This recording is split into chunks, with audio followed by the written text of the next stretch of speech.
So listen, y'all.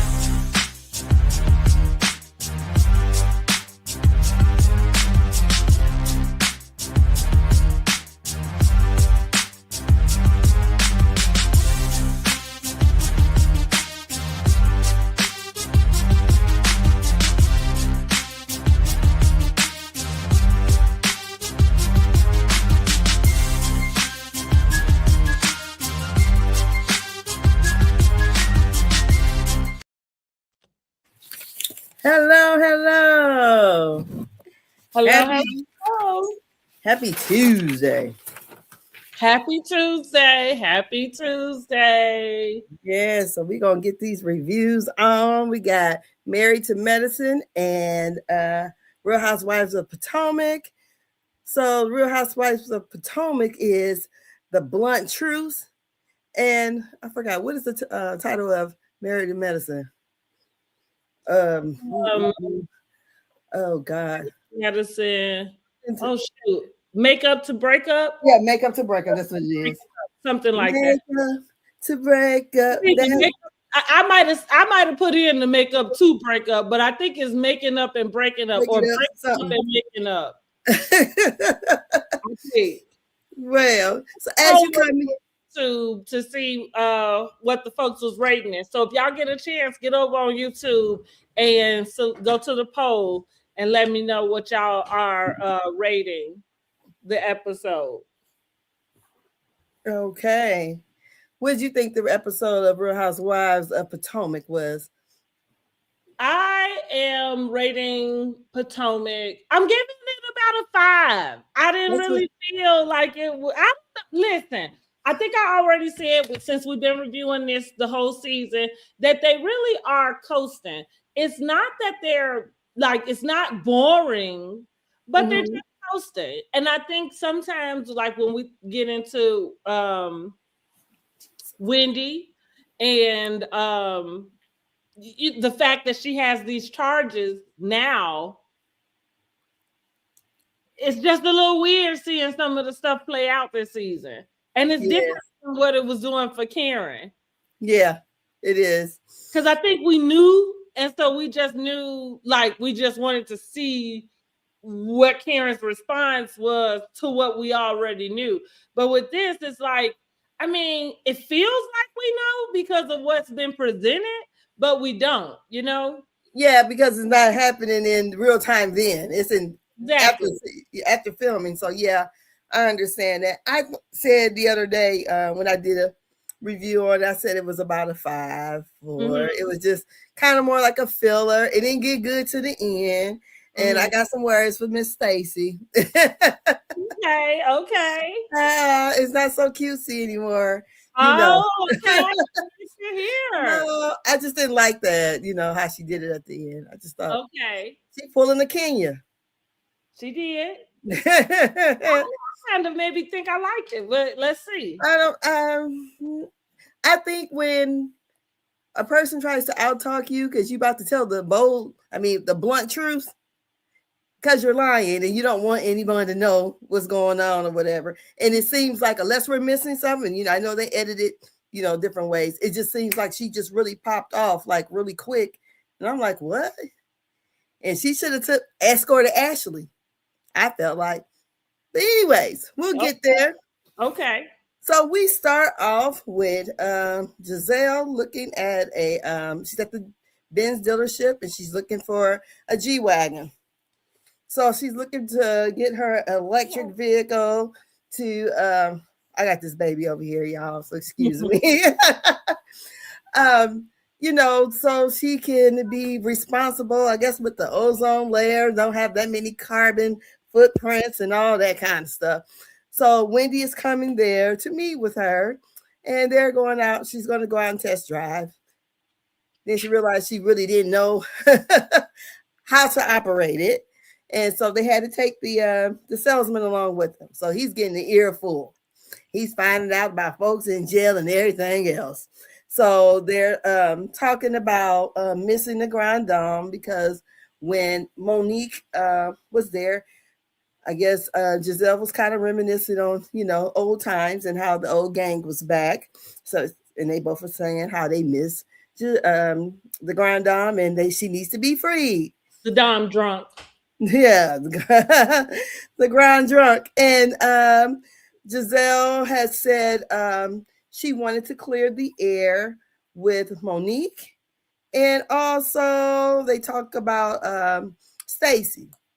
And Giselle was basically, she's over it. She ain't gonna deal with her. Wendy was like, I like, basically, I know she lies, but she's funny, she's harmless, it ain't no big deal to me. So that was that. So what did you think about that first scene? Listen, I was here for the G Wagon, and I don't know much about. I be feeling so like, I don't know, dumb, that I don't pay attention enough to what anybody is talking about your carbon footprint. Now, listen, I understand the basics about what's happening to the environment, right? Like, I get it with the plastic bottles, the paper, the XYZ. But I didn't know that, and maybe I did know because we got these electric cars now, but I didn't really know that so many people were really choosing their car based off of that, factor. Girl, you only gonna get so much fossil fuel. We gonna run out one day. um, but I'm here for the G Wagon because that is my dream. I would love, love, love to be able to go get a G Wagon. Funny enough, it used to be a Range Rover, and them new Range Rovers I just saw, I don't know how they came across my screen a couple days ago, but them new Range Rovers looking good too. However, something about them G Wagons that just give me this, I don't know. I love the G Wagon. So I was here for it. I was here for it. Mm-hmm. So And it was something that I did think when it was happening because I said, it's the car lot thing. Remember on Real Housewives of Atlanta when Britt we say, it's like the playing around. 101 is playing the trip to the car lot. Someone else said they just thought it was maybe some kind of promo that they thought that maybe there was a deal between Bravo and Mercedes Benz. maybe, could be not. Showcase that, right? Yes, I don't know, but yeah, I like those vehicles too. Come back here first, Michael Jackson. He know his name. No, not yet.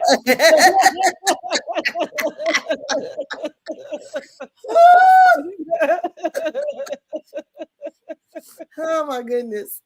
So okay. That's funny to you too. Yes. So next on the docket we have Stacy and her friend AJ. And that's her good Judy there, and they're meeting and talking about her launch for Shio? Yeah, I keep saying Shiloh, but ain't that Shamia's baby name, right? So it's not the same. Who baby? Shamia. Oh, that's why I kept saying that. Because I was calling it Shiloh. I kept saying Shiloh too, but I kept thinking, like, where am I getting this name from? Yes. So I think you might be right. I'm confused though, because I keep thinking Shiloh in my head. So I am confused about exactly what it is. Yes, Shayo, Shio. Okay, Shio. Okay, right. And her baby name is Shiloh. Okay, got it. Mm-hmm. And her Shiloh launch, and it's going to be on Juneteenth. And she let us know that she's supposed to be the first Black woman in Virginia to have her own cannabis line or cannabis company or gummies, whatever. I think it is. I don't even know. I think it's the gummies. Yeah, it's got cannabis in it though. So she made sure to say that. But someone else said that never mind. Let me keep on going. But so she was talking about that, and she was telling AJ about the girls kind of questioning her about Chris and Ashley and Kay being all up in her business. So, and he was like, y'all really need to grow up. Y'all too old for this shit. And that's it. That's all I got out of that. What'd you get out of it? I was just here for the bestie coming back. I kind of like him, AJ, when he come around. And, it was just a regular scene for me. Yes. Then we have Tia. She's at work making work moves because I wasn't really paying attention, but trying to get, I don't know, some more employees or something. And she also lets us know again that she grew up rich. But the daddy done jacked up the money somehow. So that's why she working. So she gets a text or a call or something. I think it was a call from Stacy. It was a call, yes, phone call. Uh-huh. And it was a hold on, no, she called Stacy. And she had told her that she would be coming to her event, but she needed to talk to her still. You know, they wanted to kind of clear the air. I said, Stacy must have been asleep because her voice sounded real deep. We did. And so you know, they wanted to, you know, get things talked out because Stacy said she was confused, and Tia was letting her know that I am upset with you. So was yeah, that's it. So what do you think about that? Um, it's kind of, I feel like I said this last week in the episode that, sometimes I can just notice when everybody kind of goes to the easiest target. And I feel that way about Tia.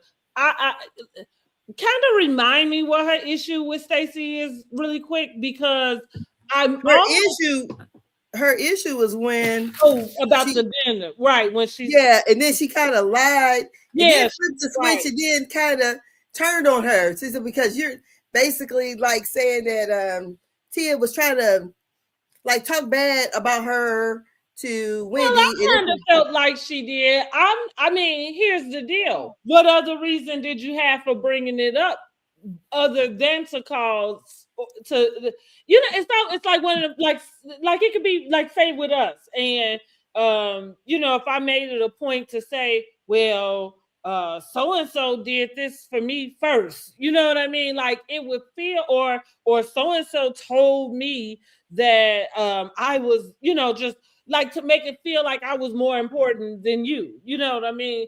And while I don't like her tone in the conversation wasn't that way, but I think I remember feeling like Tia is inserting herself on the I hate Stacy kind of bandwagon fairly quickly for her to be so new in the group in general. Um, and so that's kind of, for me, I was, I'm not sure where I am with Tia. I don't dislike her. I think she's kind of funny here and there. But I am just noticing that she is kind of like, I like, guess like everybody else, want to be down with Giselle, and it's going on with whatever, you know what I mean, with program, as far as Giselle lays it out, because we know Giselle is in charge of the girls. well, Um, I well, my issue was with that conversation how it seems like when Wendy called her about it and she jumped, it was first of all, she lied on the phone about it.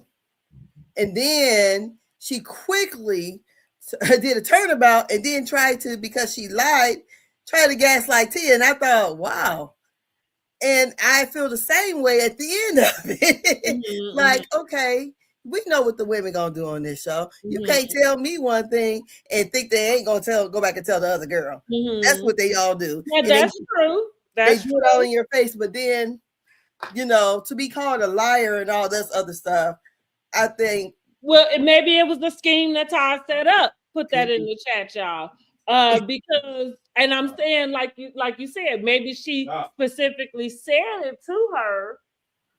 Prince Michael Jackson, cut it out. He's like, who's he talking to?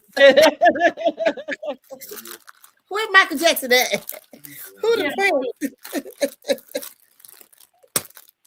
Um, that's funny, right? Like, who is that? So I'm saying that to say, so Tia the same, her bringing it up to Wendy, there was a purpose in bringing that up to bring it to Wendy's attention. and maybe it was brought to you. You know how there's a saying about you know how somebody know your business because you know who you told. Mm-hmm. So, like you said, the girl's gonna talk. So maybe she, decided, we don't look at Stacy as that type of like manipulative type of deal. But I mean, yeah, it seemed like a scheme or a trap that was set up for you, and you fell right into it because there was a purpose in you. And I felt like when she called Stacy at that table, Stacy says, she said, "Well, I don't appreciate you getting in the middle of me and Wendy." Like, and I think that was fair. I think that was fair. So I mean, here's the deal with Tia. For her to call before going to her event to try to want to square things off, I thought that was proper. Yeah, prim and proper. Yeah, I thought that was proper. But what your problem is with her, in the sense, it feels a little piled on. That's the word I'm gonna say. Okay. And and with that, we're gonna go to the next. Where my goddamn glasses? Like I wrote it in pencil, so I can't even see the shit. So next, do we even care about this? We are with Ashley and Josh. No, we don't. Actually, look. Girl, I'm sitting here like, why is you playing with this man? I am sick of Ashley. Don't I say that every time her name come up? I am sick of her. Cause she actually started dating him, stopped dating him to go and do Love Hotel, came back dating him. She knew that boy Toy didn't have the kind of money she wanted him to have.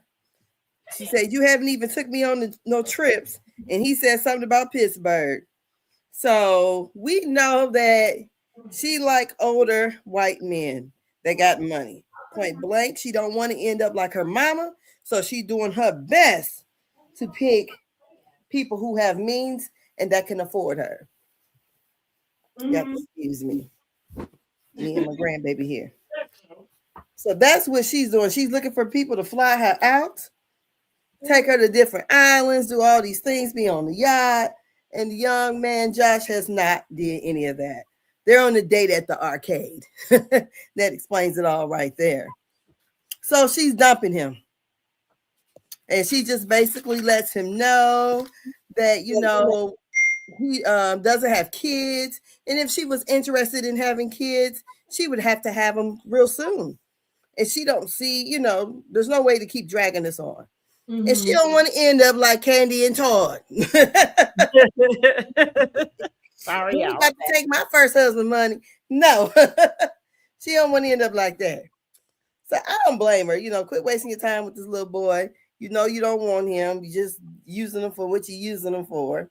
I guess it's fair exchange, but she don't. Well, I don't even know if she using them for that because y'all are at an arcade. Because the deal is, if she wanted to go in other places, she could. She could just, foot the bill. She ain't. She ain't doing that. She a single mama, girl. Well, she said she got to do everything and pay her mama bills. So to your point, well, I don't know if anybody watched Love Hotel, but while she was on Love Hotel, and I'm not saying that any of them took it serious, but she very much did display that she wanted an older guy. Yo, and definitely. If you are attracted to older men, just go with that, But older white men. Ashley wasting all our time. She wasted Josh's time and she wasting our time. Every time she get on the screen, she is wasting our time. Exactly. He tells her, "You don't even know my finances." She's like, I ain't got to know. I can see. I can touch and feel. It ain't where I wanted to be at. Okay. Now, I can get on. And listen, I'm not against going to an arcade as a date, but like, I don't know if it was a testament to his age or if it was a testament to his pocketbook. Probably a little bit of both. Yeah. Even at a certain age, like, you feel like the restaurants and things that the people are going to today, those are not the same. Nobody remember I made the joke. Nobody knew what mango was when I was coming up. I ate mango on a regular basis, and I was made fun of for being bougie. It was mango, right? Like you know what I'm saying? Like exactly. And so I mean to say like the way that these young kids in their 20s, early 30s, you know, the way that they go downtown and go to the restaurants we went to when we went to prom, when we went to, you know, for special events, and really when you were older, they go to on a regular basis, you know, today. And so I don't like I say, I don't know if it's a testament to his age as far as being able to do things like that, or if she is in talking about trips, like going to a private jet. Like be specific about what is the difference? You know what I mean? Because maybe his palate is not up to par. Not everybody walking in Ruth Chris need to be there. Oh, and then some people think Ruth's Chris ain't nothing. Well, So I'm not. yeah, Well, I just threw that out yeah. there. You know, the Mhm. Sullivans. What I mean to say is like sometimes your palate not even there. You know, you go to a steakhouse and order chicken. Mhm. You know what I mean? Like what are you doing? So you know, you go to a seafood place and get a A burger. yeah, right, yeah, you know, chicken fingers or something like. So you may not even know what you're doing there. Yeah, I Um, think it only was physical with them two, yeah. and she felt. Not I'm even pretty sure how sure, they got and there because he is not attractive, but okay. he looked better than her ex husband. Okay, yes. So Maybe not so. I don't know. you look better than him. So shoot, I ain't seen. I mean, the Only men. because he had hair on his head. I'm not sure. I You know, don't money know. make you look a little better.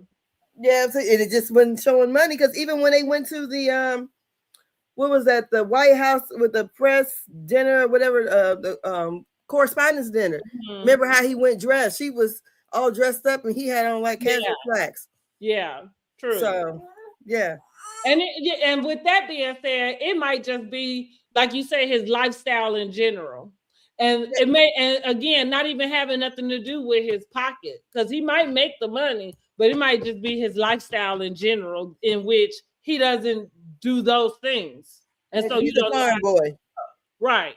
So I don't know, but But yeah, anyway, he's wasting everybody time. exactly. So quit him, quit the show. We'll all be happy. And she got two scenes on this episode. I was like, damn, they had Two nothing else. scenes in which she is pointing out somebody else's damn flaws. But let's go. Exactly.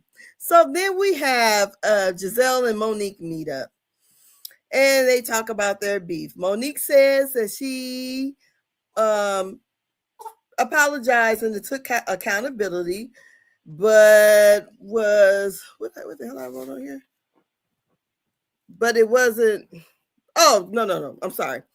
Monique says that Giselle took accountability and apologized, but it wasn't shown. She said that on Watch What Happens Live. Mm-hmm. So, anyways, they talk about their beef. Monique says how she felt so bad when they met at the Pride thing and she saw Giselle's daughter. I don't know her name. Grace. Grace. Okay. I was going to say Angel. I don't know why. But Grace, and she felt so bad about what she had did at that reunion.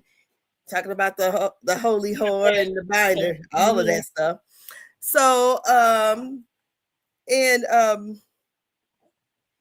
so they basically agreed to like trash each other to each other's face and move on. What'd you have about that scene? I hate that they didn't show us more of that. We really could have X'd out Ashley's part and enjoyed the whole conversation between Monique and Giselle, because Yeah. I think that as fans, especially us that's been watching, you know, and went through all of these things with them, it would have been nice to have that conversation shown. Yes. More of it. Like I'm Mhm. sure you couldn't show it all, but more of it. Like to your point, I think Monique had mentioned too that they discussed everything, the four homes, the binder, you know, Yeah. like all of the All of it. Mhm. nuances.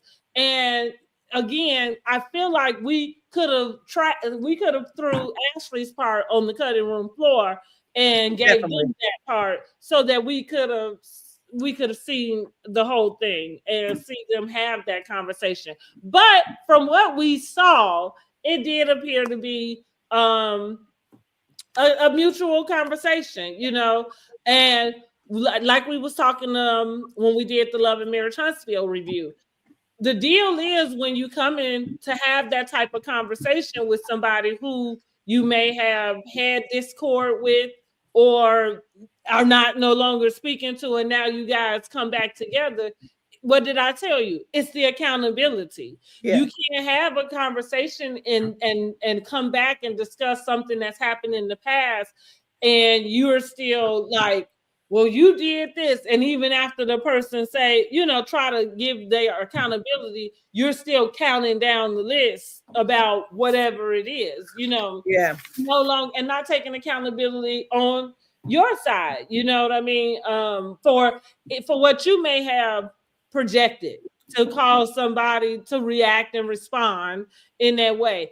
I appreciated Monique for just saying too about how she felt seeing Grace, because I think, and people do this, get mad and everything, and I guess especially in the vertex of this show, Mm-hmm. in that reunion, I don't think she thought anything about the fact that she was talking about her children's Yeah. father, Mm-hmm. and that they are old enough to know and see, and you know what I mean, and have feelings about what is being said and discussed, and also whatever it is that they know about what's happening. Exactly. So yeah, it was a good conversation. I really think we could have done without Ashley this episode, and I would have liked more of that. Yeah, we could have did without without Happy Eddie's little pop ups too. That is the truth.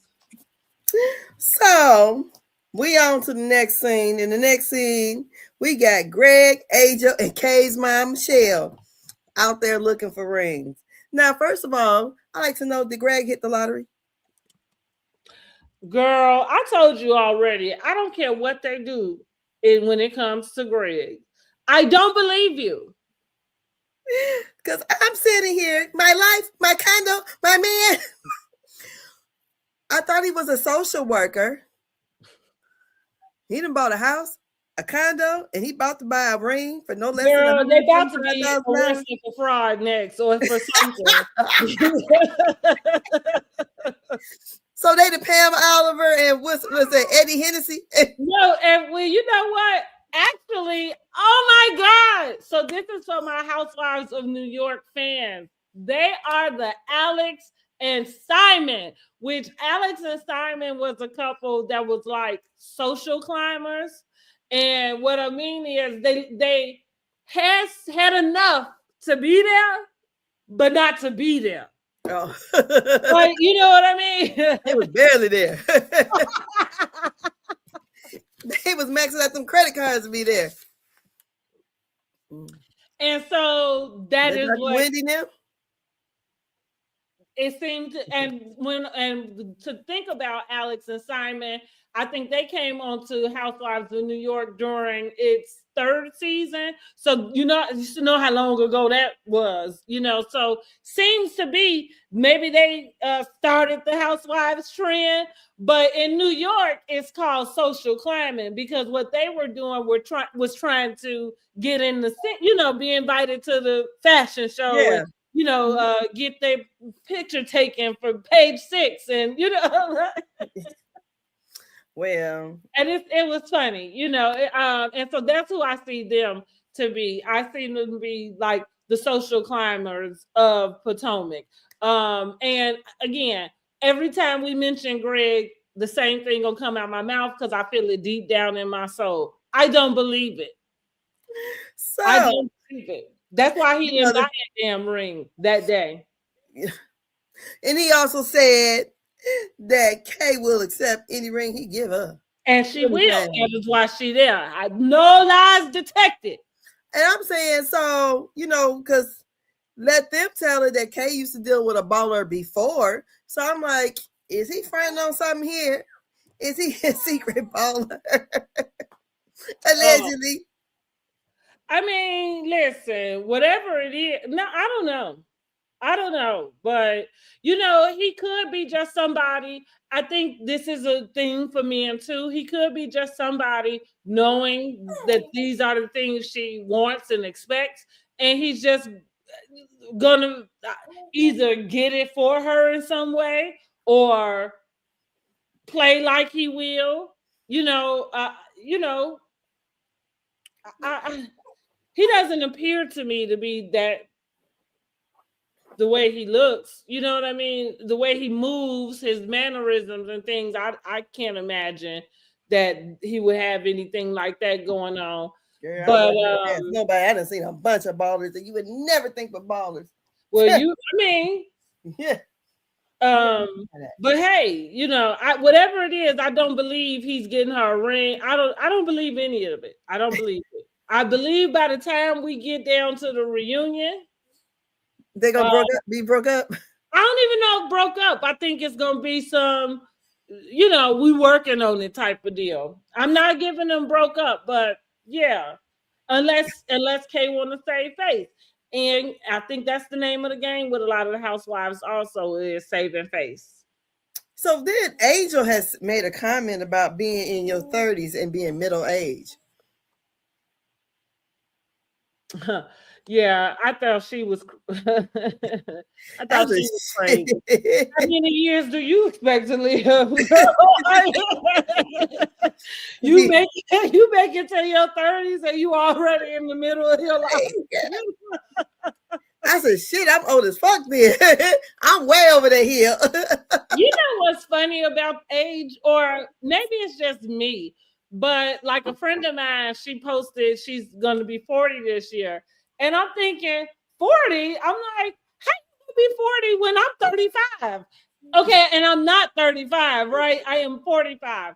But the reason why I'm saying that is because I don't feel 45. I don't think I look it. I don't think I feel it. And it's so weird to be in this space where the things are, like. I think one thing is because my memory is too good. So I can remember walking the halls of my high school like yesterday. What I was wearing, what I was doing. I for real, I do. I can remember back to when I was 3. In there living in the past, girl. You better get yourself. It just don't seem like it's been that long ago. So when I can recall like being 3 years old and remember a room, remember this, how the house was made. So it don't seem like it's been 50 years ago, because my 53 ain't my grandma's 53. I don't look like how my grandmother looked. You know what I'm saying? I agree. They were more conservative, And what my grandma did wear, she never wore. She always colored her hair, but I don't feel like they looked. So, I agree. That might be what it is there, because I'll be like, and like I say, my friend talking about shit. I'm like, you 40? Like, like because that would mean that I would. Even if somebody, if I look at somebody and I just assume, like there are people that I assume I'm younger than, and they're younger than me. Well, I always used to get, I can't believe you're that age. And I was sitting up at the nursing home with my dad. And so I'm just sitting there with these people, and I'm looking at them because I'm thinking of his age. Girl, the one man said he just turned 50. I said, shit. And I was like, well, I'll be 53 in the next couple of weeks. What? And the one lady was 46. I said, oh my God. They was this though, Yeah. But they were in there, from rehab or they had strokes or whatever. But I was just shocked. I'm like, honey, look, pray every day, keep me good and healthy. Yes. Even since I was young, I've always wanted to maybe that's where that comment came from. So listen, y'all, let me know, what do y'all think about Angel saying that in being in their 30s, mid-30s, they were like middle age. And I'm thinking, who, girl, speak for yourself. Because I am not middle aged over here, and you just gave me a whole decade. And I don't know who the hell you calling middle aged, right? But what was I gonna say leading up to that? I'm saying since I was younger, I've always had the idea that, and maybe it's looking at Diane Carroll, Felicia Rashad, like some of those they were older then, and even to see them now, in the way that they age. I always wanted to age gracefully, age naturally in a sense and gracefully. And it's funny that for a little while I was dyeing my gray hairs, but I decided to stop because they Ooh. all in my hairline, and it was just like no point. Mm. Yeah, here's the deal. I mean, it affected me differently once I started to see them. Mm. Oh, Nah, I can't do that one yet. I don't know what they're telling me about. It affected me Oh, shoot. differently once I started to see them, because I always said, like, well, I'm gonna just go gray. I'm gonna let it go gray. And then when I would see the little strands, and of course I had just made 40, I wasn't ready. I'm like, dang, I want to talk about now. Like, what's about now? So, like I said, I did try to do that. And since I got locked, it just come out more like you see, you see a lot. And so I did try to die, but like I said, because they all like right here, it's just for me, it's pointless. And so it's like, well, whatever, like it's here. And I feel like that's always what I wanted to do. Also, just as I get older, I just have always, and I got to start praying more about it since I'm, I guess, middle aged, according to according to Angel. I better get on top of this. But I always prayed and hoped that I would keep my mind. Oh, Uh, yes, you yes. know what I mean? Keep my mind, keep my abilities. I just wanted to be a jazzy old lady, an old Yeah. lady that still could get around, still could get up and dance if I wanted to. You know what I mean? Even if Mhm. I was moving slow, still let me be able to get Yes, yes, yes. And to do and those brain exercise. and that I can't imagine. Those are the things that I can't imagine a person going through, and I don't want to. You hear me? Okay. Uh, I told someone, I said, if y'all hear me going to Texas all the time, just mind your business. They got the ladies down there to do the alopecia braids. oh, okay. You said just mind your business. Just mind your business, because that's between me and God and Okay, my okay. beautician. Well, I've always thought I think a lot of stuff I want to do, I want to experience in a natural type of way, like everything. Yeah. I think it's part of life, right? Yeah. It's part of the journey. So Now, next, honey, Angel needs to go somewhere with that middle age. Back yeah, to that. right. Exactly. Um, Next we have Ashley and her sister Jessica. And Jessica is getting ready for college. She's going to the University of Maryland. And so Ashley is taking her shopping. And Ashley has let us know that her Uncle Lump did the same thing for her because her mother didn't have the means. And clearly, And you still don't, because you're still telling her how to live her life. But go ahead. so Ashley gets to talking to her sister about her sister Jessica's dad's addiction. I'm thinking, what the fuck? That's what she did. Why? I Because thought this was Ashley is exploiting her family, and go back to what I told y'all about them Braxtons. What I tell y'all, when you in somebody's pocket, they kind of feel like they can treat you however they want to, and you really can't speak back up to them about what you would want to say. You just got to go ahead and let the tears fall and just shut the yeah, hell that's up why she and agree cried. with the girl so you can go and get these school clothes, because that's the first thing she gonna take away if you go against something, or at least they feel that way. I don't know Ashley. I don't know if that's the way she moved or not. But my point is, generally when you in somebody's pocket, you usually can't speak up for yourself because you in their pocket. Mm-hmm. So you just got like right. Even with the mom, this lady paying your rent, even though she out of line, when somebody paying your rent, I think she can tell you about how you got somebody living up in there not working, and you know what I mean, and I'm paying. Yeah. I mean, what? I just thought this scene was definitely not needed. No, it wasn't. And and I'd have Ashley, rather been over there with Giselle and Monique listening to them sort out this binder information. I would have love to see loved this. to hear what Giselle had to say about the binder because we got nothing.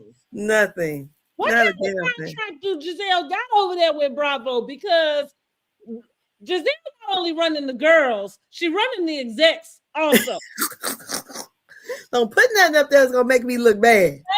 Baby, as long that's what I'm saying. We got zero from her, when it happened. So you mean to tell me they had a whole conversation and you gonna show us this girl we ain't never met before? Ain't nobody asked for her. No, we did not ask for her at all. And all for her to cry on screen. To me, that should have been a happy situation. I'm going off to college. Take me to IKEA and let me get some furniture. Not you sit here and want to talk about my daddy being a damn drunk or whatever. Like she can do something about it. Yeah. Her mama can't, so she damn sure can't.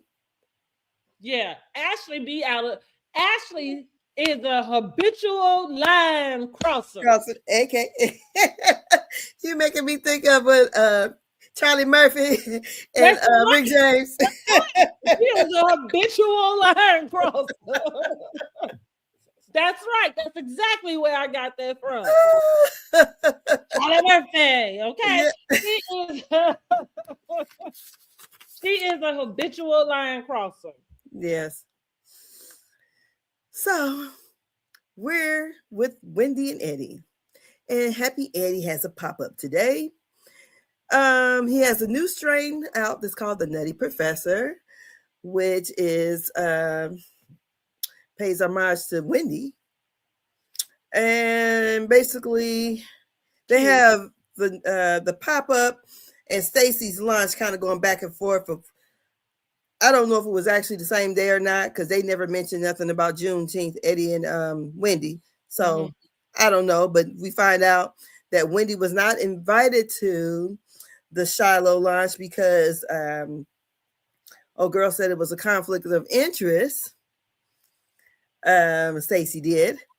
And so Wendy said, shit, she didn't have to be there no more. Evidently, she didn't need to steal or copy anything else.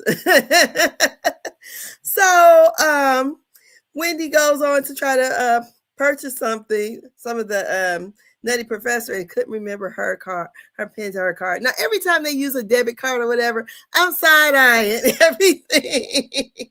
I'm like, what, you got so many of them, you can't even remember that pin? Well, it surely didn't age well. Here's like, I think I might have 4 debit cards, right? And 2 of them, and I might be wrong about it. I know at least one got a different pin. I always try to make mine all the same. I agree with you about that, but that's what I mean. I know for sure at least one. And in that case, like I'm like Wendy, where if I'm always using credit if I can, because right, I know I got at least one, and which one that is, I ain't really sure unless they come back and tell me that the pin invalid.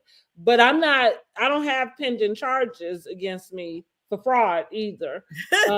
Even if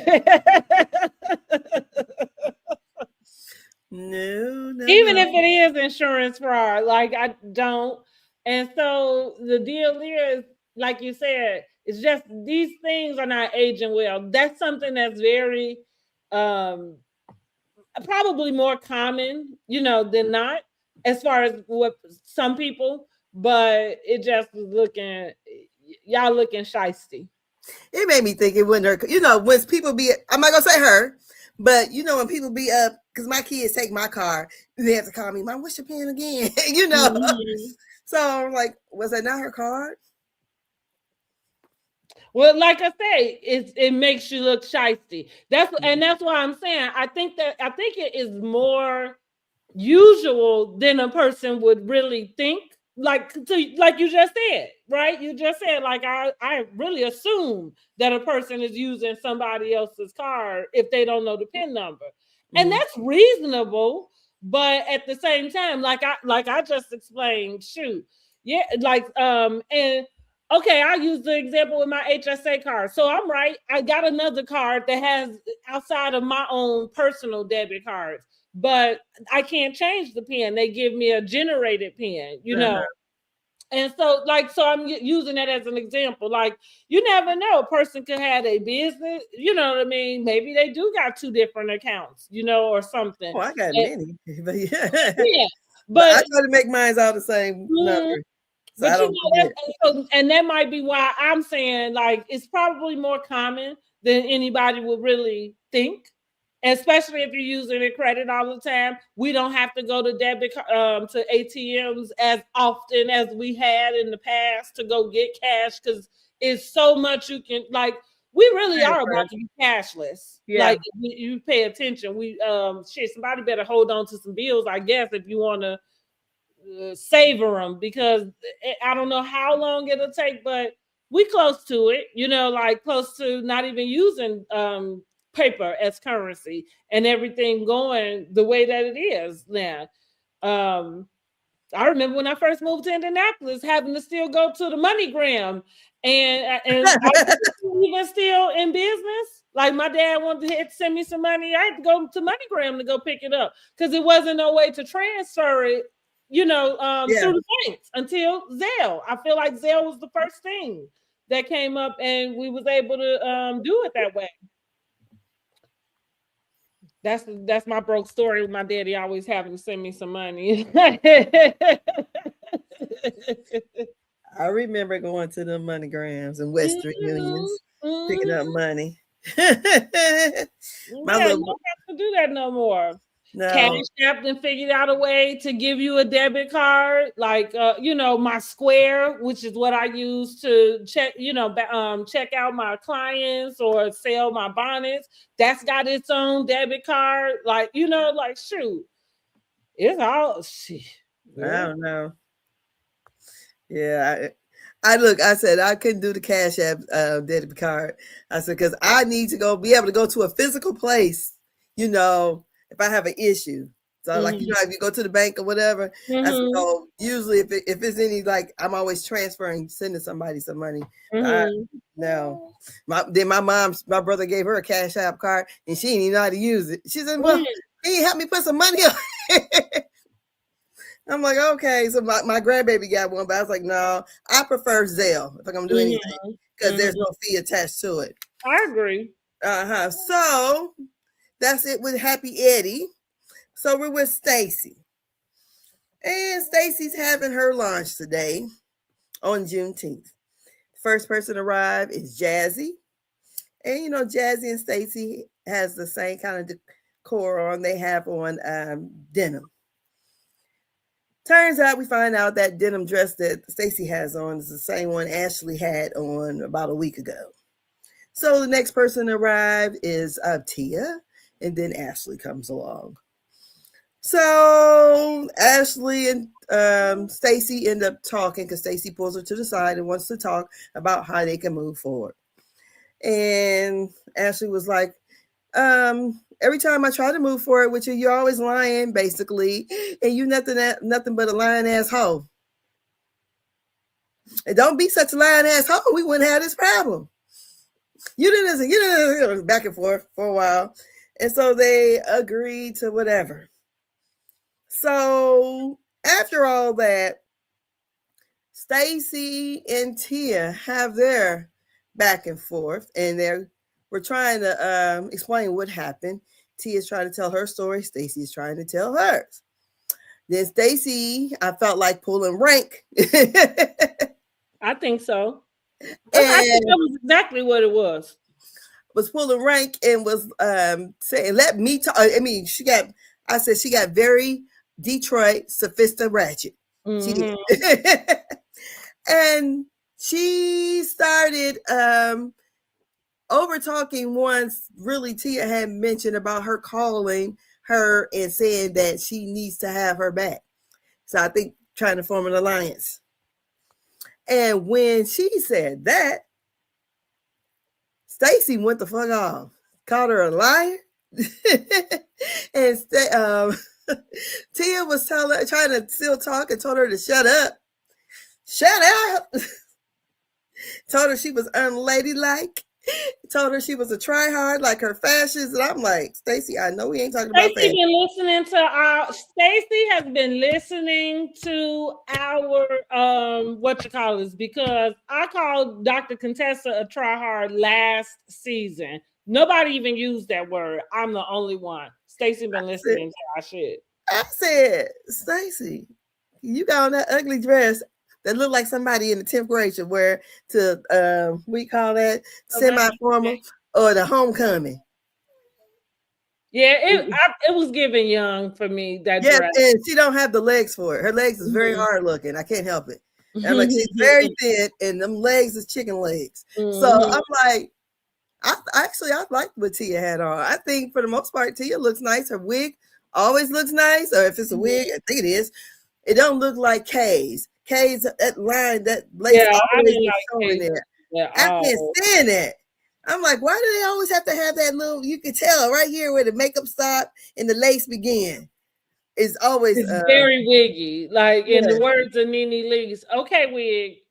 And I hate when they have to wear a wig and then it'd be like a slick back ponytail. I was like, what the fuck? What didn't we have this conversation? Who Not had Quad.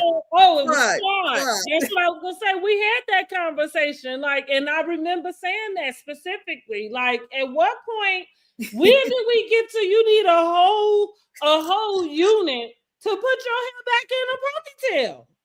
Girl. You got to be bald as hell. And don't even get on here talking about because since wigs become protective styles, I don't think I look at a wig as a protective style. Girl, it's a hat. Yeah, you know, and I'm not against wigs. I will put on one here and there, but you know, I literally, to all the ladies out there, listen. I feel bad for anybody who get their hair done and that is going to get a new unit installed. Girl. Like I can see maybe wearing them. I'm not a wig person, but I can see wearing them, you every once in a while. But when it's every time you just, yeah, that's right. I can't imagine a unit being your everyday style. I feel bad for you. Girl, because you'll be bald headed because it's gonna eat off all this right here. I feel bad that you even that in order for you to feel and show up the way that's what it requires. Girl, I'd be like oh I feel bad for y'all who that is what it is. I agree. I can't wait till this style is over with. Oh, listen, I got caught all the way in Rome, Italy, honey, bald headed, because that damn quick weave lifted up off my head, and I ain't had none of the wigs. Now I might got about 7 wigs in my closet. You know, like I said, I'm not against wigs, but wearing a wig every day, what I would wear is a sew-in. You know what I mean? Like if I wanted a style and I wanted that to be worn every single day, I would get a sew-in. But to actually go pay somebody to lay that on, and then when that come up, I got to go run my tail back to the girl and go get another one put on. No, ma'am. Girl, the stuff like $400 and $500 or whatever. Yeah, no, ma'am. Never in life. Sewing hair is not cheap. Like you have to learn how to take care of it. But I'm saying, like, shoot, I just spent $300 getting hair. You know what I mean? Like you said. Yeah.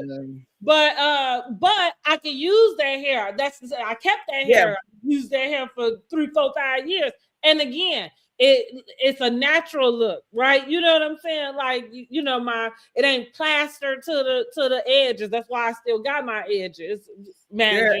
and all the baby hairs. I'm like, I used to wear that in ninth grade, my own stuff. So, Right, you got to put a whole unit on your head to have baby hair. girl, well, let me show you. Again, I So I end listen. up having to go to Texas to get my hair I done. don't knock nobody. I don't knock anybody. I understand the trend that we are in today. As far as a lot of the things go, I'm in the beauty business, so I'm not knocking any of it. But I'm also a person that really does promote natural beauty. Not natural in the sense that you ain't gotta wear nothing, because that's not true.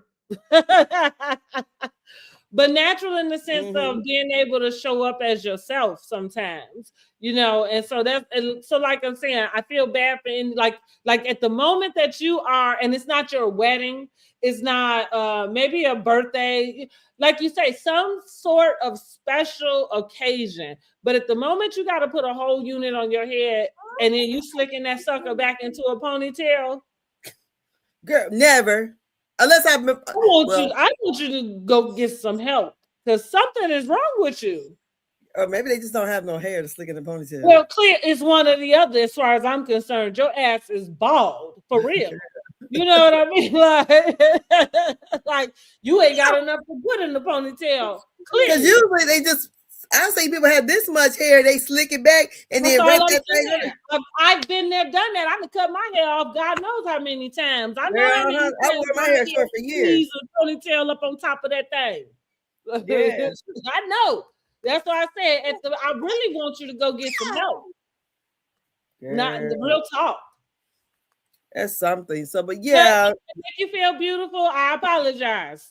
Go do your thing. But yeah, I think I don't. It feels close to something like body dysmorphia. I don't know. Don't they put all them caps underneath there too? It just seems like it would be so hot. It is as far well the times that I have worn one. I tell you, I don't know how nobody keep it on their head more than a day or two. Cause I'm like, shit, I'm ready for this mother to come off. I agree. I like for my scalp to breathe. Exactly. But you know what? Again, going back to me, I've always been that way. When I was in high school, I wore my natural hair. I wore a wrap. I didn't get the styles that was the big pump up ponytails with the barrel curls and anything that felt that was like plastered to your head. It's not for me. I Oh, like natural. Let my hair flow, honey. Let me I be done able wore to every style, honey. breathe. I done wore it shaved to my head, long. I done wore ponytails because I was all up in them hair books, honey, getting my Now hair I done. did I So, did pin curls, yeah. but most of and back in that time, I was more so I didn't wear.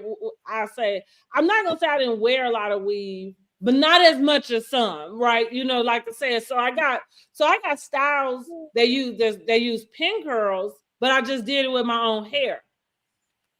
So I cut it off and stuck a track over here, turn it on and go the other way. Once I got to, because what I think the first time I cut my hair, then I was trying to hide that I cut it because I was in eighth grade. But I was trying to. That's what everybody was wearing. We used to call it the shag. White people call it the mullet. So you wear your hair curled here, kind of feathered, and the back is long. That's the first little cut I did on myself. And then by the time I was in high school, girl, I was learning how to cut. I feel like that's everybody's first cut. So we called it like a mushroom. No, it wasn't mushroom for me. Was curled Well, under. like cut there and then long. Well, because it was feathered. It Well, was right. Well, that's the only difference is having the layers in it, like you we said. But always it's the short at the top, long at the bottom. I feel like everybody starts off with a bang, and then everybody start off with like a half cut, and then you go to the whole cut. what we what I grew up calling the mushroom is just your hair being long and it's curled under, not short. Oh, the mushroom looked like I mean, like because if you wore it straight down and had it curled under, like it would be curled under to here, but then your back was still long. Like so you had half So when of I wore the mushroom, it was all long and it just was all curled you under. had half of it, like the back long, half of it. But like it's like either way, I'm just saying in the stages, I think we all anybody who's cut their hair, I think everybody has started off kind of in those like little Yeah. breadcrumbs. Like I say, you cut a bang first. Then the next, like when you get permission to maybe cut your hair, because most like Soon and as I then got permission, I got the Anita Baker, honey. Cut it see, off. and that's so you start, and once you see that, then you like, and then you really then you just go to the whole cut. Now you Yeah. ain't got no back either. Yeah. I had that's when they had a little tail. I just kept that little long piece in the back. That's it. I couldn't get a perm until I got 16. So Mm-hmm. it was press and curl the whole rip. So when I Mm-hmm. got I used to wear Jerry curl, so I couldn't get one of those. I wanted one bad. oh my My god, mom would. you in the '80s. So about I wanted one I bad. did. That was the 80s. Sure. Everybody had one, but me. I wore press and curl until I was 16, and then my mom let me get a perm. Mm-hmm. And then that's when I got to cut off for real. I said, I'm going with Anita Baker. Anita Baker, Halle Berry, all up, but she was the first one. But yeah. Anyway, so Miss Stacy in this dress, I thought it was too young. Tia and Stacy getting into it. I felt like Stacy was over talking Tia because she's about to tell the blunt truth, and Stacy wasn't having it, so she told her to get her ass out. I said, "Okay, Miss Detroit."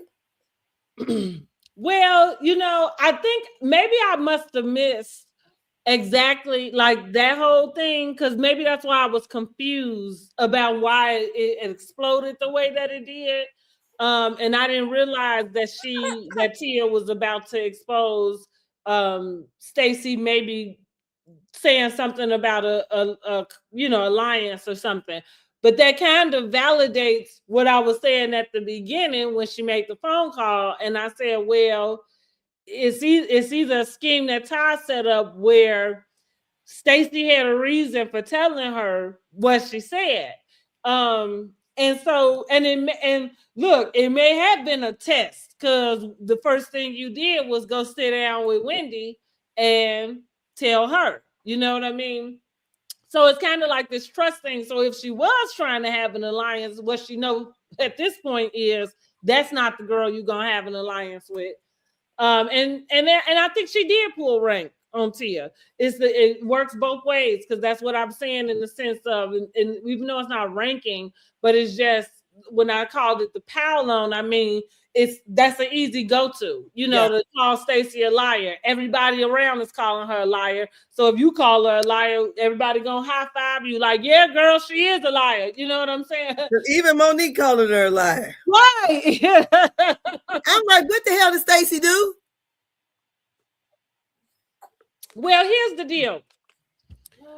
I'm not gonna call anybody a liar who hasn't lied to me. Now you can a person could tell me about a person, and you can describe them as a liar. I will observe them. I will observe situations. But again, like you said, Monique, now you calling her a liar, like you don't even know the girl. Everything you coming from, and I feel the same with Tia Small, even though they have this thing about what she said to Wendy, and kind of switching it around.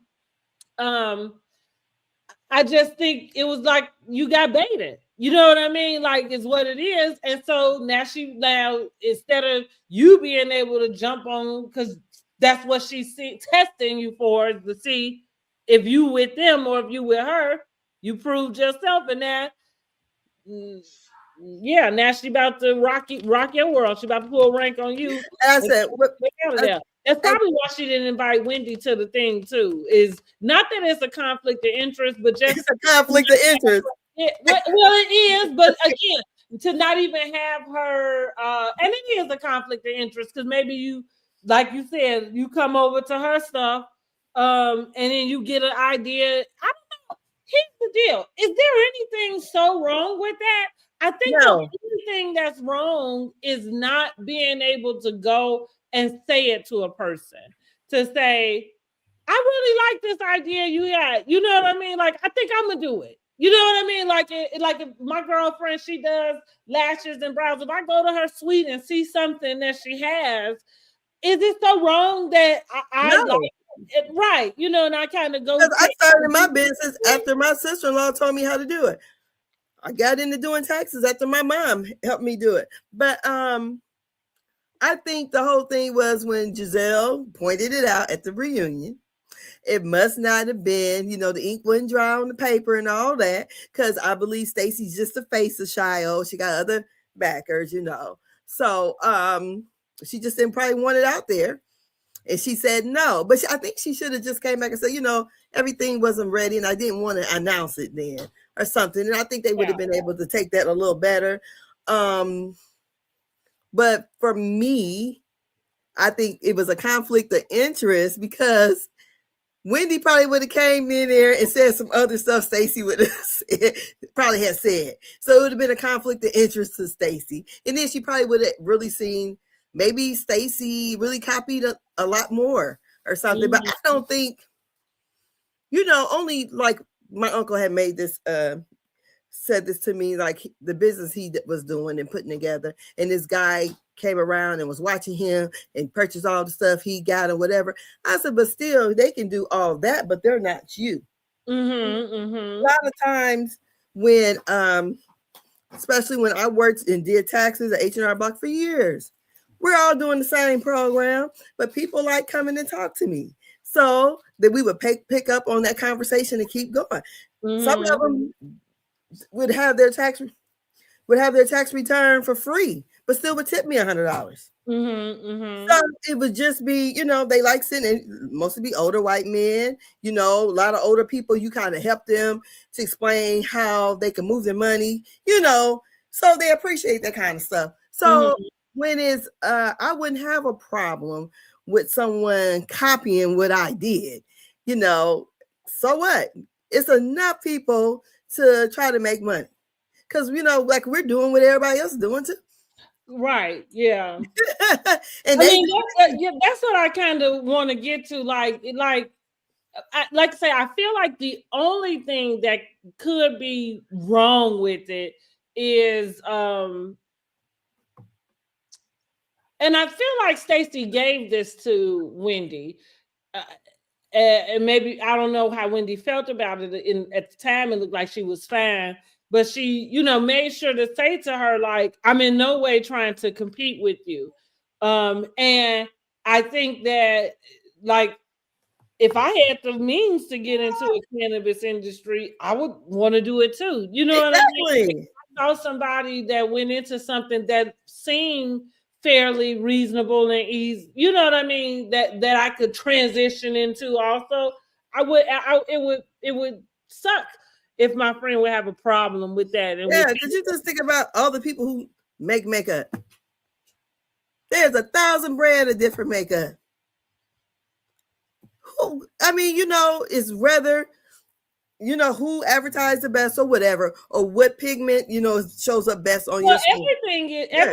It like you say, it's all everything, and somebody does do something first. I think I talked about it on the podcast I was on yesterday, but we talked about Facebook, Instagram, TikTok. When Facebook first came out after MySpace, Facebook was only for college students, or not even college students, college alumni, right? Like it was for you to keep up with the people you went to college with.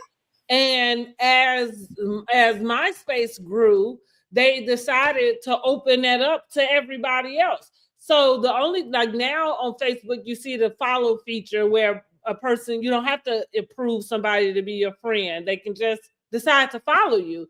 And that's kind of in the same light of Instagram and now TikTok. And in the ways that they have grown, what do you think somebody else that is in an industry that's similar is going to do? They're going to try to keep up with what is going on. Exactly. I don't think there's anything, the only thing that is wrong is if you if you try to act like it's your own idea, or I don't know, like I say, I feel like being forthcoming to say like, wow, I think I saw Eddie, do really well. And I don't even think it's that with when it comes to Wendy and Stacey. I think Wendy, I feel like Giselle knew, and I feel like she said this because they were approached. I like to your point, some company approached them and Yeah. maybe and reached out to Giselle. So Stacey is the one that decided to take it. Now maybe Giselle said no because maybe saying, well, that's Wendy's lane or something. Listen, if I'm trying to Maybe be, it's not her. Maybe it just wasn't her. I yeah, don't think because it was Wendy. Maybe she don't want to okay. be in Yeah, that kind right. of industry. Yeah, right. Maybe right. Maybe she just don't want to be. That's correct. I But do, and I don't listen, even get high. I'm with making some coin. Okay, like and shoot, and what the hell? Um, and so with that, so that's why she was able to know that Stacy was even in some type of communication about it. So I'm saying that to say I'm not sure that there's any conversation Stacy need to have with Wendy in which there was anything that you was influencing her about. I think people step to you and they present you with numbers and you say, "Oh, okay." Possibly the same way Eddie got into the cannabis industry. Because what we know is he ain't sitting around smoking weed all day. That make you lazy. So for you to do, somebody had to get, kind of approach you with that idea also, unless I got it wrong and you a cannabis lover, similar. But here's the deal: I'm sure Snoop Dogg gotta have something. Funny enough that it don't be, like talked about. I guess, but he gotta have something, right? I thought he did. Don't Snoop got a cannabis line? Yeah. I would think. That's Well, I checked I myself. love the way he said, "Yeah," like right, because you would think so. Okay. Oh, he said he had some kind of thing you plug up and you just get high. It's Oh, a okay. box. But you want to know something? Where is Snoop Dogg promoting that shit at though? See, I'm about to say it's In still high times. use his own shit. Where he probably don't even. He's probably still buying anyway. I'm just What is because that thing called? High times. High Times, is that what it's called? You know how it's a magazine that had all the different stuff in there, the Wizinator and everything. I Okay. know about it from my brother. Okay, look, no, I didn't have no idea. It's a, But again, I'm saying it would be the way we know that he does smoke weed. Like, listen, when he came out to that Rudolph Center, him and Wiz Khalifa, girl, they had so much smoke in the air, we couldn't even get a doggone signal on our phone. look, I'll tell you, my dad went to a Snoop Dogg concert here in Fort Wayne. This was back in the early 2000s, and he a toker. He said we was just passing it around. He said it was just everywhere. Everywhere, honey. Everywhere. No lies. And like I said, when I went, it was Wiz and Snoop. So Uh-huh. it's both of them. Everybody in the place. Like, it was just a smoke fix.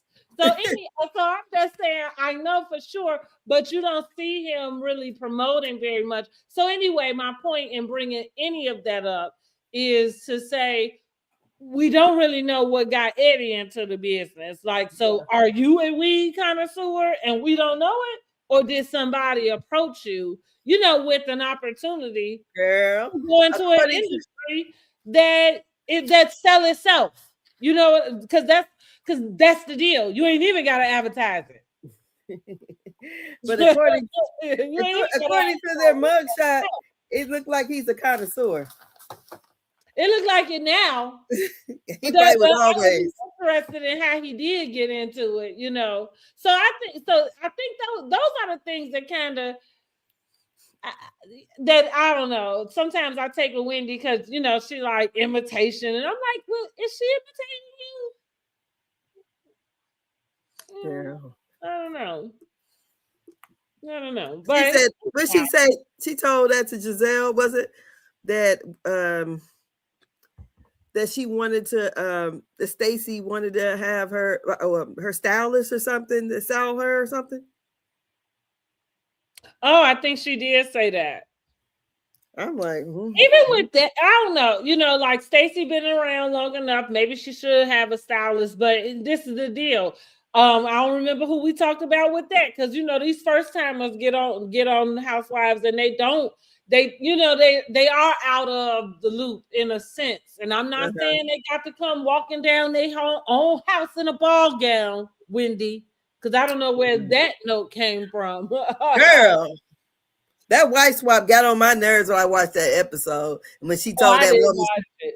she told the woman she had to wear, like, be dressed up like for a caviar party. Seems like. I'm like, who walks around in this kind of shit? See, right. Nobody. That Yeah, white lady was like, and what? that's I don't know where you got that note from, but what I am gonna say is, wouldn't share a stylist in the same group thing?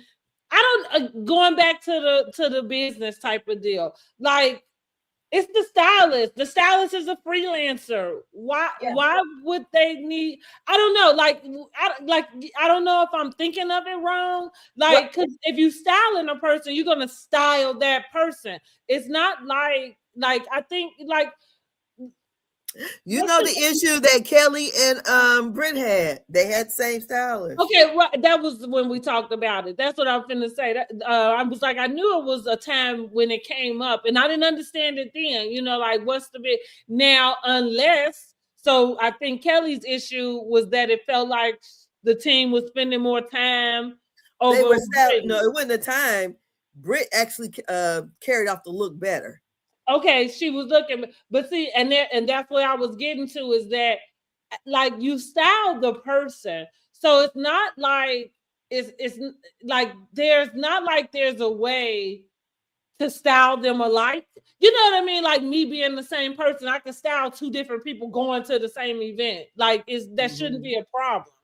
You know, now if you don't like the way you look in something, I guess that is a problem with your stylist, but not with the other person. You know what I mean? Mm-hmm.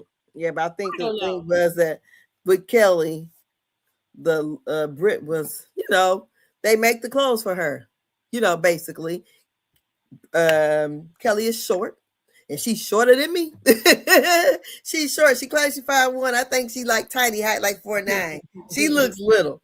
Mm-hmm. Um, so of course she would have to have something tailored to her, basically. So whereas Brit could probably go in there and probably wear it off the rack, really. Her being so tiny and petite, That's how I am. you know. Okay, I really never had a problem with the like I'm a sample size, so I can wear most things. Like, girl, whatever. I never really had to have my clothes altered until I got bigger. mm-hmm. So, Well, because you probably just shopped in you didn't shop in the women's all the time, right? I wear 3s and 5s, so that's more like a junior, right? Right. That's what I was. Yeah. That's my point. And so they shorter too. You know what I mean? Like, So, but yeah. So then on the other flip side, my little sister, she like 5'11", so she be having all kind of issues. yeah, right. Yeah. Yeah. So, but yeah, I think that was the issue, and we seen them styles on Kelly. She looked a mess for the damn reunion. Mm-hmm. And it kind of had that frilly like look like Stacey had on. And then for Stacey to have that being her launch, and that's the outfit she would choose for the launch, I Yeah, I thought, didn't like that on Stacey. I thought that for me it was just too young. It just felt yes, like too something that juvenile. yeah, right. Right, because it's not even about right. It felt like something a 20-year-old will wear somewhere.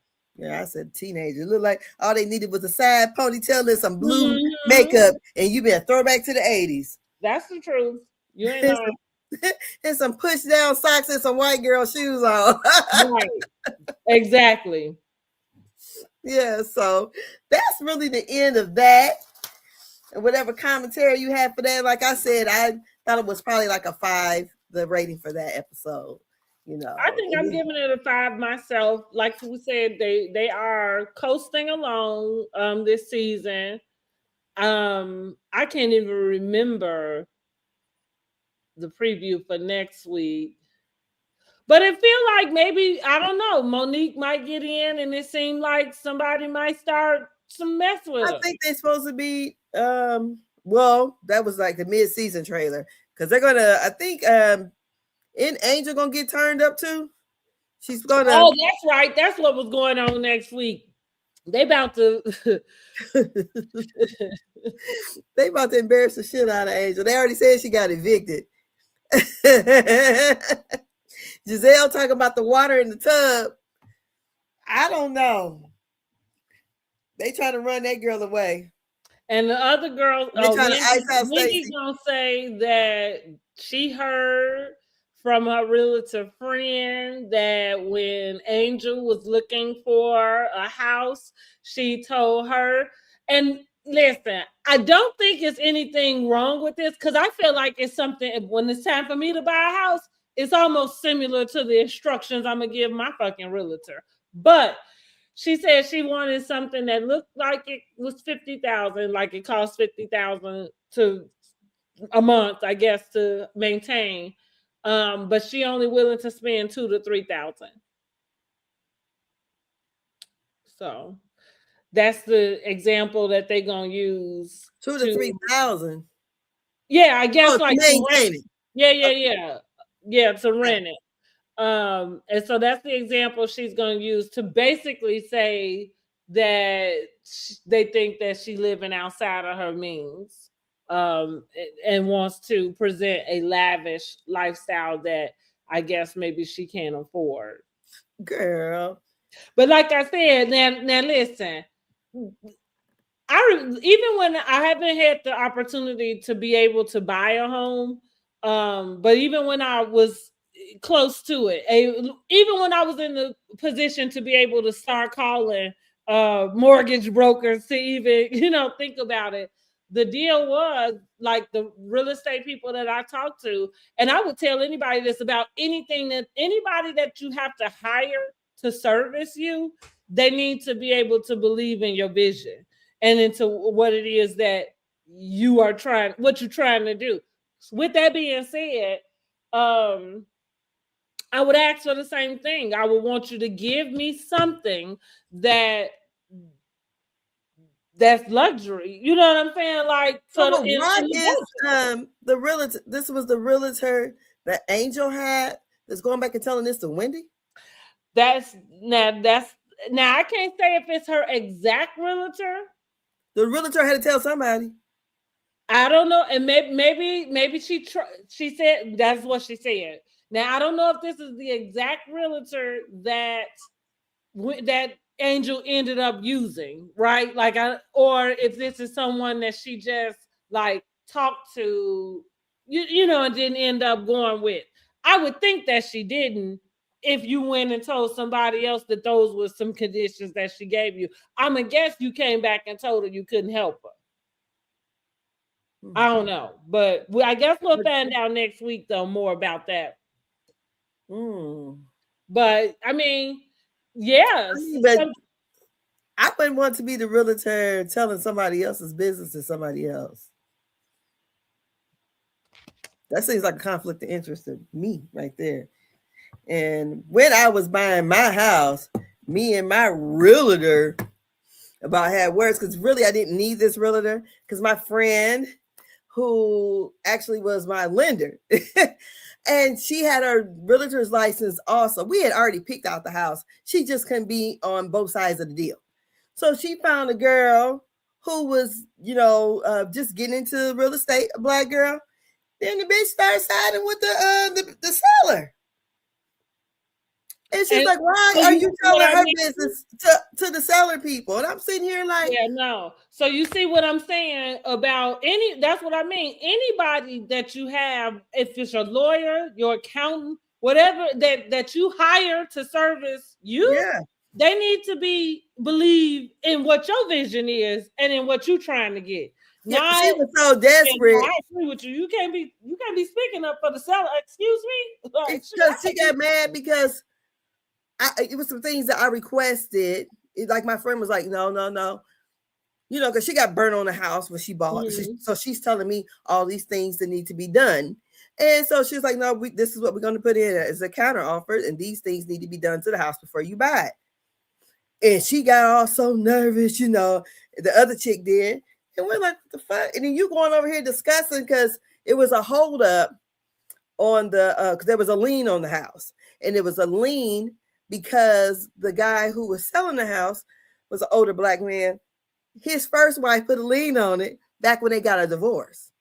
So they were supposed to split. So he paid her out, but he did it back in the 80s, girl. So he had to go to the bank and find the fucking microfiche to find where he actually paid her. So that was the hold up, but she didn't know. So she thought it was something with me and talking with the seller. Yeah, that was bad business. Very. I said, oh, every time I talk, somebody asks about her, do not. No. Mm-mm. My friend said, I would never refer another one of my clients because she didn't have to do nothing. We had already picked out the house. I came out here. That's what I was saying. Like, even if it fell through, like all you had to do was just wait on the house. Get another house. Yeah. Girl, we was already pre-approved, ready to go. I'm like, what the hell is this? But yeah, I can't wait to see that episode then. Yeah, she was just having a charcuterie board at her house, and they was sitting there waiting to be like piranhas on her ass. Yeah, girl, I would never have an enemy in my house. Angel won't be back next season. I think we can fully say that. And I'm wondering if, since they moving back to Colorado, is she gonna finish out the season? Girl, I don't know. How many episodes we got left to go? Which one? This was 10-10. We only got about 7 more, don't we? Yeah, I was gonna say we still got another half to go. Well, she was at BravoCon, so I'm pretty sure they're done filming, right? So yeah, I get it. They haven't done a reunion, but I do believe that they are done filming. So I'm pretty sure she probably completed her little contract or whatever. Well, I don't foresee her being back next season for season 2 for her. And listen, she doesn't need to be either. Don't live your fabulous life. Yeah, or not. I guess I don't know. Girl, they be always saying, only person ain't got a fabulous life is Wendy. You went to beg, steal, and borrow. Yeah. Speaking of begging, y'all get off the Angel. Wendy need to quit because this stuff is not, like you said, it's not aging well at all for Wendy ass. Because they gonna eat her. Girl, she better not come to the reunion talking none of that shit about Angel. Because if I was Angel, I would eat her ass up. Am I in the headlines? Yeah, Angel gotta be ready for it. Ham Oliver. Right. So yeah, we're ready to do Married to Medicine now.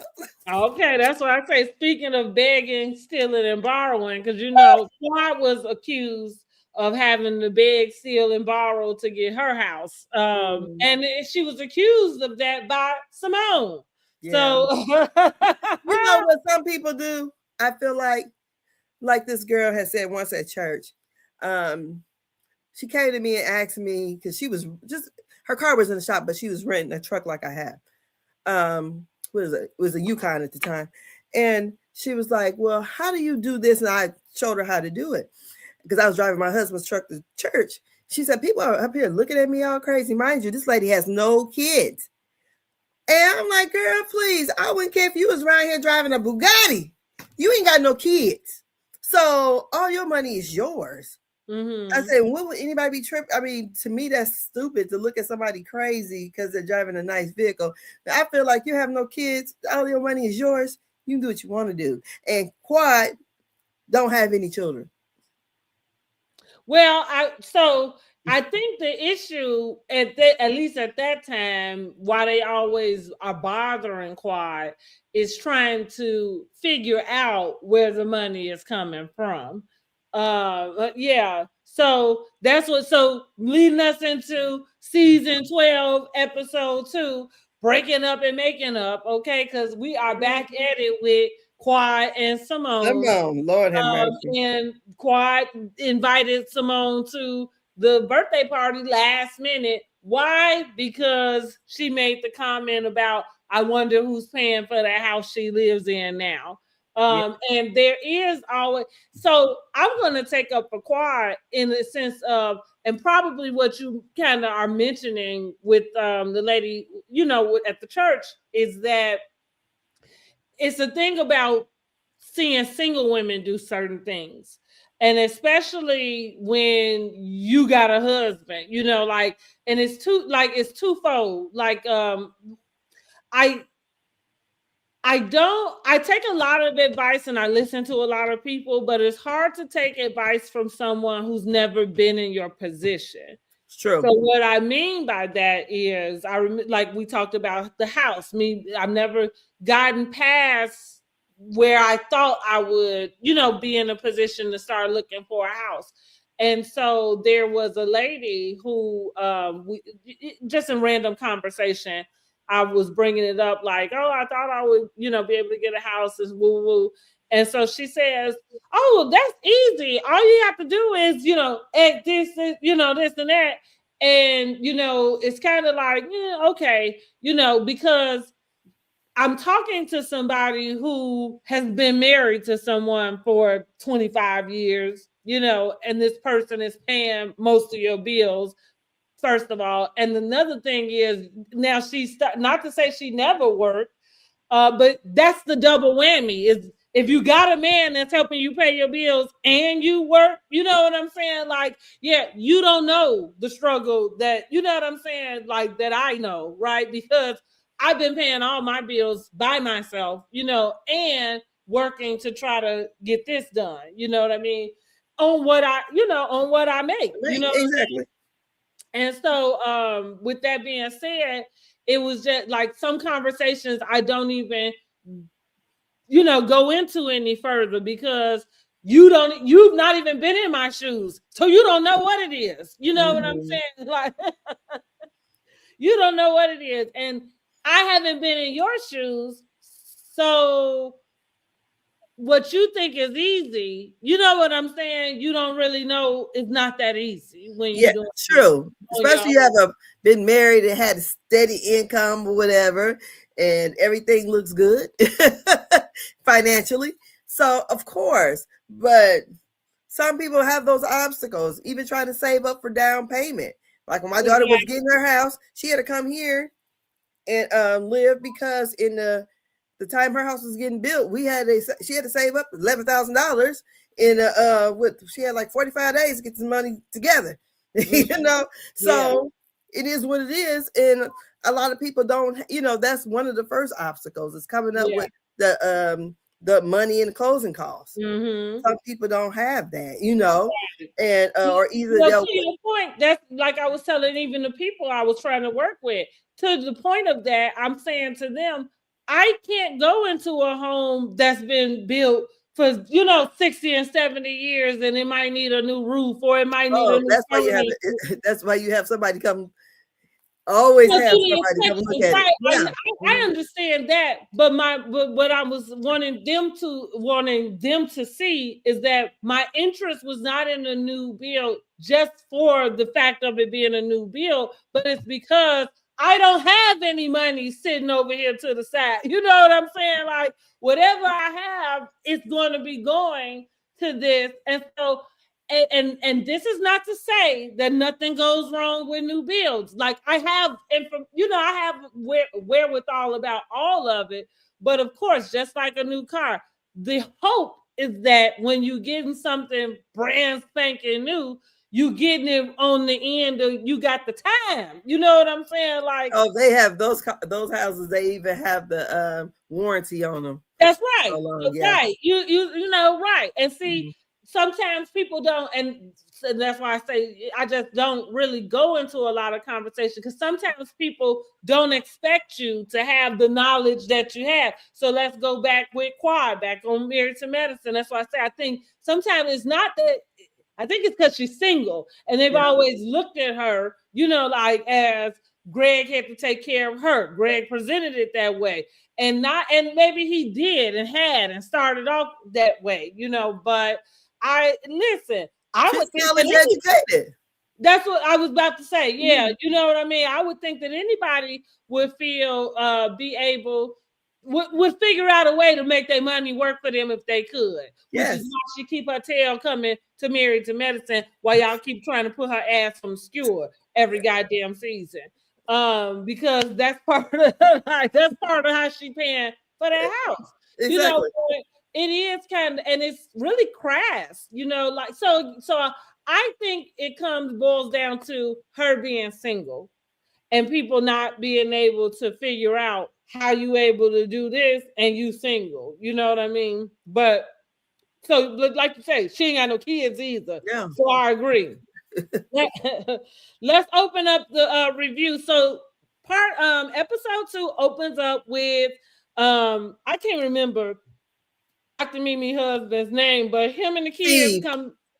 What's Steve. his name? Steve. Okay, Steve. I don't know why I can't remember his name, but I cannot. Steve and the kids dropped by Dr. Mimi's office. They say they're gonna have office camp. Then we see Contessa calling her son Landon. She was in a sprinter, which I made a note to say, like, because people don't drive sprinters like as a regular vehicle, do they? I mean, unless you got like a football team of kids in the house that Girl, you. give me line. They just bought a building and shit. I don't know. Well, so my thought was, is this a side gig? Like, was she driving that Sprinter as a side gig? No, seriously, because people do it. People do it. Girl, please. I'd pick up some hours at the hospital. Listen, listen, I was just wondering why she was in a Sprinter. Like I'm driving the Sprinter, you know. So I just figured I that. don't think she got no chauffeur's license out there moonlighting. Girl. Then that means some more, excuse me. They need to be pointing a finger at her and telling her to get her life. For real. Get your I life mean, together. here's the thing, like you said, it wouldn't be well, we'll get to what she said when we get to the building though. But I did make a note, like, why is she in the Sprinter? And is this like a side hustle or something? Anyway, Girl. Simone harassing her employees by asking them questions about who the better boss, her or Jackie, who the nicest. So I guess the young lady must have worked for her and Jackie at some point. And we get to Eugene. Eugene get home. He's met with a note from Toya telling him to meet her outside, honey. Now, listen, I'm with the folks now. Listen, your husband been gone. You mean to tell me he got to come and meet you outside? Like, Girl. you home all day long, and he got to come and meet you And outside? got a housekeeper. And got a housekeeper. That's what, listen, he got Girl. to come meet you outside. But so Eugene going outside, he talking about he didn't mind having a meeting, but he wanted a meeting in the bedroom, honey. Like, exactly. What is In wrong with between the you? sheets, honey. Come on now. I don't understand what's her deal when it comes to that. But maybe she just is really into this soft girl thing. And well, here's the deal. I Girl. don't think being soft has anything to do with having neglectful. It feels neglectful the way she treats Eugene. Girl, That's yes. all I'm gonna say. Yes, definitely. It's neglectful that he has to be gone for days to live in that. And that's what I The mean. only person is And that's what I'm saying. Like, even with the dress you had on, even with what you wore when we get down to Jackie's event, you couldn't have been standing in the kitchen with that on. Like, you know what I'm saying? When the man came through the door, I'm just saying. Like, I like listen. If he going out working all these hours and like you can't make it work as well. girl, honey. I would have had that bath water ready. Listen, I'm with you when you're right. I'm with Eugene when he said it. Like, shit, you should have met me in the bedroom. What are you doing? I've been gone all week. Girl. Now she talking about he wants sex more than she do. What's what you really doing? Well, Dr. Heavenly said she got a whole bunch of dirt on it. that's what Dr. Heavenly say. Shit. And the weird part about that to me too is I don't see why you would. What? I'm sorry. I don't see why she would be, banging any other person, really, or you know what I'm saying? But Like a lot of women that got a good man like that, that's what they do. they That's don't a appreciate shame. him. He is. That's I a mean, he's shame, moving man. mountains for her. He's That's what I working. mean. Right. That's my point. Like, I don't see why. And again, I understand the whole. Well, he works, but that's why I'm like, shit. You supposed to be Johnny on the spot when he get his ass in Dallas, right? Yeah. That's what I would do. Eugene. No, let me tell Shit. Yeah. She's look. supposed to run and jump on him like Whitney Houston did Bobby Brown when he got out. These people, like, they don't even know what they missing out on whenever I get married. Who, like, we just better be old enough to do it and young enough to still do it. Like, we gotta be both, because my clock is ticking. But baby, my husband, listen, take care of me. You ain't gonna have to worry about a damn thing. I feel like I almost would be something like because when I heard her talking, I could understand that. Now everybody can have their other opinion, but and I ain't saying I'm bathing nobody, but anyway, Keisha Kaur, when she was talking about Gucci Mane, I'm just like, you gotta do nothing but go and work. Like, that's how I would feel Toya should treat Eugene. You know what I'm saying? Like, you ain't gotta come in and cook. You know what I'm saying? Like, maybe if you want to, because like she said, he enjoyed cooking. That's his, thing. And so I'm not saying this has nothing to do with gender roles, more so than take care of your man the way he take care of you. That, you know what I'm saying? Like that, that's what it got to do with. Yeah, So because that's why, like I said, when I heard her on Breakfast Club talking about how she, Gucci ain't gotta do nothing. All he gotta do is get his ass up and rap. Like, get his ass up and get to the show that he got booked for the day. And I'm like, you know what? I hear that. Like, shit, like, yeah, because it just seems like, well, I was watching Carlos King's Patreon with him and Dr. Heavenly, and y'all crazy too. But go ahead. he just said that it basically, as the season progressed, you're gonna see, and I think that's why she said have her back with her husband, because I think they are really feeling like she's disrespecting him. Okay. Well, I just admitted that I have I don't think that she, and like I said, it feels like you taking this he caters to his wife thing a little too far, because we don't necessarily see, like, again, I would expect for you to kind of cater to him a little more, and it would be nice to see. You know what I mean? Like, and I think that's the way it should be. Like, it just seems like she complains. Yeah, exactly. Like, she complained on the first episode about how long he gone, but you in this house. You know what I mean? Like, you can't have it both ways. So at least when he get home, like, make it worth both y'all while. You know what I'm saying? Like, shit, get your shit together, Toya. Did you see when they were on Entertainment Tonight, when they were talking to them at the premiere party, and they asked him about, going to work like that. And he said, well, the house is like being on permanent vacation. He said, I actually feel like when I go into the bathroom, I feel like I'm at a spa. And I'm like, well, shit, Toya enjoying it because your ass don't get a chance to be there. Shit. And then she ain't gonna give you no good loving when you get home, honey.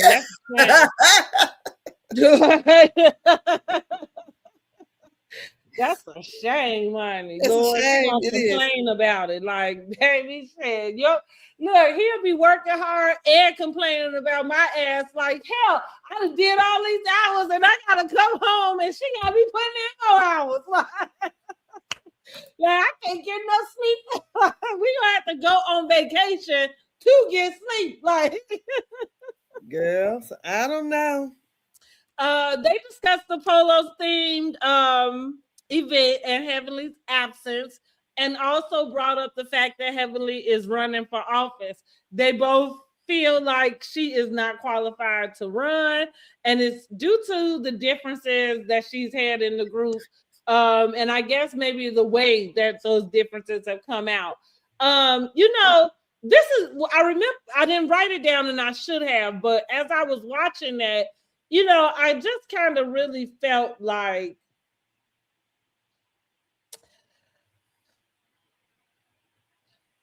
because of Eugene and Toya, I understand why that would be their first course of kind of like to laugh and to kind of poke fun, and then maybe and to insinuate that Dr. Heavenly isn't qualified.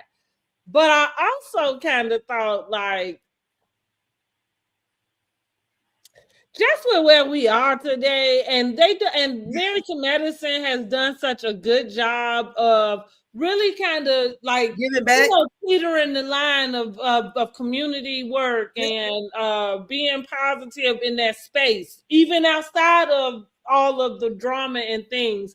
I thought that was a missed opportunity, and really, it would have looked it would have felt better to me had they been at least just more supportive of the actual fact that she ran. Like you could feel like somebody might not be qualified, but you could at least cheer for the guts, right? Well, You my know what thing I'm is, why wouldn't she be qualified? Because saying? And I didn't even get there, right? Because yes, she cusses your ass out, but I think we all understand that she is intelligent. yes. Yeah, This lady, she said she made her first couple of $1 million when she was in her young 30s. yeah. So, I mean, she opens different dental practices and sell them. So I'm sitting here thinking like, okay, because I think all you have to be is like to run for office is maybe like at least 18. You have to be, it's not very many things. You don't have to be college educated. Well, Hell, you don't even, now you ain't even got to tell us no more about that because we got we got somebody that is the chief and commander that is girl. giving us a And rundown. he didn't even know how to. Little you need to be in charge, okay? He didn't even realize it was 3 branches of government. He just thought it was just executive. He can do what the fuck. Well, he doing what the hell he want to do now. But I'm just like, okay. But I'll let you get to the scene where I really want to talk about it. With her and Dr. Heavenly. But yeah, right. I just thought, but bravo the way they did, or the production team, when they threw up all those those different clips of Heavenly. I'm like, why they do her like that? But she said she don't care. She said she have no regrets. She said, them people asked me to run. She said they know who the hell I am. So she said, and, so she like I don't even live in Georgia, but that's what I mean. Sometimes you can just support the movement, right? You know what I'm saying? Like, so know what environment we in. Like, read the room, MFer. Okay, like kind of it's the same thing with why we are here right now. Exactly. Room, like, girl, I used to get so tired of them people on there talking about Kamala Harris. I'm like, are you kidding me? Mm-hmm. You don't see what we up against, right? So is she really back? That's why I ain't worried about nothing these motherfuckers talking about. I'm like, honey, I'm so oblivious. And listen, and this is gonna sound so like ignorant, but I can't even afford to pay attention to none of this mess. I can't even afford my mental health, baby. Yeah. It's too important to me. So listen, if the thing drop, it's just gonna have to drop, baby. Because my mom, she used to call me and she telling me what Trump did. I said, normally I usually in the morning I have on MSNBC, but it's kind of like white noise. And then I might catch the first 10 minutes of the hour to see kind of what's going on. But normally I used to sit and watch it. I said, I can't even do it. I said, Trump, I can't. No. At all. I agree. It is fuckery going on. I said, and so yeah, I had a little, and like I said, that's not me not understanding why they have the feeling they do about Dr. Heavenly. I get it, because Dr. Heavenly been on their ass since day one. But yeah, y'all could have kind of scooped that back in. You could have very much brought up, hey, like, dang, she go out and look, you actually could have used that as a way for her to be the person that should be going somewhere to go tell a person a thing or two, because she sure don't mind telling y'all a thing or two, right? She sure don't mind doing that, so pump her up. So I didn't like that part of it where they kind of insinuated that she wasn't qualified to be in that space. I'm like, I what? didn't like that. I Yeah. didn't like it either. They're like, Um, what qualifications? This woman got yeah. a whole doctorate. And also then compared her to the administration and the things that we see, like I just said, like you ain't even got to list out what the qualifications are. We can tell. Yeah. Right? Like we can tell. Okay. Yeah. So and even to put her in that type of, it was just, it wasn't the best look. No. But we'll move on. We're checking in with Heavenly, and she is working on her campaign website. Dr. Damon is in the building. Her and Damon discussed, I think it was Damon Jr. Yes. Right? Damon Jr.'s arrest. And Dr. Heavenly found out on Twitter. And I feel like I remembered that in real time. Yeah. Because I feel like she was doing reviews with Carlos. Then she went on Rodney the Voice. But no, about those things. Talk to him about it. She brought him up with the bloggers. I feel like when the news broke, I feel like the very first thing that she was on was Carlos's live. I could be wrong about that, but I can say, like, I feel like I would remember watching this in real time. Just in the sense of that was the first time somebody was able to ask her about what was going on the internet, because it was being reported. And she told us no. Yes, yeah, she said no, that's not her son. And then I feel like I remember her having to come back. Yeah, she did. Clean it up, right? Okay, yeah, I think I remember not, and that's not me reading that on the clip. I think I remember watching. Yeah, I watched it. Yes. And so she said she found out on Twitter like everybody else, and she didn't go into that, but like we just said, she didn't even believe they was talking about they done made that shit up. She don't know where that came from. Only to find out it was true. Lord have mercy. Right. So Heavenly tells Dr. Damon like that they cannot have secrets between them. And if she didn't know that, what else is it that she didn't know? Now y'all know what my mind was to that damn Mariah when she was walking out talking about like, but I can tell you something about your husband, about Dr. Damon, honey. You want receipts? So listen, I think Mariah has said that she was just saying something, but my mind did just go to that because that is something. And again, because I've never been married, and especially not in the time frame for them, I'm speaking from a place of where I sit today, like not being married and not having a connection, a marriage to a person for 25, 30 years. They've been married, something like that, right? But what I'm gonna say is that's the exact type of trust breaking thing, that kind of comes in and destroys marriages, because I would have that question also. Is like, well, if you hid this, then what else are you hiding? You know what I mean? Now we do feel like stuff come out as long as somebody digging for it. But yeah, I don't like, we'll see if they, it doesn't seem like they're having any trust issues. Dr. Heavenly ain't about to let us know one way or the other. She said she ain't leaving her man no ways. Yeah, and she did pretty much say, yeah. Shit. But she did let them know she don't want no secrets between them. We find out also that Dr. Damon Jr. So whenever she did find out it was true, now listen, I wish I was a fly on the wall, but I can only imagine she probably was like me, honey, baby. I can imagine she just hit the roof. She probably cussed him from Sunday to the next Sunday. And I guess he said, listen, let me pack my shit and get the hell up out of here. She said, I did the black mama thing that she told Carlos King. Yes, She said, that's I what he cussed him did. out.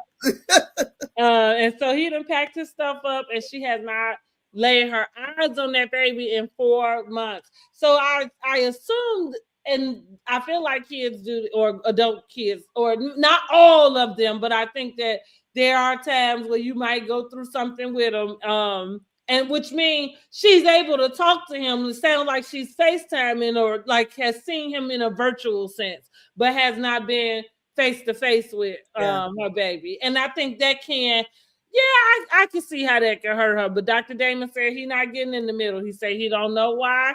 But and I think that's okay. Like I was talking about with my sons, I tell people all the time.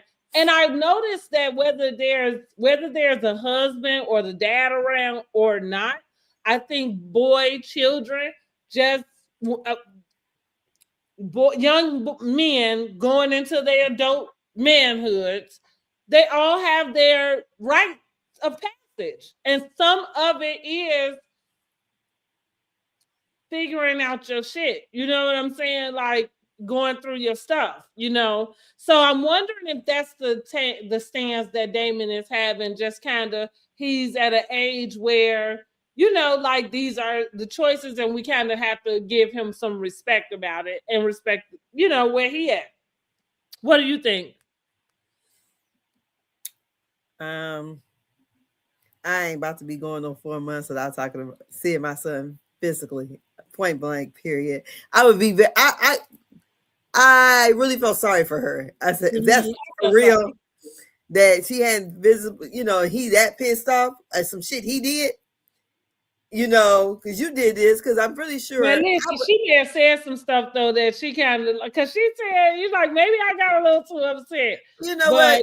He ain't just met his mama. He ain't just met her mama. That's right. He know what she gonna do. That's why they didn't tell her. That's right. That's right. And I had to find this shit out on the internet. So I'm figuring, because I'm gonna raise all hell. First of all, the shit you did was dumb as hell. You are a kid. We didn't put you through private school. We didn't pay for your college. We did all this only for you to get out here and try the police. Because then they said it was assault. I don't even remember. I thought it was assault on the cop. Yeah. I mean, but it could be anything. Maybe he could move his arms or whatever. But you could end up dead. Well, I think for all of us, right, especially us with sons, I think we understand, just like that would be where my mind goes too. Even with my sons, like today, I'm always talking to them about not even just how to handle yourself, but about how to be right while you on the road, because you don't want to give these people no reason to be all up in your face and all up in your car about a damn thing, right? You know what I'm saying? So you make sure every headlight, every tail light, every license light, like whatever. My cousin he passed away this year, but my cousin who was a detective, and he said, look, he said, you are not trying to plead your case to a cop. That's what you go to the judge for. He said, you just do what they say. He said, just turn your phone on and video or record it. He said, but he gave us these little cards and telling you exactly what you should do. And I told my son the same thing. Look, what them people say do, go ahead and do. Because one time he was in my daughter's driveway, and he decided to get ready to go home. Mm-hmm. Well, he was sitting out there for a while. He said a lot of times my daughter be at work and he'd be sitting in his car in her driveway. Mm-hmm. So as soon as he pulled off, here come the police. And he calls me up. It's like 2:00 in the morning. So I said, just stay there and I'm coming, Mm-hmm. So that way you can come in and get in the car with me. Because he said, I don't even know why he messing with me or whatever. I said, but look, you driving a Dodge Challenger? I said, no, he had a Dodge Challenger. You got dreads. They think you one of these hot boys around here. Mm-hmm. So don't give these people, because they wanted to search his car, all this other kind of thing. Exactly. So And that's exactly it. Like you said, try not to give them any reason to stop you to be in your bed. Like even, my friend, she had to call me. She had got to stop, and just so happens that her license is suspended. So she called me to come and get her because she said, well, they're gonna try to tow the car. So she was telling me that the guy, she was talking to me about the police officer being such an a-hole, and she's like, yeah, he's asking me all of this. And so I told her, I said, listen, I'm the friendliest person in the world, except when a cop at my fucking window. Let me. Girl, you gotta tell me because I got pulled over. It was the last year. I was a shitty let me, bitch. let me tell you. I told her. I said, I don't make small talk. Take these things. Go on and Give do me my whatever ticket. it is. Go on and wrap this shit up, right? So she was telling me how he's asking her question. And so I told her, I said, I said, some of that, you don't have to answer those things, right? Because he's like, you got insurance, yeah, yeah. And it's like, so I told her, I said, your insurance is listed on your registration. And then I broke it down. So I said, it's not his job to verify if your insurance is right. It's the state. So you let him go on and do whatever whatever he pulled you over for. That is get, and that's what you. Now that is what I would politely say. Is that, but sometimes we go back to. That's why you got to know. You know what I'm saying? You got to know what's okay. What is okay. Now again, we're not gonna get into no. I'm not going to be abrasive, and be confrontational is the word that I would say. But what I am going to say is you're going to know I know what I have to give you and what I don't. And Yeah, so that's the again. guy asked me, he said, where you coming from? I said, excuse Yeah, me? exactly. And I was Listen, just gonna say that's the next thing. You don't have to no, answer the question to where you going, what you doing here. You know what I'm saying? Those are not that is not his business. His exactly. business is whatever he pulled you over for and his Headlight. license and his registration. Now you get with that, and then you come on and tell me. Girl, that man looked at me like I was crazy. I said, why? I said, he said, for the investigation. I said, investigation because one of my headlights is out. I said, give me my ticket so I can go. Yeah, exactly. Minding my business. That's what Exactly. I'm Oh, doing. girl, I was so mad. That's what I was. That's what I was saying. I was minding my business until you turned your lights on. That's what I was doing. What was you doing? Girl, I Where said, was you on your way to?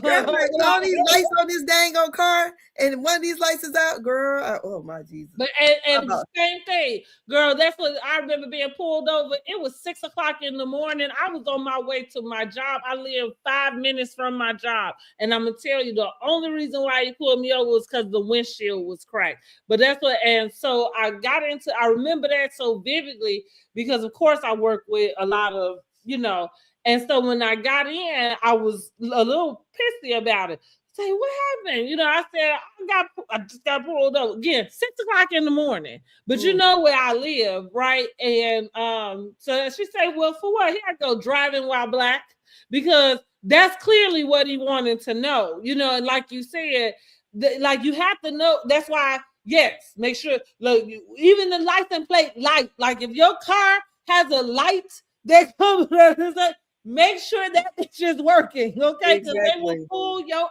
over for that. They Yes. really would. I'm like, cause you know how the newer cars they got the light around the lights, and you. Right. Girl. And that look, and so, but my friend was funny though, because she tried to say the man explained to her that they got something like a pointer where they and I told her, I said, no, I said that's just running a plate. Like I'm like, I don't think every car got some type of scanner that let them know. Like they literally have to, now the plate might have a scanner. But I'm like, no, he has to run the plate. Because generally, like when you got something like a suspended license, he knows that when he pulled you over. Yeah, because it could have been. Yeah, but it could have been anybody driving your car just because But that's the point though. That's what I'm saying. He like once you gave him your stuff, he know that you the person that belong. You know what I mean? But Yeah. that's my point, is that he pulled the car over because he already knew that plate, you know, or whatever, the owner of the car, the license is suspended. But Mm. that's where that whole the cracked windshield, some other that's what I told. I said he ran the plate, and that, you know, I'm perfectly fine. So now you talking about my cracked windshield, boy. If you don't get out my damn face, I know you got something else. Now I ain't say all of that, but I'm just saying, like, I know And you he got something else actually, to do. Huh? and he actually, you got a ticket? No, he didn't give me a ticket, but that's like, I don't even like, and it's funny. I've gotten out. Listen, when I was in my 20s, y'all, it took me to get real fucking responsible to really realize how dirty I was riding, baby. Like, I rode dirty for some time. And when I say that, that's because I had my license suspended. And this is why I know the thing about the insurance and shit, because that was the thing that kept me in trouble. Yeah, you had them SR22s and all that kind of mess. And then the reinstatement fees, and honey, like, baby, I think my license might have been suspended for a good 5 years, or maybe a little bit longer. I don't even know. I'm gonna say 5 years or something. And the only thing most of the time that always probably got me out, where they didn't even tow my car, was because I was always with my kids every time I got pulled over. My husband used to get pulled over so much, they caught his ass coming out of the damn the barbershop. He had my daughter, she was 5, and his stepfather. And the cop lady came up to him, and he's pretty popular around here. And they was like, they got him for false informing. Because she's like, I know you. Your name is Mark Hogue. And he was like, no, it's not.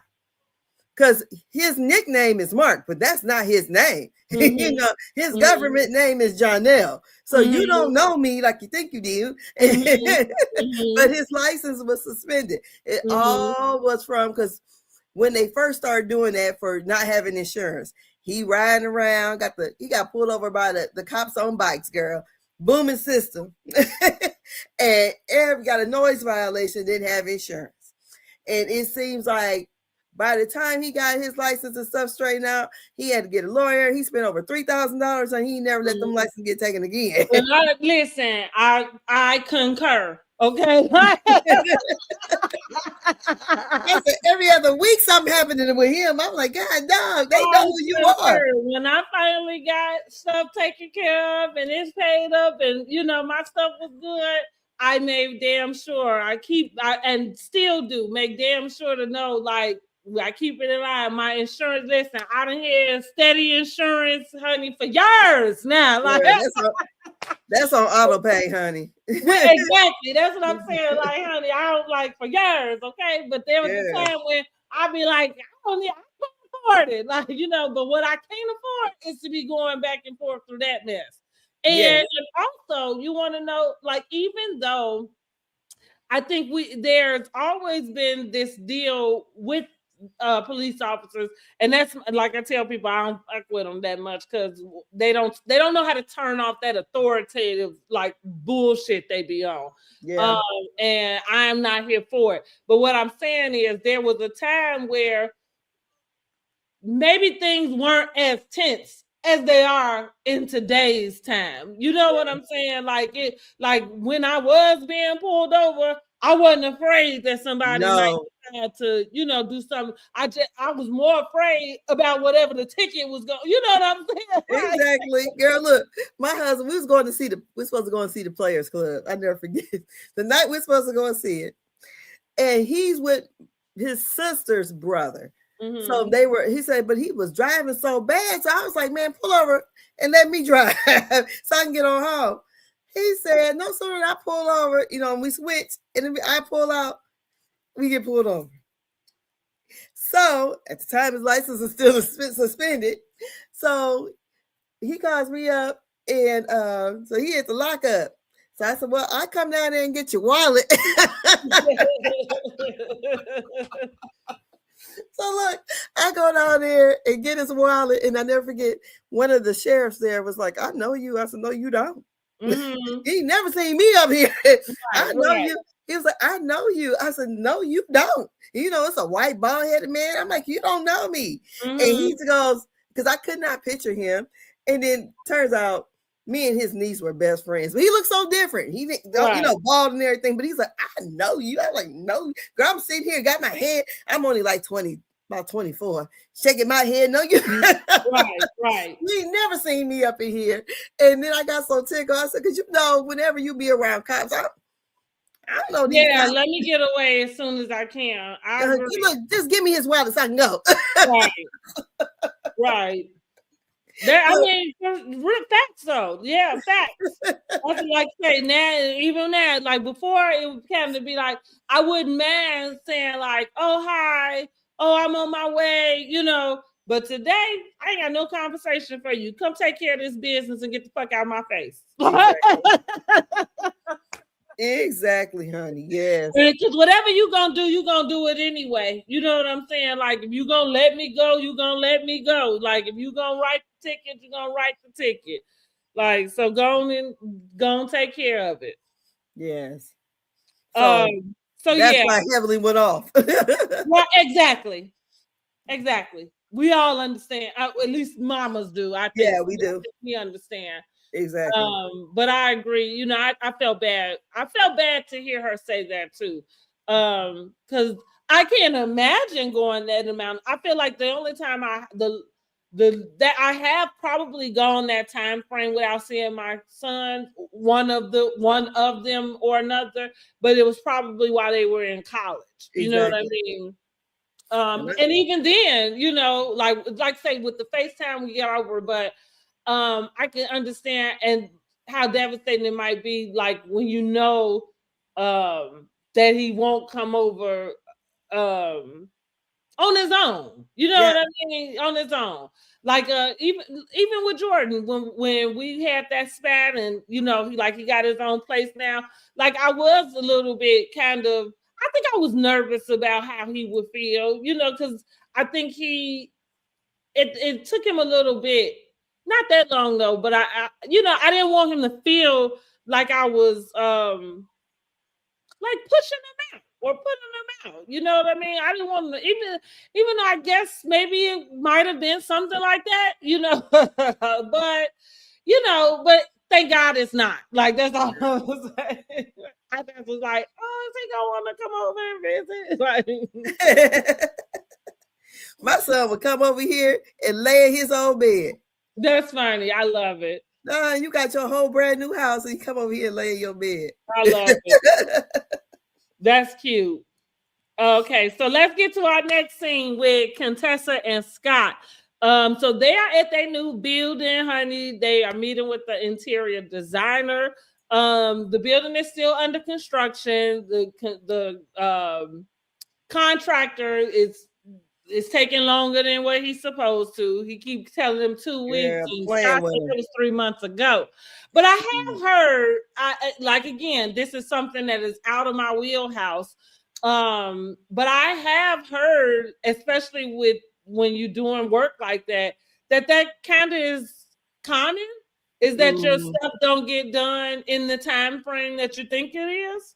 I know when I had, what was it 2021, I had my house redone and I would never use this company again. But I spent over $70,000 and I was in their ass the whole rip.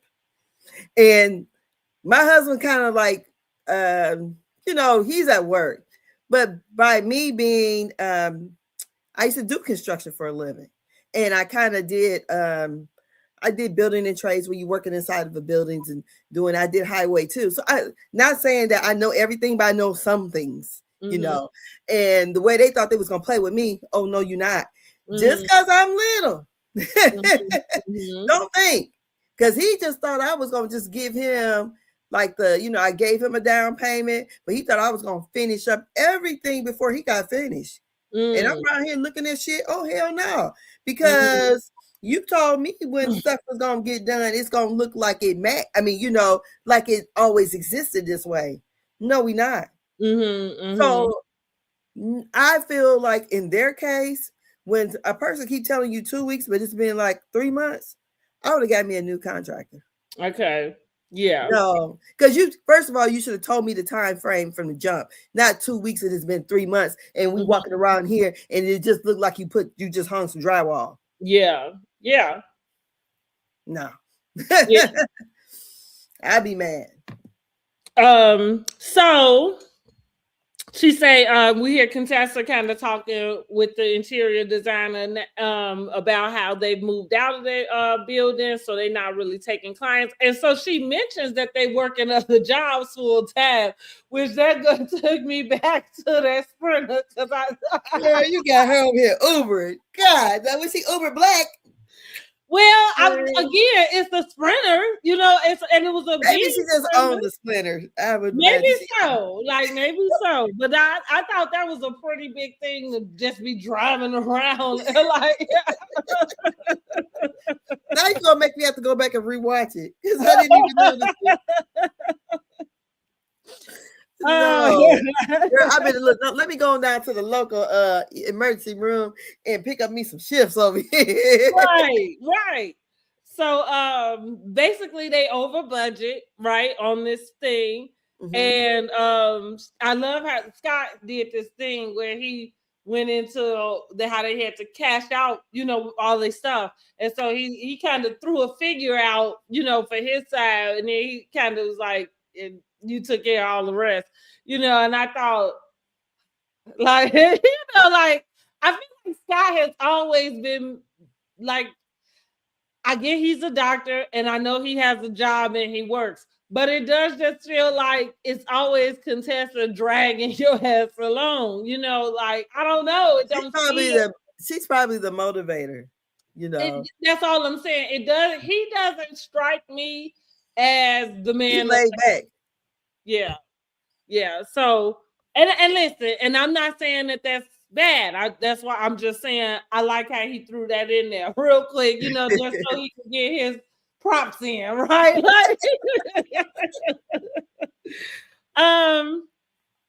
So what do we see about that scene? Well, you kind of already said it. Like they basically should be looking at a new contractor. I wonder if it's some. Well, I don't know. I'm not like they're people get brand new stuff built in that time frame. Oh, they're doing. That's why I was wondering if it might have something to do with paying. Like, do you pay as you go, or is it that do you give? You know what I'm saying? Because it sounds like he was paying it so much. Because did she say that? Yeah, they threw out a lot of money. Listen, and because it's not my wheelhouse. The figures and things that you threw out, I don't know why we looking at what we looking at. Usually you pay a down payment and then you complete it when it's finished. Okay. I'm not paying you. You're not gonna. When you think about the contractor, because what I was thinking, the reason why I was asking, like, do you pay? Do you pay? Do you pay? And I might be thinking more of like how maybe like how friends might do business together. Like if you knew or had a friend that was a contractor or something. But I know sometimes contractors contract work, right? You know what I mean? Like, so that's what I was thinking, which to your point, that would be on the contractor though, because you're supposed to get enough money to be able to go get your workers to come and do the work. Okay. Yeah. So I got you. And then whatever you done paid them though, that's just gone because you can't get your down payment back, right? If they ain't do my job, I'm suing them. Okay. Yeah, I work off of common sense, but I don't have any real I don't have no experience in doing nothing like that. You know what I mean? So I'm not sure how it works. And it could be the same for them, I guess. I would assume that. I would assume because I would have girl and raised hell. Yeah. If you told me 2 weeks and it's been 3 months. I feel you. I can't see myself being as calm as they was talking about it. To the point that she's losing patience. Yeah. No. Driving Uber Black and shit.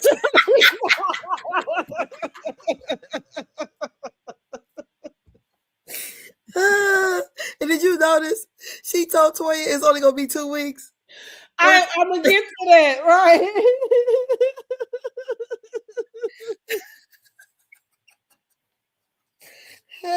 Maybe she gonna make them hurry and do that side first, so they can get. So, so our next scene is Toya meet with Simone at Brandy's med spa.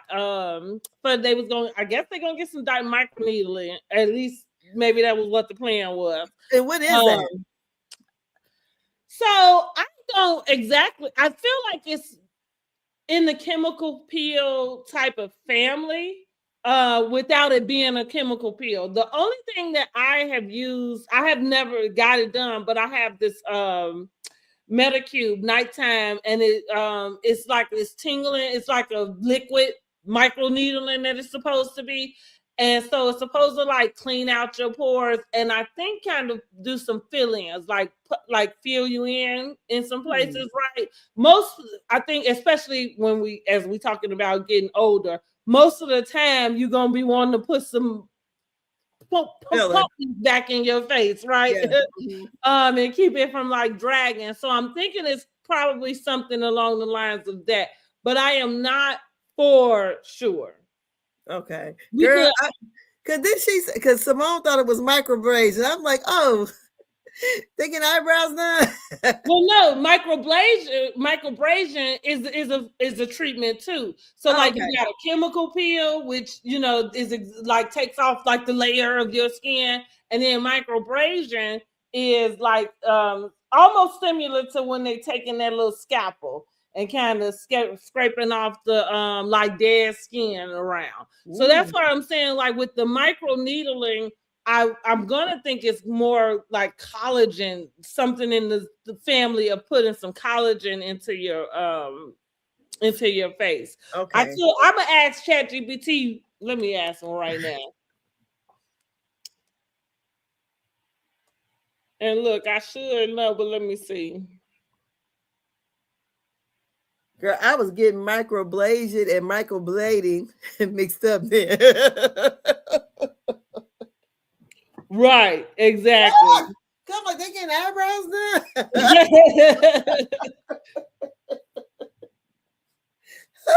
And it's kind of, and in those things, like the chemical peel is like the extreme part of like kind of some of this. So let's see. Oh, I was right. Microneedling, also called collagen induction therapy, is a minimally invasive skincare treatment used to improve skin texture, tone, and overall appearance. The device containing multiple sterile needles is passed over the skin using micropunctures to create controlled injuries that trigger your body's natural healing response.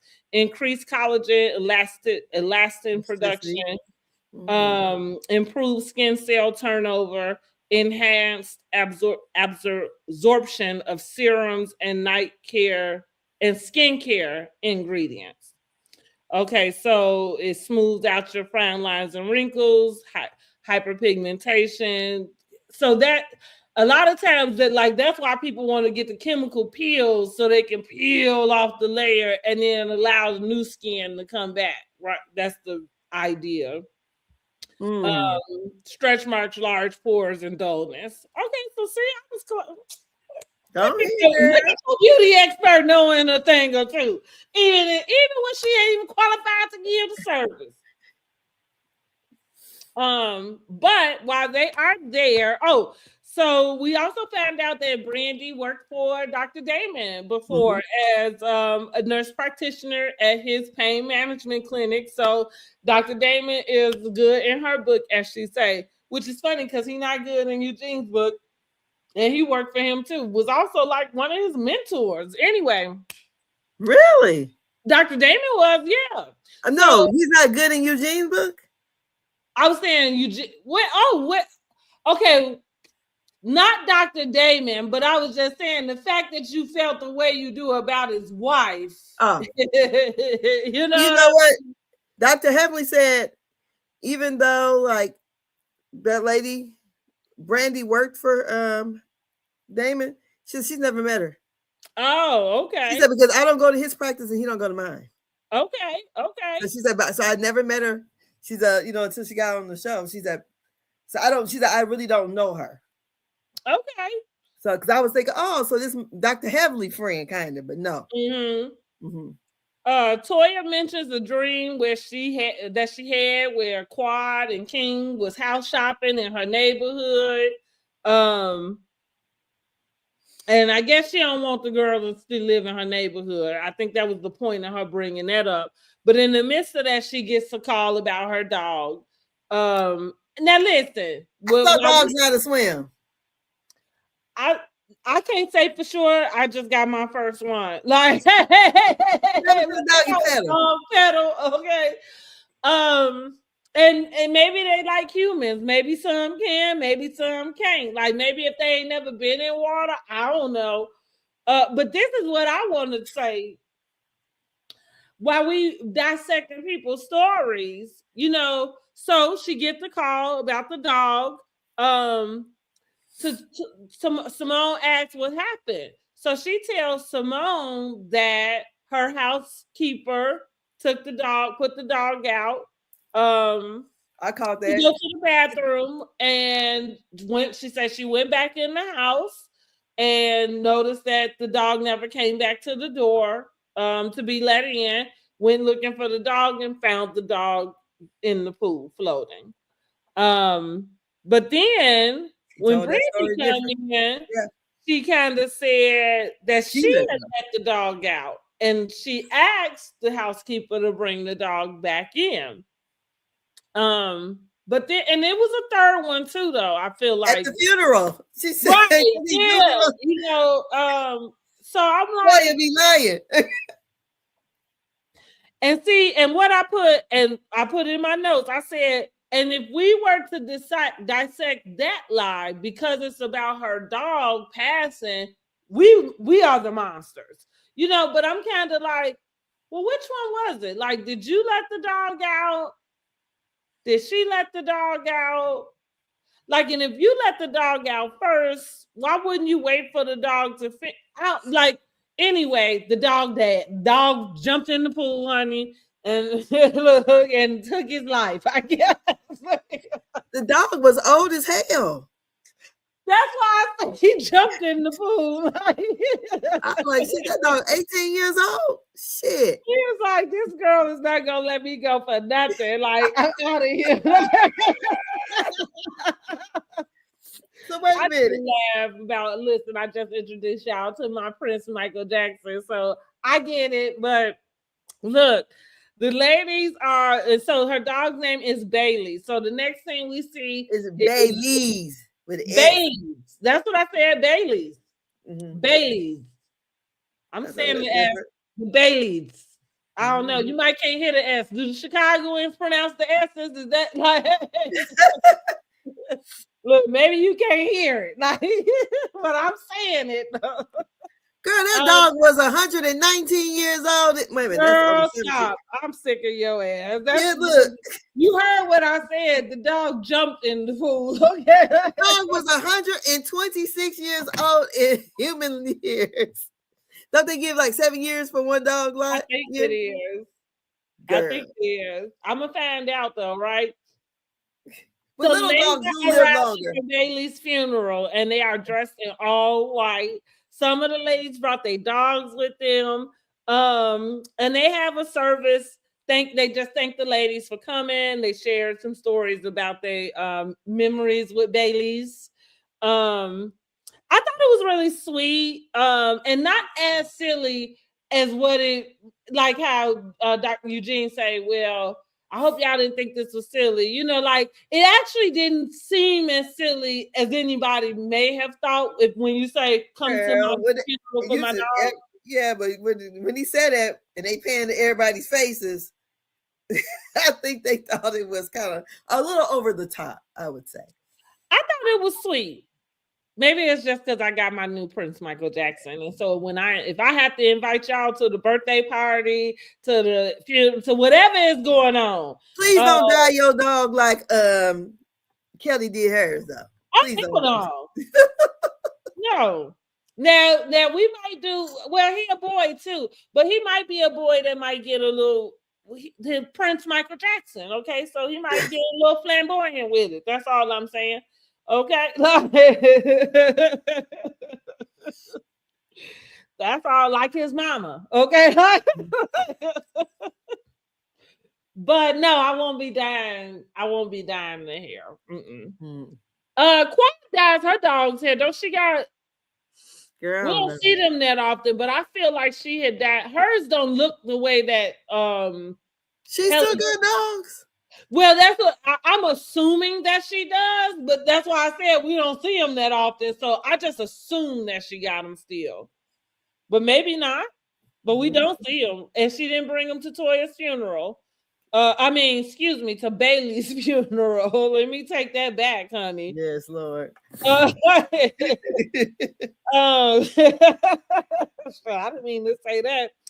I thought that was really sweet, right? Not as silly. So Toya also mentioned that she thinks Bailey's left the family, and she says that she kind of like to think that Bailey's surveyed where they was at, and the family really felt like they was in a good space, and it was time to be able to leave the family. So he just jumped in the pool. He jumped in that pool. So I wonder if she's gonna have to get a new pool since the dog died in the pool. Oh, I don't know. Girl, she's gonna make Eugene work even harder. Probably just drain it, clean it, and put it back. Yeah, no, she probably want a whole new pool. Whole new house, honey. Like we got especially if Quiet and King come over that way. Yeah, we gotta go. Because isn't that the reason why she got mad and moved? Because Neela built a bigger house than hers. Yep. She did. So we talked about that. Oh, so what is it that she said at the funeral though? Because I feel like I said it was a third. She said the dog had basically pooped on her rug. That's right. And he was scared. Thought he was gonna holler. She was gonna holler at him, but she didn't. She let him. She didn't holler at him. So, and she didn't want that to be like. She's so glad she didn't holler at him because that would have been his last experience with her. I'm like, okay. So what was the last experience? You letting him out? Right. Oh, and I know what it was. She said at some point she said we didn't think to look in the pool. The pool, yeah. And I thought, who is we? Like if you was gone, you know what I mean? Like I don't know. And again, that's the shit my mind pick up on. Like, like who is we? So you was looking for the dog before you left. Exactly. And maybe those can be slip ups, but I'm not sure why if you wasn't around. Like how did that verbiage turn into we? But either way, rest in peace, Bailey's. Like he was a cute little dog. He looked like the dog on that little commercial.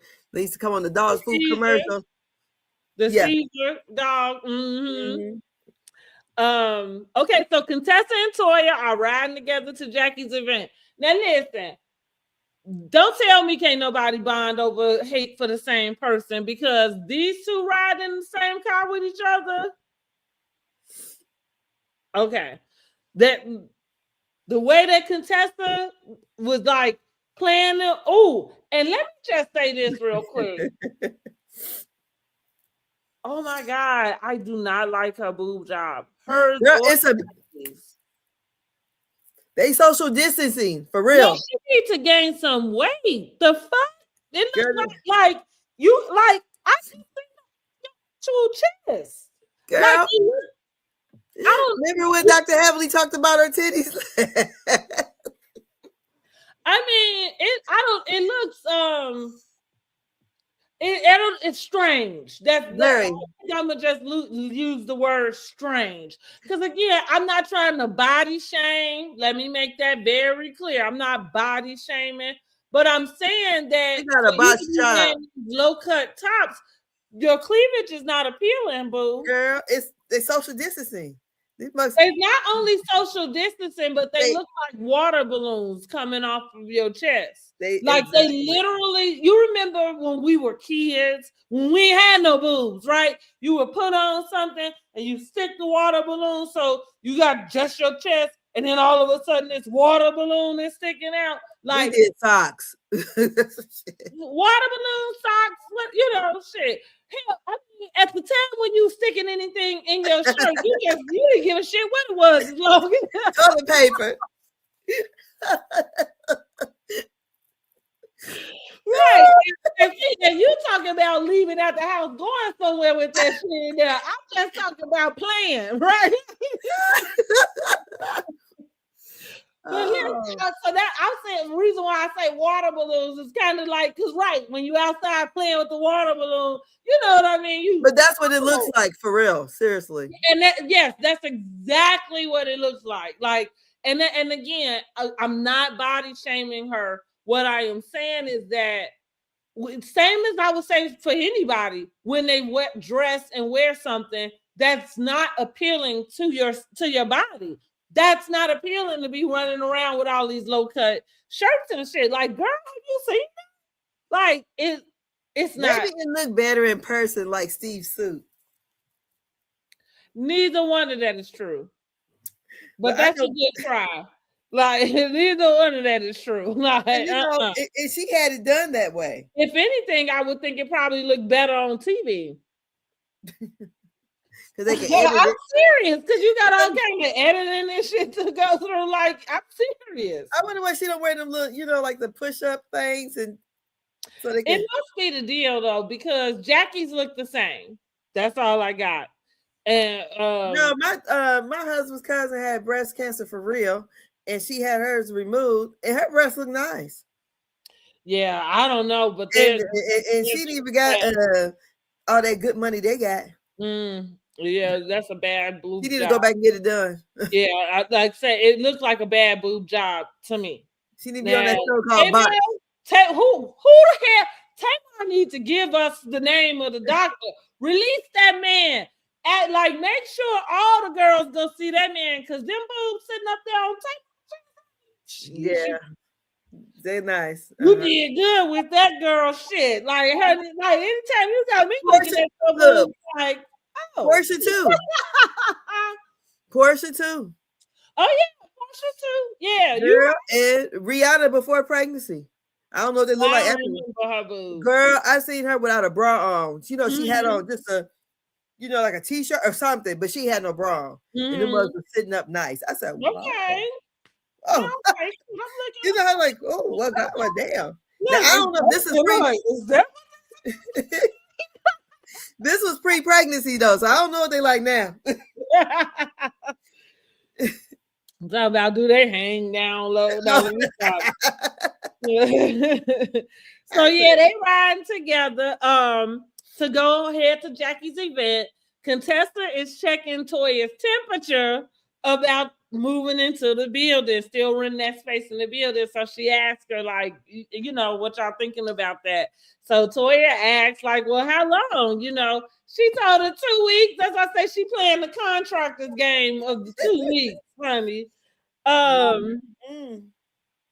And contestant, I put that she was sure to bring some spirits along so the ladies could pregame because Jackie wasn't gonna have no liquor at the spot. I like that car Toya was riding in too. Oh yeah. Here's another reason why your ass needed to be butt naked in some heels when that man came in. That's all I got to say about that. If you drive like you want, you know what I'm saying, live like you want, like, are you like, yeah. And maybe I got life fucked up, but like, you need to be on top of that. Exactly. What you thought about that scene? I thought about them breasts. That's what I thought. Like, I said, damn, that's a lot of space in between there. It is. Poor thing. Yeah. But we can't say nothing about it because like that, it reminded me. So y'all know Contessa is not my favorite person. And so when they did that compilation of Dr. Heavenly, and she said, your mama, said that to Contessa. She said, no, what she said, your mama's stupid. That's what she said. My mother's stupid? My mother died in 2010? Girl, you see the stand the bitch who do that type of stuff. Like, girl, don't jump I off swear. the cliff. Like, You and see her getting you hmm, see her getting turned up for the next episode on the yes, girl. And see, and I told y'all that's another thing when I call her a try hard, because I said Mia do too much and Contessa try too hard. The other thing I'm gonna tell y'all, what I tell y'all, is that girl gonna parkour her way into a scene. yeah, Okay, it doesn't like matter if it got anything to do with her. That's how her and Buffy got into it. yeah. That's like her and Buffy got into it so tough because you inserted yourself in something that had nothing to do with you. Not Mhm. absolutely nothing. And then gonna get mad at Buffy because Buffy already turned up. And here you come. Like with your story and your girl. Contestant is I don't that she's not my favorite person. Mm-hmm. Because she just move a little funny to me. She do too much. No, excuse me, try too hard. Like, and listen, I know she was mad as hell. She didn't show up at that event the way that, and it's funny the way she should have what she wore to that Cowboy Carter um photo shoot is what she should have had on there. But anyway, again, she don't be understanding the assignment. That's why I called her a try hard because she always showing up out of place. Yeah, Where are you going, girl? girl, yes. I thought it looked cheap. What the outfit for Cowboy Carter? That and the one she had on You yesterday. say both. Well, yeah, she always looked like she dressed in costume. That's That is saying again. So the ladies are instructed to arrive dressed sexy and to wear their heels. Now I don't know why the hell they couldn't put two and two together about what they was getting ready to do. Because if it's not pole dancing, it's some sort of yeah. sensual dance class. I would have took it as pole dancing, but then we talking about Jackie. I don't know. Jackie do this little weird. Jackie, do your thing. We don't know if you're a freak or not. We She can't said figure she it out. tired of them dancing around and stuff, so she gonna have them dance there. I guess So they so. was Can't dancing call around their issues. it. So Jackie explains that the event is about dealing with stuff that they need to deal with, but she wanted them to have fun first. So they're going to learn a sexy dance routine. Dr. Mimi shows off her dancing skills from college. Okay. During the course of them learning this routine, contestant busts down in the splits. Needless to say, Dr. Heavenly was not impressed with either. Okay. Just wait a minute, because it looked like Contessa messed up and she had no alternative but to bust out in them splits. Because it seemed like she kind of slipped and went into the splits. No, I think she meant to do a split because again, we talking about Miss Try Too Hard. Um, I I just don't know if she knows that it looked like what it looked like. Like, I don't know. Splits not might not be that sexy on everybody. Yeah.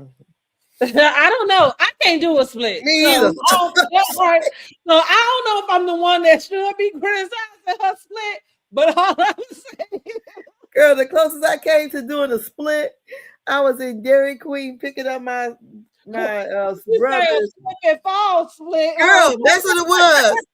And I couldn't do nothing but jump up so quick. The one white boy looked at me and fell out laughing. Girl, I did this. And my aunt goes, "Why didn't you lay there? Because you could have sued them." I said, "Girl, I was so embarrassed. I had to jump." I'm okay. Because there was no sign that I think the Pepsi, the pop machine, the water started coming from the bottom of it. And there was nothing, there saying that the floor was wet. Girl, I could have had me some damn money. Yeah, I hit my head and everything. But I yeah, was trying to hurry him get back. that split did look like a 2x4 wood being split. I don't know. Oh my God, I'm sorry. Well, I know she be busting it for Scott, then, honey. Go ahead. I hope he love it, baby. But please don't do that for us again. Girl, and I'm like, for what Dr. Mimi did, shit, Quad could have did. I thought Quad was gonna go ahead and show her up. Well, yeah, look, because that's what did Dr. Emily say about Dr. Mimi? She Girl, like, that's my friend and all, but I don't know if you look, if you still know the moves like you thought you did. it's been a long time since you've been in college, girl. In a long time, okay, honey. And like I said, Miss Try Too Hard, and she had to come out there, and I'm like, oh my god, like you, I do, I don't know if I'm not, I don't even know if it's okay for me to say that, but I do want Contessa to gain some weight. Yeah, she does need So to. like Just like I know Stacey. you mentioned Stacy being thin. For some reason, and maybe have we seen Stacy in just a bodysuit? But it doesn't look off for Stacy. Sometimes people can be thin and you understand that it just looked like, like their body type or something. For some reason, it doesn't look like Contessa's supposed to be that thin. I think that she works out a lot too. Yeah, okay. So, but every time I keep looking, my eyes keep going straight to Stacy's legs. I said, "Damn, she got some Well, little." listen, get off her legs now, because I'm feeling like I'm catching a damn stray around here. Look, now, Girl, no, Stacy legs are this big, and they look so hard looking. I'm like, damn. I know. look. So that has always been my Achilles heel is my Oh, damn legs, and that's funny that I still girl, wore you was in a whole swimming suit. Girl, shut up. Girl, shut up. My aunt won't even wear she because she said we was in Vegas. I said, why the hell you keep wearing pants? She said, because I got little legs. I said, shit. Well, listen. That's what I was saying. I cheer like I. That's what I was gonna say. Even though I've always been very self conscious about my legs, it didn't stop me from. Because here's the thing: what am I gonna do about it? You know what I mean? And no, I'm not wearing pants everywhere. You know what I'm saying? Like, so we just gonna have to get over it. But do you know what I wouldn't wear for the longest time? What? Hiking shorts. Right. Because I just To saw wear that the my butt? legs was way too little to be like wearing them. So Oh, that was the one thing, like, and it took me a long time to wear Daisy Dukes too, like short. see, Mm-hmm, I've always, well, to me, my best assets probably my legs and booty. Because all this mm-hmm, up here was nothing. I ain't had no titties, mm-hmm, no arms, or nothing. So I've always been the girl with the thick thighs and big butt, little though. mm-hmm. So that was, I said, that was my best asset. Now it's my worst. Because everything big now. Booty big, thighs big. I ain't But like, like I guess like Stacey, that's why I say it looked like she's supposed to be like whatever. I feel like my asset was just I just had a shape, so I could wear stuff that would have, but honey, wearing something that accentuates them legs, girl, bye.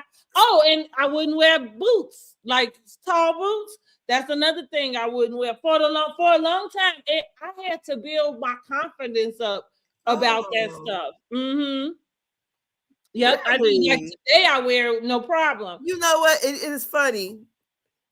When, like, okay, like my friend used to say, she said that when we were coming up, I guess she always felt big, big.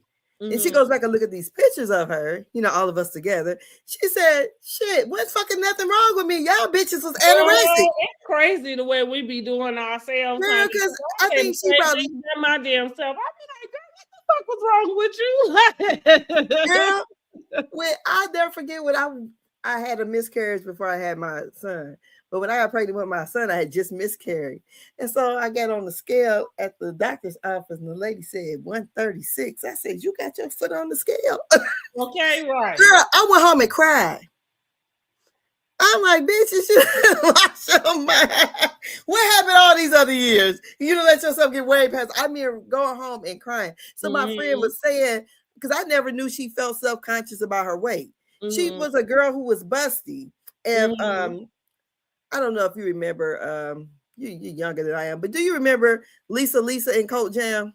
You kind of, Yeah, I I wonder if remember a song of theirs. It's funny I watched a documentary, but I she didn't really looked. understand half of what they was explaining in there. But go ahead. But anyway, she looked. We used to call her Lisa because she looked something Okay. similar to that. But she's a Mhm. black girl, but she looked. People think she's Puerto Rican. Mhm. So, but she looked like that kind of more, look, because we ain't had no Jess. She had all the Mhm. titties. And Mhm. so she would, she said, I really felt bad. She said, because I'm looking at you guys. I'm like, what?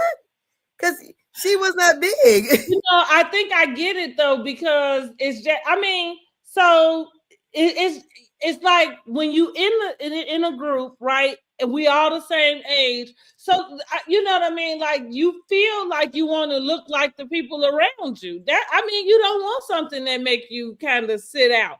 The only reason why, like me, that's why I feel bad for kind of going in on Contessa about her being small because I was the smallest thing out of everybody for the longest time. And I say that to say people did that was something I was self-conscious about, but I don't know where I got it from or how I was able to get to it. And early, thank God. But it was like I understood there wasn't anything I could do about it, right? And then I kind of paid attention to what everybody else wanted to look like, that it felt like it was similar to what I did look like. So it was easy for me to really kind of not pay nobody attention about it. Even, you know what I'm saying? Like, even though, let's say the boys, everybody wanted somebody thick. That ain't came from out of nowhere. You know what I mean? Like that, that's been the deal.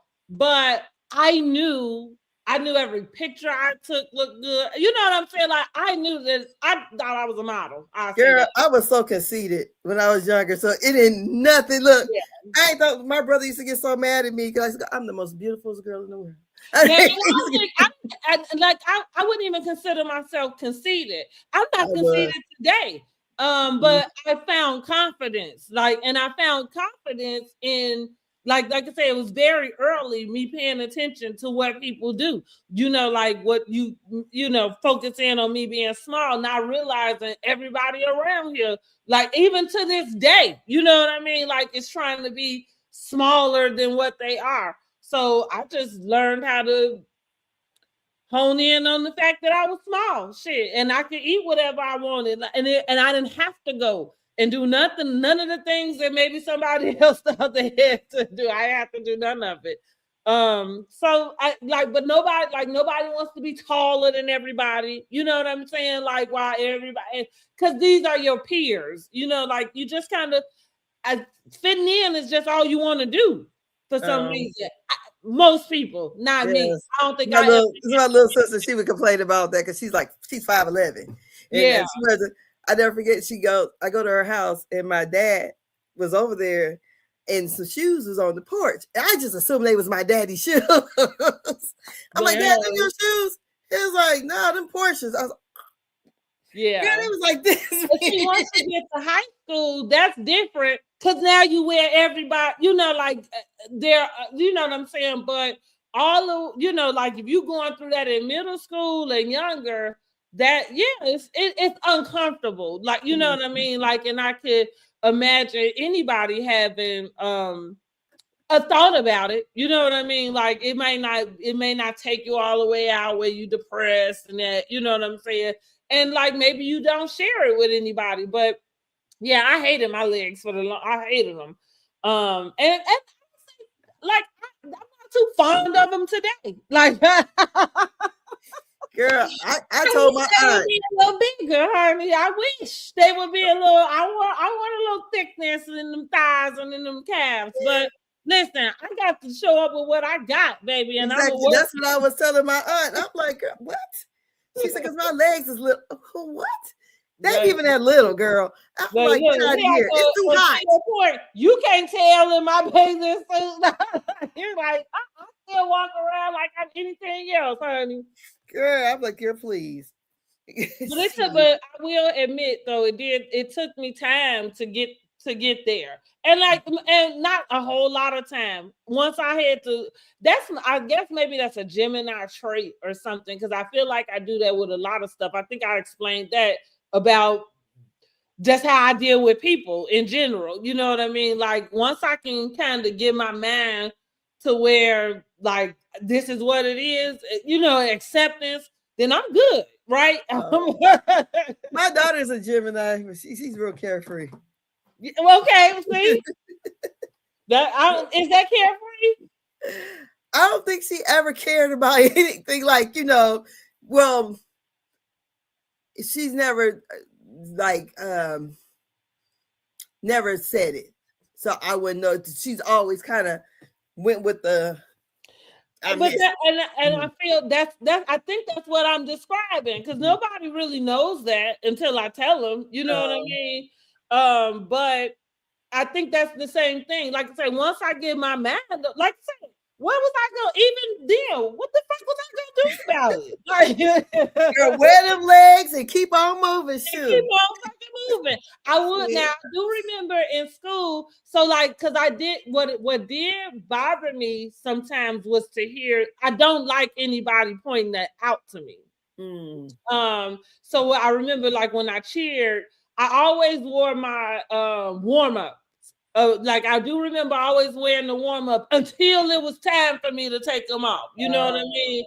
And so then, but again, nobody around would know that, because those were like, you know what I'm saying, habits that I did. Yeah. For me, you know what I mean? Like, for my comfortability. Yeah, you're not going to point it out to nobody so they can really talk about something that's really not there. Exactly. Exactly. And then, like I said, the most thing anybody would point out was, oh, you so thin. Oh, and funny enough, I feel like they didn't even point it out in high school. There was a time frame in my life where people pointed it out more. I was probably in my early 20s. And what's funny about that period of time is what I was going through. Like, I was too thin, you know what I mean?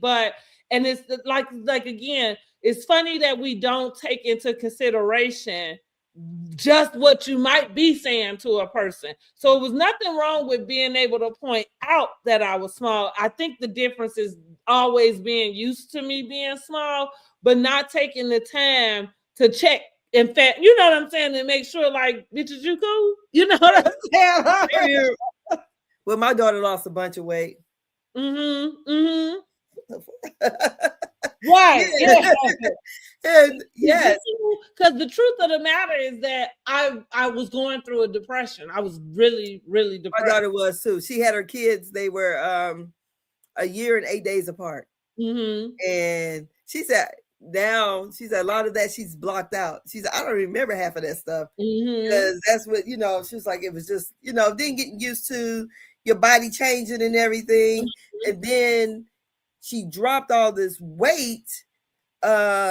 She's a busty girl, so when weight came off, her breasts sagged. I mean, they were. If they would have never got right, I probably would have helped her get plastic surgery. That's at that point. She's like, because she felt bad about that. And she said, it was like, all of a sudden, Mama, you go from having a big booty to your butt is gone. She said, then not only is it gone, but it's sagged. And, and I didn't realize, because she would wear the bras to push it up, but to see her body had changed like that, I'm like, dang, because when she was in high school, I had to take her get fitted, a person who ain't got no chest, to get this girl done. She wore a 28 double G. Oh, wow. Yeah. So they was out there, and then she breastfed with her son, and that's when they just started, looking like they do. I mean, like deflated balloons. Well, honey, I had to gain some little weight to get man back a little plumped up a little bit, because baby, that's what I already know, because as small as I am, and like you said, I done breastfed my kid, honey, I was like, these motherfuckers got the nerve to like hang? the nerve, right? Like, are you kidding me?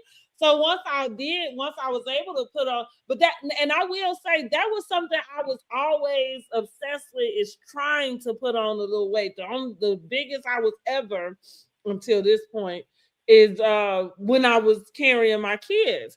But I thought about it, and I said, it's interesting that I probably look very similar today to what I looked like while I was carrying my kids, out minus the, like the belly in front. You know what Yeah, I'm saying? 'cause I'm bigger than I was. Mhm. I got up to 148 with mine. Mhm. Carry my kids in my hips, so like my Yeah, hips, and butt all spread and yeah. Hmm. My thighs look like what my cousin said. You like you got elephantitis. oh Lord. Yeah, them So bags yeah, was so like I big. feel bad, like, and that's why I want to make sure I let anybody know, anybody that come in, listen, I am not body shaming Contessa. I will say I think it sticks out to me today with Contessa because of her age. I remember when I did start to put on my weight, and I think I've said to you before, I think my highest might have been like close to 190, something like that. Mhm. And that, so when I started to have to go buy double digit clothing is when I was like, okay, now shit, like girl, I have to start going into a 10 and 12. Like, hold on, hold on, this is getting a little Girl, bit out of hand. girl, my cousin took me into was it Torrid? And she's in there buying clothes, and I'm like, girl. I said, I don't like this store. She's like, why not? I said, why they don't got the real numbers on here? Because I guess Torrid, they got 0, 1s, and 2s. I said, what the fuck they supposed to be? I said, people, when they come in here, they know they already plus size. I think they Mm-hmm. started like 12 or 14 or whatever. But Mm. I said, with the 0, 1s, and 2s, she's in there shopping. I said, well, you have at it. I said, Yeah. oh. I was like, hold on. So I ended up talking to my doctor about it, which she was funny because she was like, I'm surprised you hadn't said nothing before. Because she, of course, as I'm going for checkups and stuff, Yeah. I'm, whatever. And so I told her, I said, I've been small all my life. Like, you know what I mean? Like, so for me, it was like going back to what I was saying about wanting to even age in a graceful, natural way. Uh-huh. I'm not dying to be a 4'2". I done been them sizes, honey. My closet when I started gaining weight probably looked like New York and Company, the store. You can, you can come in there and shop. It is the All the 2, sizes, the yes. 4, the 6. The 8. And so, like, and also the other thing I told her was, I'm getting older. Like, I don't need to be 40 and a size 2. You know what I'm saying? Like, I And want to. plus, what color was she? Oh, my doctor she was white. Okay. What? Oh, Because sometimes even though because you're taller, okay. okay, I yeah. don't know how like when you put on weight how it went, Mm-hmm. but for you to be how tall are you 5'7", Yep, 5'7", maybe five one. seven and a half, something like that. If you're curvy built, really 190 wouldn't look that awful on you. It didn't. Just in the stomach part was the Okay. worst, right? And also, but there's another twist to that. My blood pressure was Okay. always elevated, so it was some other things Uh-huh. that weight really I've noticed. You know what I'm saying? So, and even now, so let's say I'm probably like 165 now. Uh-huh. And so we looking at, let's say, 20 pounds, but I don't have like the only time I have a problem with the blood pressure is, I guess, because I'm middle aged, according to Angel, honey. But Girl, you, like now my anxiety and stuff, it shows up different, right? So if yeah. I know I gotta go and have a procedure, I might have high blood pressure, or elevated, you know what I Yeah. mean, because or whatever. But it's not like what it was then. Yeah. That's something you And have to so really I watch guess to too. your point, I didn't look bad. Like, my stomach was bigger, so that was the Mhm. part that probably bothered me more. Of course, Uh-huh. everything else was bigger. And my face, you know what I'm saying? Like, I think a little more puffy is what I Uh-huh. would call Because it. I think when I first put on weight, I was triggered more by the number than anything. Because when you used to be in 100, 105, whatever, so Mm-hmm. 130 was like whoa, and Yeah. but to me, From 130 to 190, to me, it all looked the same. I never really gained the weight in my stomach, so it Mm-hmm. always was my thighs and hips. So Mm-hmm. basically, I didn't have the protruding stomach. So that's the last place I had gained it at. But from like 130 to really probably like 180, it looked the same to me. It just was Mm-hmm. wider, but I didn't You go know what's ahead. funny about that? I feel like that I understood. It wasn't until I gained weight that I understood body dysmorphia. Mm-hmm. Because also to your point, I don't think I noticed anything either until I had to buy the size. Like you said, the number was triggering for me, and that's kind of when it clicked. Even though I've been buying, you know what I'm saying, all the whole time, it clicked to me like, okay, girl, shit, the fuck is Look, going look, because I identify on? as skinny. Look. Well, right. Yeah. So like to me, I still saw myself the same. You know what Yeah, I mean? Yeah. exactly. But then when I could go and even now I can go and look at pictures and I'll be like, okay, Damn. girl. Like, you No, and know, it's a picture you when a you little thought you was Amazon fine. over here. Like, Look, look, it's the picture when you thought you was showing up fine too, and you be like, "God, that's me." you looking a little thick, currently, like thick. Like, shit, okay. You know, because Ah, listen, I'm always, at least for me, I don't know what nobody else think about it, but I'm always try to show up as my best self. Like, you know, I'm always want to feel like I look good, you know. So, like you say, like it's kind of like when I'm looking and I'm like, okay, girl, why you look like the biggest person in the picture? And baby. imagine that. Imagine going from the smallest person. And I think that's okay. So you're kind of dealing with what I dealt with, being the smallest, being the always the youngest. Mm-hmm. So that was always me. I was in every crowd, even like class or whatever. I'm always the smallest, the shortest, and the youngest. I said, Mm-hmm. so once you become the biggest and the oldest, it's like, Who? Right? girl, because Who? I got it with the first time somebody said ma'am to me, I said, so yeah, Listen, yeah, I'm with I you. get that. So yeah. So, like I said, Uh-huh. that's the only reason. And so, back to Contessa, I just feel like you're too old to want to be that thin. And I don't know if it's natural or not because it doesn't look natural. That's all I'm saying about that. It doesn't look natural. Like even like when during that time when I was depressed, girl, you can see not just my collarbone, honey. You can see the dip in like Well, see, mine's always showed like that because I ain't never had nothing up here. So it was mm, this the skinniest. My torso was the small. girl, But nah. so, I what do don't you even think know about how Dr. to Jackie define. then? Huh? So, what do you think about Dr. Jackie? I She's wonder, Dr. Jackie, sometimes it looks like she's supposed to be that size. mm. Like, I don't like it So does. you saying But I do Contessa has think a bigger frame?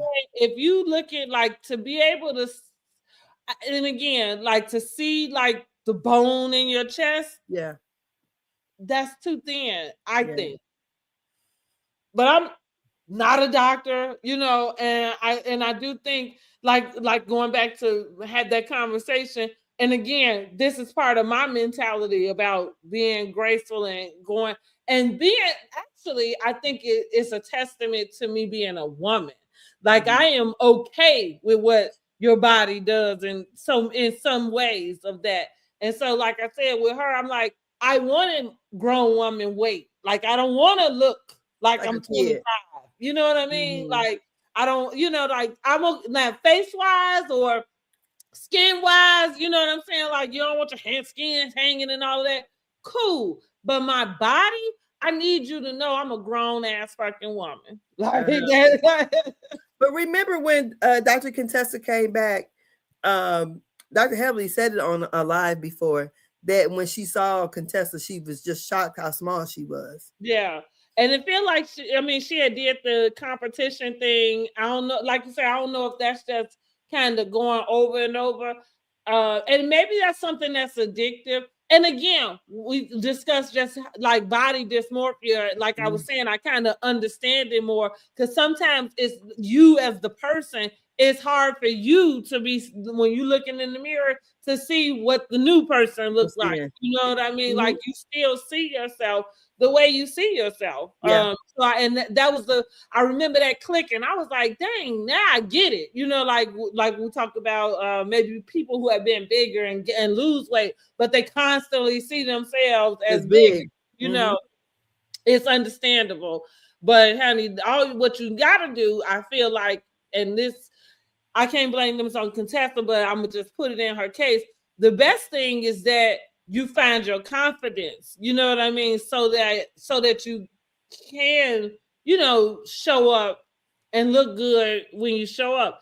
The problem with contestant for me is that I'm not sure how confident she really is. Mm. Um, which is go back to me calling her to try hard, right? Because if you was confident, you wouldn't try so hard, Mhm. right? I don't know. I could be wrong, but that's my take on it. So, and listen, we all go through it. Listen, because I ain't the most. Well, we just talked about it. I ain't the most confident, but I find it. I dig deep. Yes. Look, come drag them motherfucker on out, because baby, it's me and you, and we gonna have to get this thing together. Shit, that's what it is. Okay, so let's get what else let's get down to the nitty gritty. Oh, we Um, got the men too. all right, that's where we at to the men. Oh, Toya did say she gonna practice her dance at home naked. I sure Naked. hope she do. We gonna need to find that out from Mr. Eugene, Dr. Yeah. Eugene, because you better, girl, like that. That I want to send Toya a message like, Toya, we need to see you like jumping that man bones, okay? Because that man do Yeah. for you. He Anyway, probably got all kind of women in his DMs, girl. you know what? You ain't lying. If he even, I could imagine he don't even have an Instagram unless he got a Finsta. Okay, like the kids say. But I can't even imagine he would have one, to be honest. The men meet up. Dr. Damon joins. There are technically, I'm saying technically, 3 new men to the group. However, King and Steve, they Yes. were there last season, but I still consider them newbies. Yes. So they kind of sitting around. Steve brings up the polo event to Dr. Damon, let him know that they missed him there. He said it was pretty tame, which they all laughed. Thought like, yeah, it was tame. Like stuff usually don't be that tame, which got Uh-huh. them to talking about kind of giving advice to the newbie, to the new husbands about how to handle their wives in this group. Yeah. And when it comes to conflict and the things they go through. So that Eugene made sure to say, listen, always support your wife, which is why I said I'm almost certain he ain't even got an Instagram. His Instagram is Toya's Instagram, okay? He go get her phone and scroll on her shit when he want to see what's going on. You got Curtis to say, look. Cause I'm about to look. Curtis say, even if she grown, Eugene say yes, support your wife. Okay, so we back at Jackie now, because now Jackie want to ask these ladies some questions. Now the first question is, do you snoop through your husband's phone when he get in the shower or when he goes away or something, she said. And Uh-huh. so Toya kind of said, yeah, she do every time. Clearly she ain't found a damn thing, because I'm sure we would know if she had. I Um, wonder why she do that. See, when I you think when know, you do stuff like that, you kind of doing what you. Okay, I don't do that. First of all, me, I guess I have no interest in it because I know I'm not doing anything. So there's no need for me to go snooping on that person's phone. I feel like you do kind of do things like that because you're doing that. yeah, I think it's a twofold. So here's what I'm gonna say. I hope that I'm never in a relationship with anybody who I feel like I want to go through their phone. I Mm-hmm. think at the moment that you want to go through somebody's phone, you might have a bigger issue. Now, have I gone through a phone? Sure. And I would agree with you. Or even Toya say, like, because that's what most people tell you. You go looking for something, you're gonna find it. Mm-hmm. And your hope is that you're not finding it. But that's where we go back to, why is there an urge to look? You know what I mean? Because Yeah. for me, I want you to make me so comfortable. I don't even give a shit what's in that phone. You know what I'm Mm-hmm. saying? Like, and part of how you do that might be, like not doing, I don't know, funny shit with your phone, like taking it in the bathroom every time you go. You know what I'm saying? Like turning it down. Like, you know what I'm saying? So that I'm saying that with Toya, like I think she probably should dig a little deeper about it. If she done been in there a few times or what have you, and she ain't found nothing yet, why do you continue to do that? Like, are you? And so it might be something like what you saying, like maybe, She don't but even want to have sex with him when he come home. yeah, but now when I was going through a phone, I wasn't doing nothing. I just had, and Just that's where we thinking. go. I had the intuition that something wasn't it, and so and for me, I needed to find it, because these men play. I was young, okay, right? So men play tricks on your mind, how you running around thinking you crazy. You know what I'm saying? Like, and Yeah. so I always had to find hard, proof about it. So when I brought it, it wasn't no way, like for you to twist. Yeah.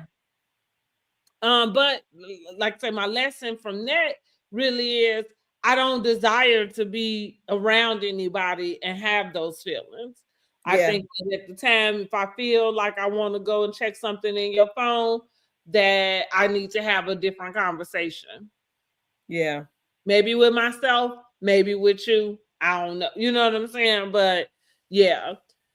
But I thought that was a little odd for her to ask that question. So she decided to make it more personal. And she said, well, Simone would not have gone to Quad's party no matter when the invite was sent. Which I made a note to say that wasn't exactly a question, but Simone answered. Statement. Yeah, it Mm-hmm. was a statement. Simone answered and said that's not true. She emphasizes that sending an invite the day of means you really don't want a person there. I could say it could go one way or the other. Sometimes a person, I think, because you already know whatever y'all Discord is, it's easy for you to jump to that. Maybe a motherfucker just forgot. Sometimes I think people don't give space for a person to forget, but I do agree. I do agree, and I hadn't always been this way, because I think I've been a people pleaser for some time, and I'm no longer that anymore. So what I'm Mm-hmm. saying is, yeah, if it's something that you planned and you planned it for some time, and maybe I'll just use discernment with that, because what I'm saying is, like, there could be somebody who I could understand. Hey, you know what I mean? Like, maybe you had the thought, maybe you forgot to call. You know what I mean? Because it happens Mm-hmm. to me. You know what I'm saying? Like, I could be like, oh shit, I meant to do this and I forgot. And it's not intentional, about to leave somebody out. So I feel like for me, I would just use the discernment, but I think it's true. Like, I'm not gonna jump through a hoop to get somewhere in the same day for something you've been planning, you know what I'm saying, a little bit longer, if it's not conducive. Now you might could call me that day and say, like, what are you doing? I'm like, oh, I'm free as a bird. So maybe then I can say, like, well, okay, I'll come. But here's the deal. Let's say we get down to it. Shit, if I don't feel like it, I might not. Why? Because I got the invite the same day anyway. So I hadn't put it on my schedule, like to even be there. Now that's the thing about me with a Gemini. I like to plan stuff out, and I like to have I feel like I have to prepare to be out socially. And what Yeah. I mean is kind of like, just my inners, you know what I'm saying, energy, just all of it, So I'm not one that moves. uh I am spontaneous in some areas, but in some not. You know what I'm saying? Girl, yeah. So, I agree with that. And like I said, I agree with her not going because of it, but I think she felt that way because of whatever their problems is. So they go back and forth, honey. They tried to get some tears out their eyes. The girls was talking about how much it reminded them of soap operas, and baby, it was Girl, a soap opera acting going on there. girl. Toya was funny though. Her confession. Said, yeah. She said, the only reason why Simone cried because Quad cried. She said, yeah, bitch, I'm going to cry too. Right, because you cry, I'm gonna cry. Right. Okay, and they do the same thing every freaking year. It's like, oh Yeah. my god. Um, so Quad apologizing to Simone yet again because I feel like I feel like Groundhog Day, like we've been here before. Yeah. And so Simone admits that she mostly functions out of hurt and anger when What it is comes. she so hurt about? I don't understand. Or is it because she felt like Quad was not a real friend and that she was only really a co-worker? Is that the issue? Yeah, I feel like yes, yes, yes, yes, yes. Um, I'm glad that she did kind of say that because that's exactly what it is. And I think it does go all the way back to the sister circle, to that thing. Okay. Yeah. Okay. Yeah, I think it does. Um, and I think that what we always see is listen, I don't know why they give her such a hard time because it is a job. I think I remember saying this about Quad last season. All of the girls, Simone is the one that takes it, to heart. But all of the girls have had a problem with Quad in the way she moved like that. She talks to y'all while y'all filming, and then y'all don't hear from her when y'all not filming. That's because, and it's so much like what Giselle said. Giselle, just look at this. This is her job. And so I agree. Like my coworkers, they see me when I'm at work. You know what I'm saying? Like you don't see me when I'm not at work. You're not friends with me on my social media. And even though my stuff is public, y'all don't even have my numbers. Like I don't mix those things together. So I get it. Like, and I don't know why y'all just won't let this girl be. The fuck? Why she gotta be y'all friend? Outside of y'all filming, because clearly y'all are not friends. You know what I'm saying? Yeah. Like, just get with the program. Like that, I think that's what everybody needs to do. But yes, I feel like Simone, which I feel like everybody has gotten with the program. It's Simone that has it. And I wonder when Simone's birthday is, but I think it is like, I'm not gonna play with you. Like we either friends or we not type of deal. Like I don't want to play the we friends on camera. Um, so I think that's what it is with Simone. Hmm.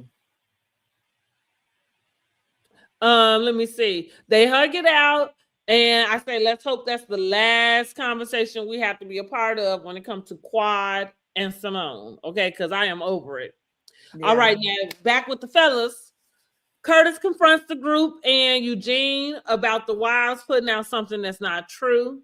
Because that's what when he asked, he say, clearly you're not gonna confront your wife like if she says something that's not true. Eugene said his wife ain't said nothing that wasn't true.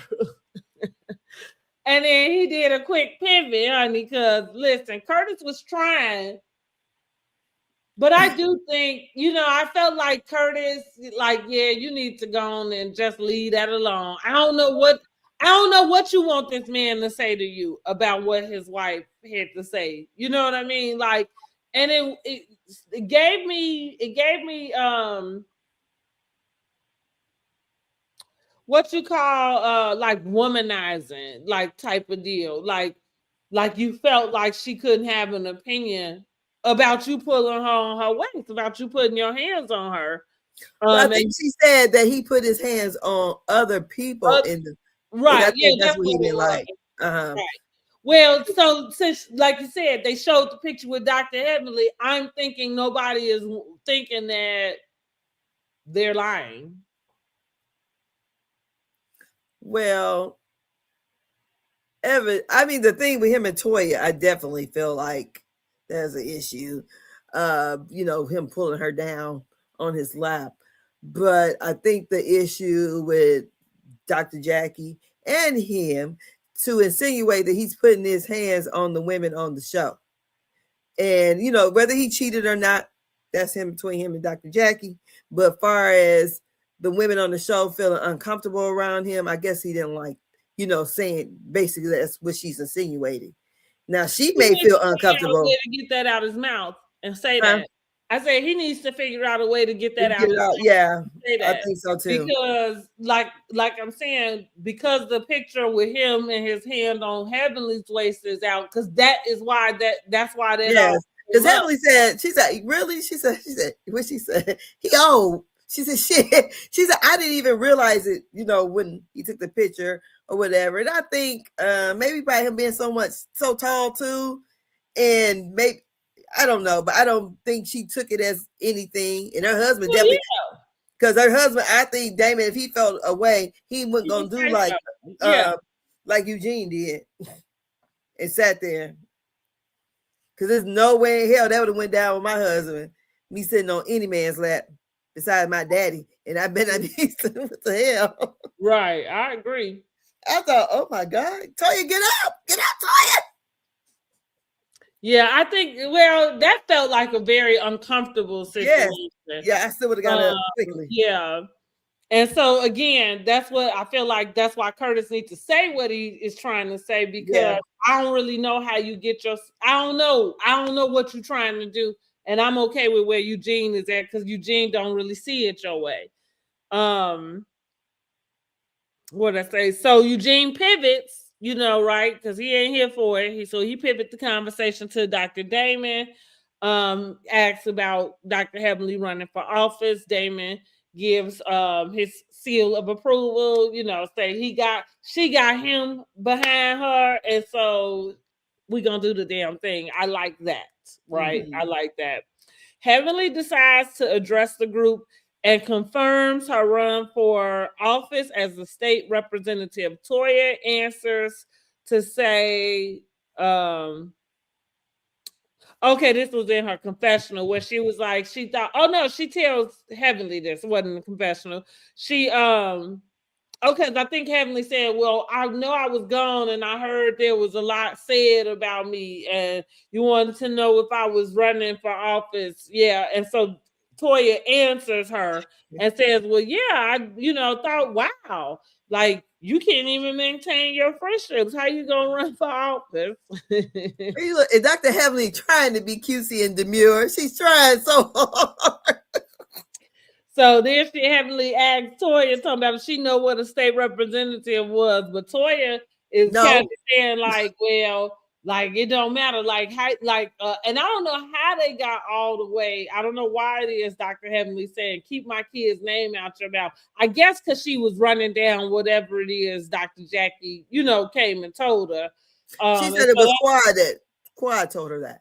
Okay, whichever one, because it didn't happen in that scene. But what I'm saying is the rule of reality TV, which is why Toya said, well, I'm glad you brought it up, right? Like, because I did want to ask how how y'all doing and this and that. So now it is like now the subject matter is on the kids, and Dr. Heavenly is hitting the roof, honey. Like, I don't know what they saying between each other all the way. I think Toya said, "Oh yeah, I said that."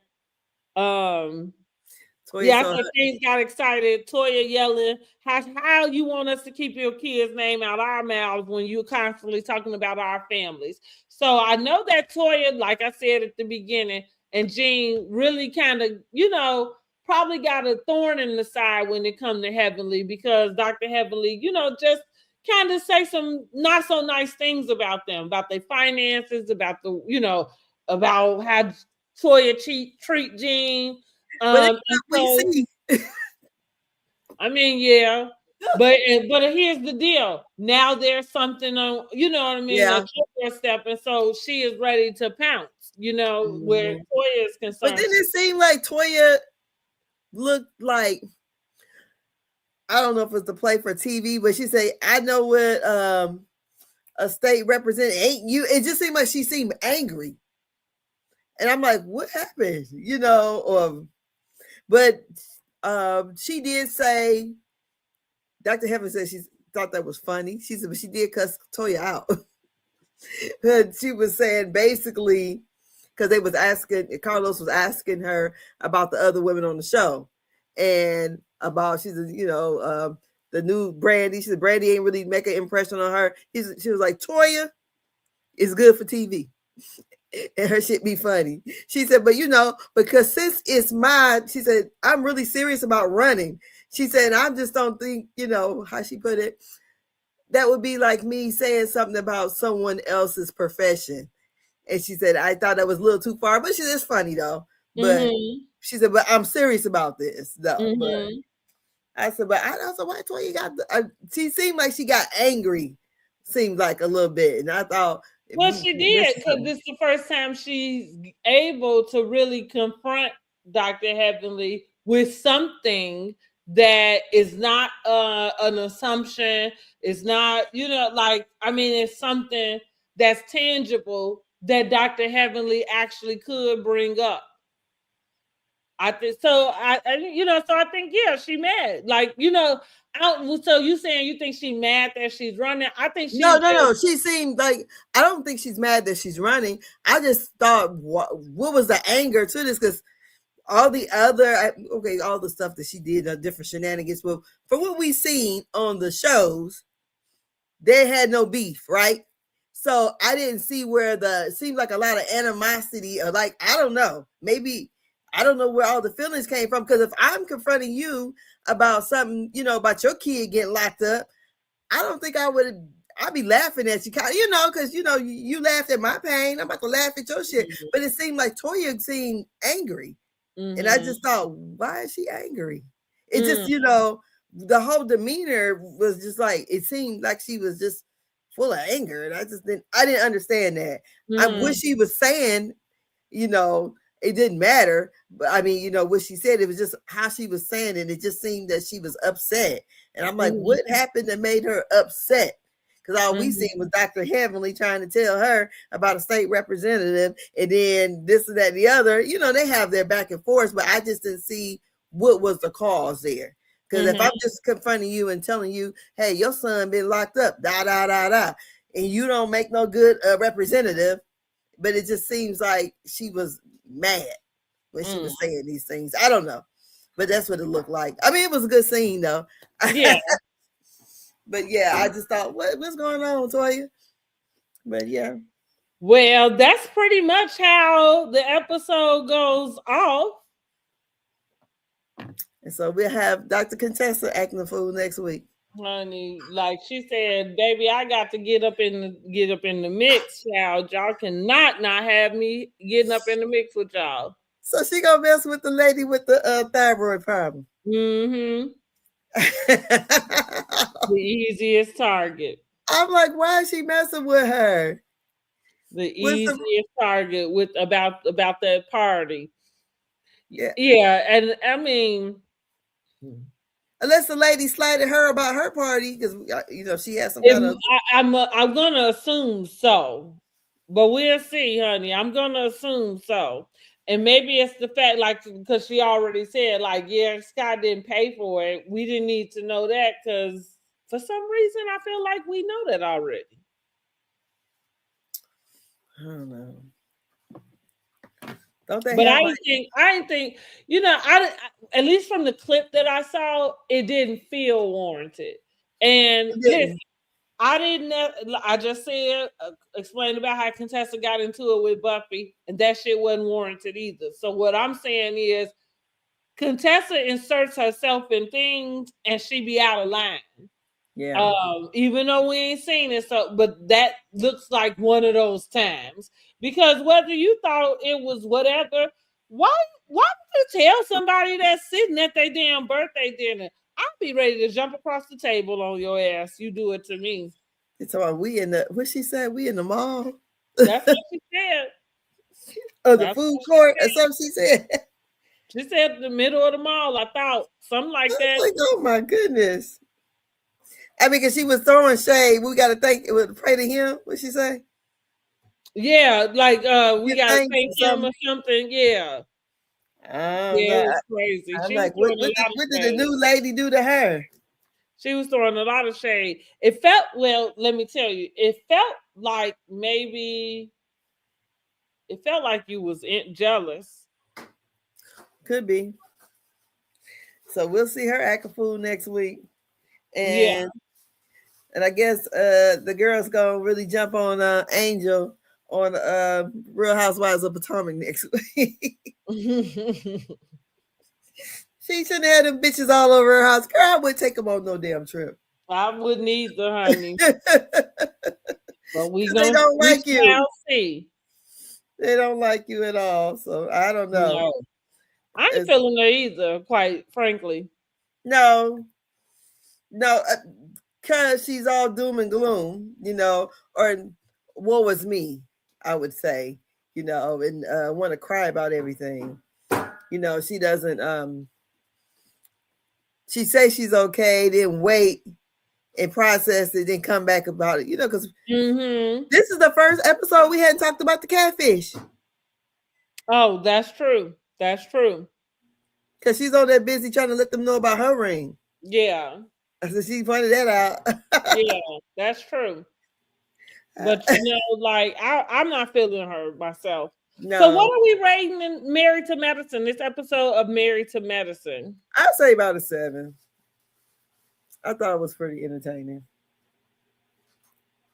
And next week they're acting fool. They'll give us a kind of steady one. I mean, they act the fool a little bit this week, but I just didn't. Only thing I don't like when Simone argues, it seems like it's going to get physical. And I don't like that. Because quiet to get your finger out of my face. I thought somebody was about to start swinging, and I'm like, oh, Lord. Right. So I wasn't sure. I'm like, okay, where is this going?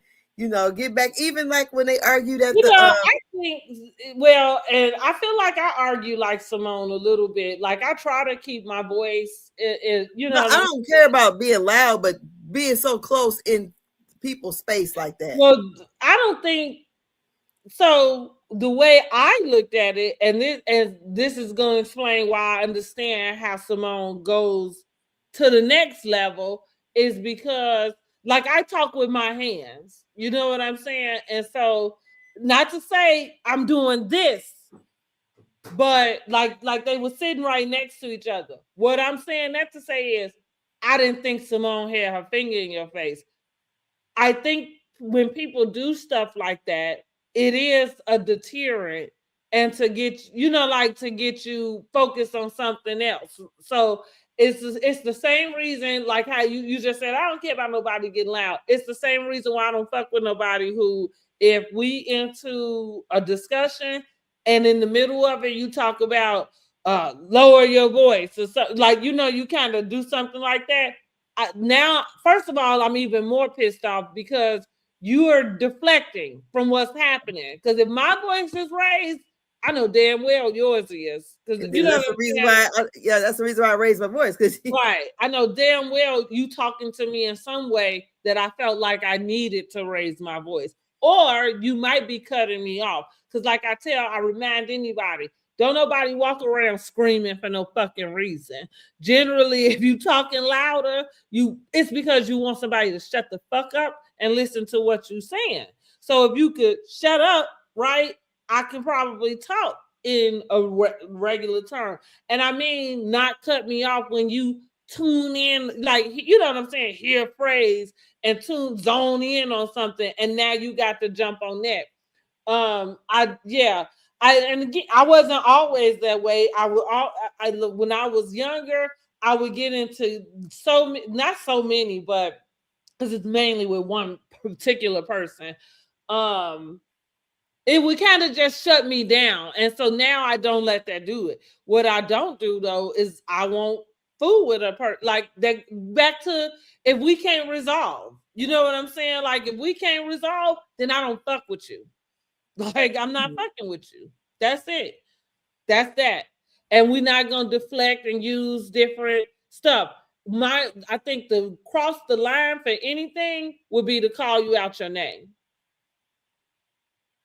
Like you be, or you know what I'm saying? Like if I done say something like that for me, then you probably got the right to be like, okay, I ain't talk. You know what I'm saying? Like I ain't gonna finish this conversation. Like if you kind of being disrespectful. Yeah. You know what I'm saying?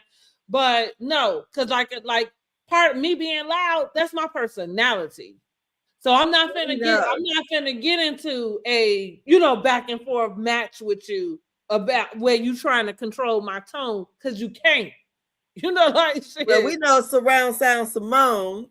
Right, Gonna and be loud, that's what I but she like. gets I loud feel and like close. to her in that way. You know what I'm saying? So that's what I'm like. I said with Quad State, with get your finger out my face. Like I felt like that was it was a snake. And then going back to when we talk about Simone being hurt and angry and dealing with her that way, it's that shit. You know what I'm saying? Because you always doing some snake ass shit to me. Well, and I don't dislike Quad, but that's some, yeah. I maybe it's not. It's something. It's dirty. It's snakish. I don't know. But again, I wouldn't. I don't. They work together. They got to do that type of stuff in my personal life. If we have to have that kind of thing going on, then we won't have no conversation going on. Mm-hmm. I was saying with my mom. My mom, I think I told you that. She said, "You a difficult person to talk to." Well, guess what? You don't have to talk to me. Because I don't have difficulty talking to anybody who's you know what I'm saying, I only seem to have difficulty talking to people who can't be accountable for what I'm saying, what they do. I know that nobody is telling me I'm loud when we just having conversation. You know what I'm saying? I don't have a problem with it with anybody else, but the ones who are trying to control you and control what you're saying and control how you do it. No, we don't play them games. And you told that to your mom? Yeah. I mean, was that disrespectful? I don't think so. Are you a difficult person to talk to? We don't have to talk anymore.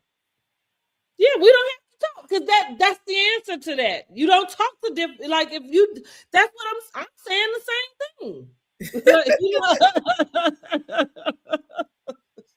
I'm saying the same thing. I'm saying if we can't get through a conversation without you focusing on some external, you know what I'm saying, part that has nothing to do with what we're doing, then we don't need to talk anymore. Because I like to say, I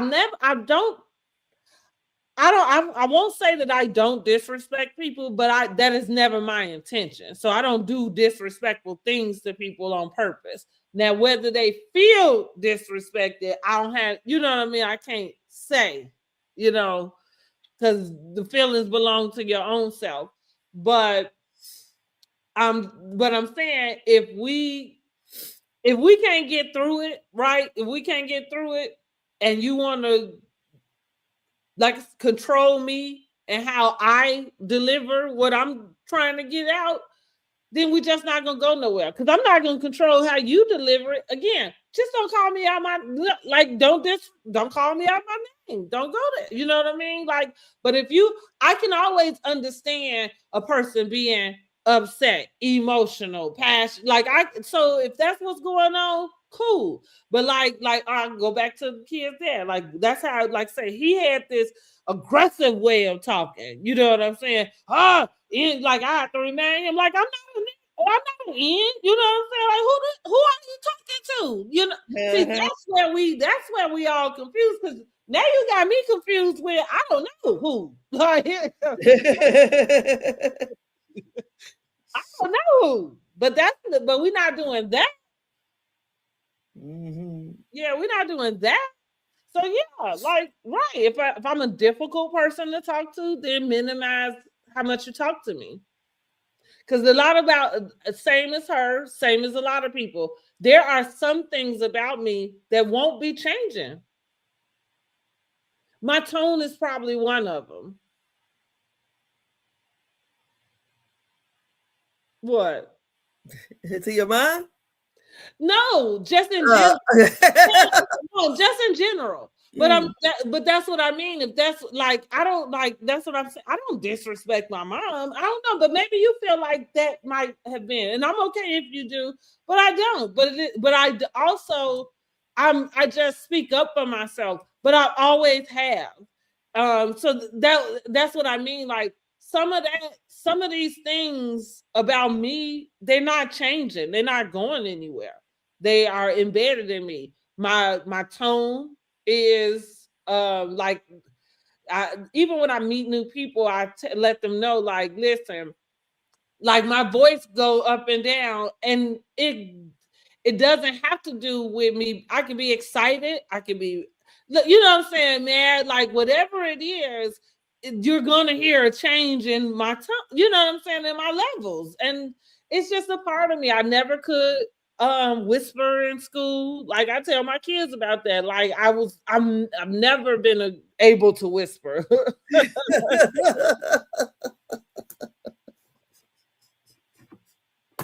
I always got caught. You know what I mean? Like every time I tried. So writing notes was my best friend. You know what I mean? Because man, I can write a note. You know what I mean? And not do that. But going back to what I was saying about everything else, these are things I learned to accept about myself. You know, like, and that's just what it is. And I think the people who love me, you should be able to also, because if you know me, then you know me. You know what I'm saying? So that's what I'm saying. Like, you know that I'm not, and not to say I can change, my voice can go into a, I guess, authoritative, you know, type of tone. Everybody knows the difference. Yeah. You know, right. Yeah, everybody knows the difference, right? You know, so there, you know, that's it. And that's that. So no, I'm not gonna spend the rest of my days um I don't know, doing I don't because I don't know exactly what my mother would want when it comes, like, but I'm not gonna spend the rest of my days trying to get there. Are you the only child? No, well, to me I am, but no, I'm not. To me, I'm a. It's a big age difference or something. It's just that we wasn't always raised in the same house. So like I had two younger brothers. Now my youngest brother is 10 years younger than me. So that's a huge age difference. But the second one is like 4 years younger. He's the one that was primarily raised in another home. So like, and just even just in my adult life, like we have relationship, or we have, you know, like we know each other and all of that. But just even in just the way that my life has been lived, I don't feel like I have siblings. So y'all have the same mom? We have the same mother, yes, different Oh, okay. days. Mm-hmm. Oh, So oh, she has three. That's what usually how I put it. She has three children. But I feel like I've always felt like an only child. oh, Maybe that's spoiled. I don't know. oh. Oh, I'm the oldest, but most people from the outside looking in, they didn't know that, just perceive that, oh, oh, you got brothers, but my brothers, one of my brothers is like not quite 2 years younger than me. Then the other one, he's 6 years younger than us. He got a birthday coming up. He'll be 47. And I always say that's the generation that is just different. And me and my other brother, he called us the MC Hammer and he NWA. But see, like I went through everything by myself. You know what I'm saying? I had like my son now, Sean is 4 years older than his younger brother. So it's something similar, but at least with like they went to elementary school at the same time. You know what I mean? Like I went through everything by myself. Like I didn't have a sibling, you know what I mean, that came in, you know, or anything. And with my youngest, I more so was like kind of like a mom to him, more so than like a sister, you know. Okay. And then like he, you know, got some little things. So as all of us have gotten older, which happens, you know what I'm saying? People, your life does what it does. But I'm saying like the reason why part of that, like what I explained, I just have gone through a lot of life that I, you know, by myself. And so yeah, I like I said, like I just analyze stuff so much differently now. Like even with like everybody ain't family. Some people just relatives. Like, and that just is what it is, you know. That's just I mean, but that's how my mind works. Like I can't trick my mind into putting you in a position, and and you don't do what you know what I'm saying. Like, yeah, no, because there's some things that when you say family, is some things I expect from family, like other Mm. that, and it's some things I expect from relatives. You know what I'm saying? So yeah, we just related. Oh, well, I guess because I'm the oldest grandkid on my mom's side, Mm-hmm. and I don't know, maybe they all just kind of fall in line. I mean, I think usually like my cousins that okay, I would say my aunt's children. I ain't gonna say my uncle's kids. My Mm-hmm. all of my mother's sister's kids are closer to my age. And the rest of them, girl, I gotta hold on. My uncle got a kid. I'm 53 and he probably like 19. We first Wow. cousins. Yeah. Oh, I'm shit. He almost my grandkids' age. You know what I'm saying? So, but like the older ones that are, I'm older than, but they're probably just a little bit younger than you. Those are the ones that we kind of all are close, I can see that. Yeah. Yeah. I So can the see other that. ones that's my kids' age and younger, Mm-hmm. Mm-hmm. they like, I don't know this old bitch. And it's funny you say that because even so, like my aunt, like my auntie and uncle, they set of kids, and they all was having kids, but they probably like those are my cousins, and that's who they were older than me, but that's who I grew up around. But by the time they was having their kids, now I'm kind of graduating high school. You know what I'm saying? And Yeah. then subsequently having my own kids. So even that relationship for me, you know what I mean, like is not, I mean, we know each other, like again, we related, you know what I mean, like that, and that's Yeah, just because my little cousins be like, and I was like, I am dang near like 35 years older than my first cousin, mm-hmm, because my uncles mm-hmm. them decided to have some throwbacks. Cousin, my mother's sister kids, we're very close, you Yeah. know, like or now there we are, again, we went through our thing, but for us, like that's my family, right? Yeah. Like it doesn't matter how much time go by or nothing. When we get together, we fall Pick back right in. up. Yep. Like, yeah, we right back in and we laughing. And guess what else? And we can resolve whatever type of deals we have because we know each other and we love each other, right? And ain't Mm. nobody trying to outdo the other one. You know what I'm saying? So I I think in some of that I had a hard time like compartmentalizing or whatever, but that's the reason. And probably sounds colder than it is, but again, I have to look at it for what the facts are, so that I But it can't. is. I think it's because I have younger siblings, Mm-hmm. so my siblings are not much older than my daughter. So Mm-hmm. when I told my mom, I said it kind of they feel like not like a brother and sister to me because my brothers I grew up with.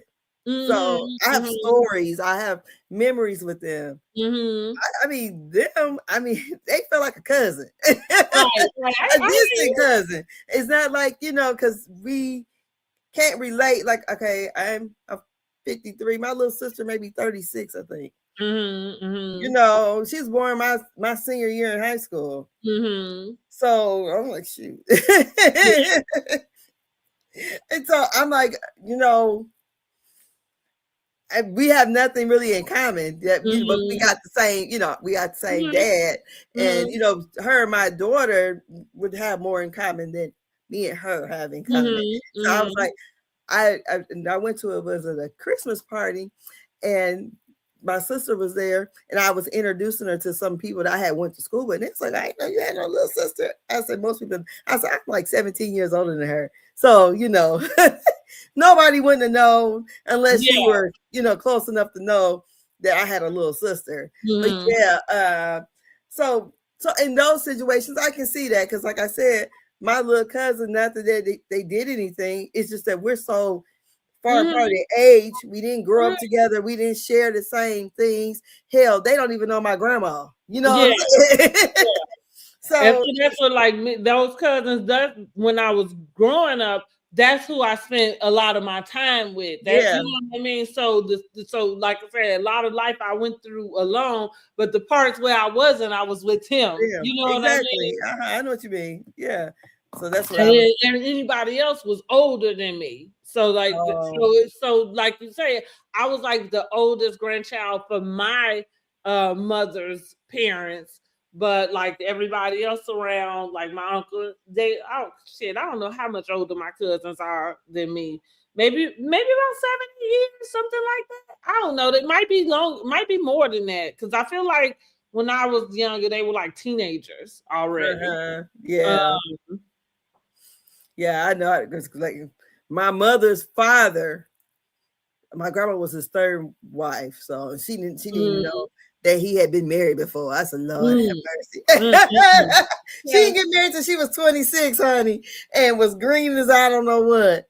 And so yeah, those set of cousins, they're it was funny because we went to my mom's sister's funeral, which like was it 2 years ago, and his first cousin I had just met.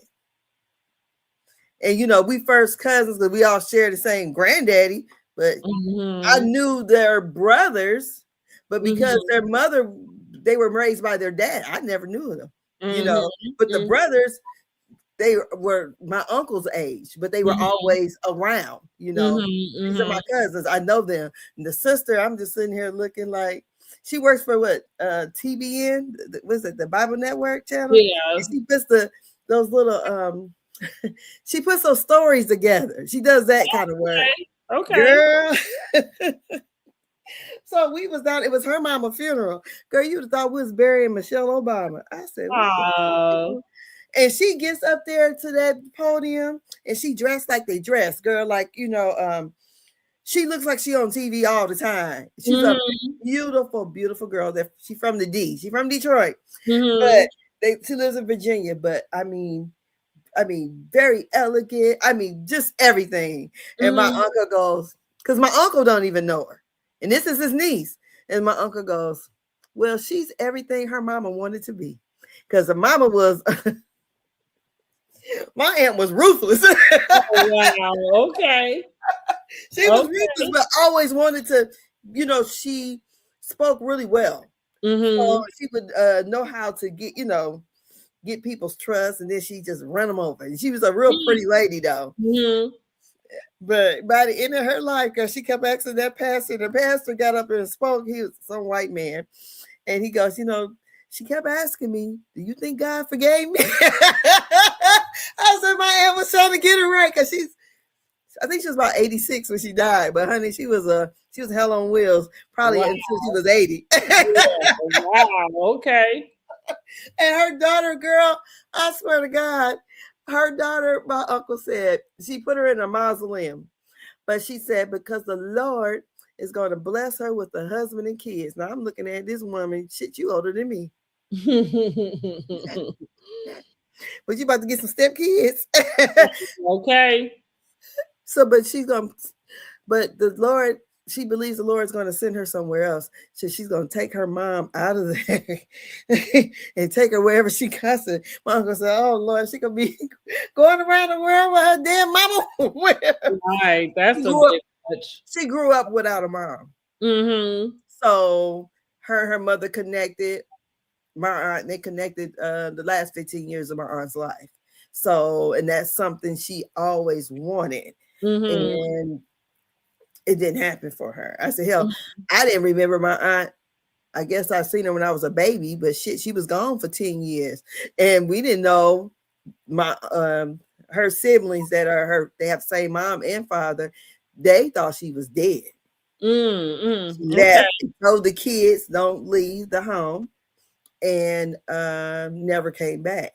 Okay. So it's one of those situations where so the kids got split up. So the dad took the two youngest, and my one cousin, who was a very, very nice looking guy, he became, just kind of lived here everywhere until Mm. he was old enough because then they were still in school. Mhm. And Mhm. so what she did, she said with her mom's permission, because she wrote a book about it. And I said, I wonder if she gonna tell the real nitty gritty. I said, I need gonna get this book because the way they buried her, you would have think she was Michelle Obama in that casket. All Mm, these dang on degrees they done brought up. I said, what the hell, damn. mm, I'm not saying that she didn't have it, but you would have thought we was at some dignitary thing instead of some scandalous woman. ran out on her kids one day. I don't know if she ran out. I think she got in trouble. That's what I think. Maybe, And it probably. happened in the 70s, so I don't Hmm. know. But she was gone for 10 years. I know that. She came back, I was Yeah. 13, and she was like acting like she was been in England the whole time. Okay. And the one cousin from Detroit, her son, he cussed her out. He was 18. I'll never forget that. Mm. Everybody else opened her with, welcome back with open arms, and he was not having it. Let's say if And, you don't get your hell tail. no. He didn't even go to her funeral. Wow. So I guess, those kind of situations. But yeah, but that cousin, like I said, she's a beautiful, beautiful lady. Oh, she's so pretty. And she just looks like a movie star. I mean, Mm, just look, she wears those kind of dresses. I mean, she just looked done up the whole time. She's a very beautiful girl. And I'm like, she ain't got a husband yet. Because that's what mm, she wants to be married. mm-hmm. The Lord gonna send her a husband. And she gonna have some kids. I said, sometimes when they say faith without works, That's I'm true. like, cause I mean, she's like I said, she's very, very, very beautiful. I just don't, Mm, how you just say you go to church and this what you want, and you ain't found not nobody that want to marry you. maybe not. And maybe it ain't about that they didn't want to marry her. Like, maybe she didn't want to marry them. I don't know. I don't know. I I was looking at because she one of them Christians. I mean, Hmm. I'm Christian too, but she one of them. I said, I Hmm. bet you, because when I started talking about Trump, I noticed she went talking on Facebook. I don't know if she one of them evangelicals or whatever, but I was like, she ain't never outly said it, but I'm like, Hmm. okay. I don't know, honey. Cousin, Lord have mercy, but yeah, but girl, that's it. Girl, we've been on this live for a long time, Girl, honey. 4 hours, honey, child. We gonna have to Girl, really. I took forever on Housewife. I had that baby over here. I was struggling. That's Jesus. okay, because I feel like I took a little while too. Girl, that baby had me doing all kind of stuff over here. I'm like, oh Lord, she crawling all behind my back. I couldn't wait till my son got here. I was like, Jesus. Yeah, so the next one will be back on Sunday, right? Sunday, right? For And Love we'll and be doing Marriage Love and Marriage Huntsville. Huntsville. Okay. Mhm. Now I I'm want gonna to do a live Thursday. I'm gonna do Puffy's the Reckoning, I baby, was because 50 I Cent was and gonna try to do Martin it last Shades night. go toe to toe on this internet, baby. When I woke up today, I said, Lord, I don't Did know you who see said it. Hmm? did you see the Torre? He did a TikTok, the journalist Torre, light skin, kind I of have haven't. he did a the clip they use in there when Biggie talking about him being nervous and all that stuff. He said, just to put this in context, he said, I did that interview with him. And he said, and that interview was after his first album. So it wasn't like it was after the second album. Yeah. Yeah, so I thought he's just to put some he said that's not it. And he was talking about him being in the streets, you know, doing that's Well, what it's funny that you said because I'm gonna put this in the live, but when we like this what meant this was I was thinking about how old we done got also when I was thinking about this because like say now we are looking at documentaries that go back to time when I was alive. What the fuck? Like, like oh, I was around for this, you know? girl, you didn't see it in real time. What the Right, hell? okay, right. Like, wait a minute. So I'm just saying this to say, like, I remember at least the climate of what was happening Yeah. in the time. And I would say I remember thinking, at least for myself, not that I thought that Biggie was scared, but I did because I felt like it was a play. Like, you know what I'm saying? Like y'all both felt like y'all was big and bad. But I remember feeling like, yeah, it was too soon because the deal here I go. The deal is when you fooling with these damn games, they don't give a fuck about none of this. You know what I'm saying? Like it's just the whole thing you a about label, you a rapper, all of that. Like they don't yeah, give. They just shot Nipsey Hussle in front of his damn store. You know what exactly. And so the thing about okay, when they try to make it seem like Puffy has something to do with Tupac. Now, are we just avoiding that? But They again, just go back to that. Didn't we all feel that way at the time? Because no.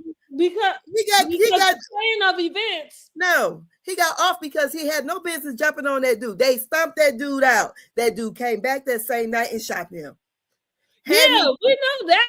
We know that. But I'm saying too, I'm like, even because even Suge Knight, like it was so like everybody, you don't maybe I know I'm not making it up because there was questions and even my own self about well, how do you shoot up the car and he don't end up, you know we what I'm thought saying? from what I thought, we thought was Sticky Sugar had something to do with it because they was acting like Well, that's what I mean. Between so, but well, I feel like what the narrative was is that it was the two of them, which I feel like 50 did run with that same narrative.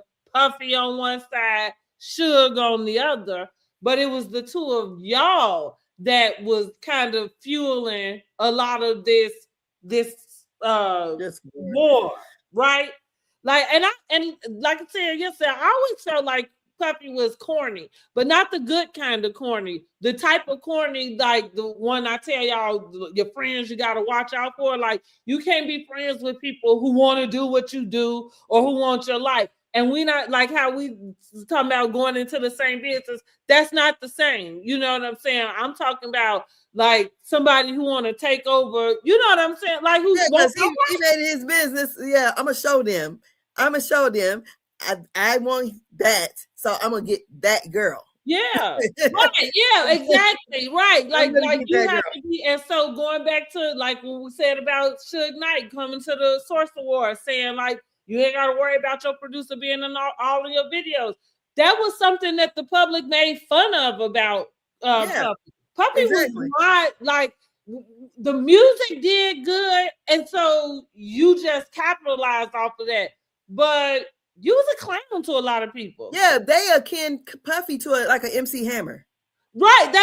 Yeah, That's what I'm saying. You was a clown to a lot of yeah, people. and but You know, and MC he was Hammer, considered one. yeah, You know, but MC Hammer in real life was more of a thug than most of these thug rappers were. well, probably, Yeah, but because he was dancing around and stuff, yeah, that's the way that you're right. So that's what I mean. Like, so him saying it, like actually, he was saying something that he was passing on a message that the generalized public was doing. Because you got to remember, back then we ain't had none of this stuff, so wasn't nobody able to just go on Twitter and like talk. But it was public, like public. I think in a way we all had a similar sentiment. Now, did I think that he was smart to be able to open? You know what I'm saying? Run. Same as the current president. There was a time where you could look at him as something that was like, oh, you was able to do X, Y, Z. You know what I'm saying? And then now you find out who the fuck this person really is. You like, what the hell? Like think about all the people who was on Apprentice. Which who couldn't pay them to be on there now. But at the time, it felt like there was something you could learn from a person.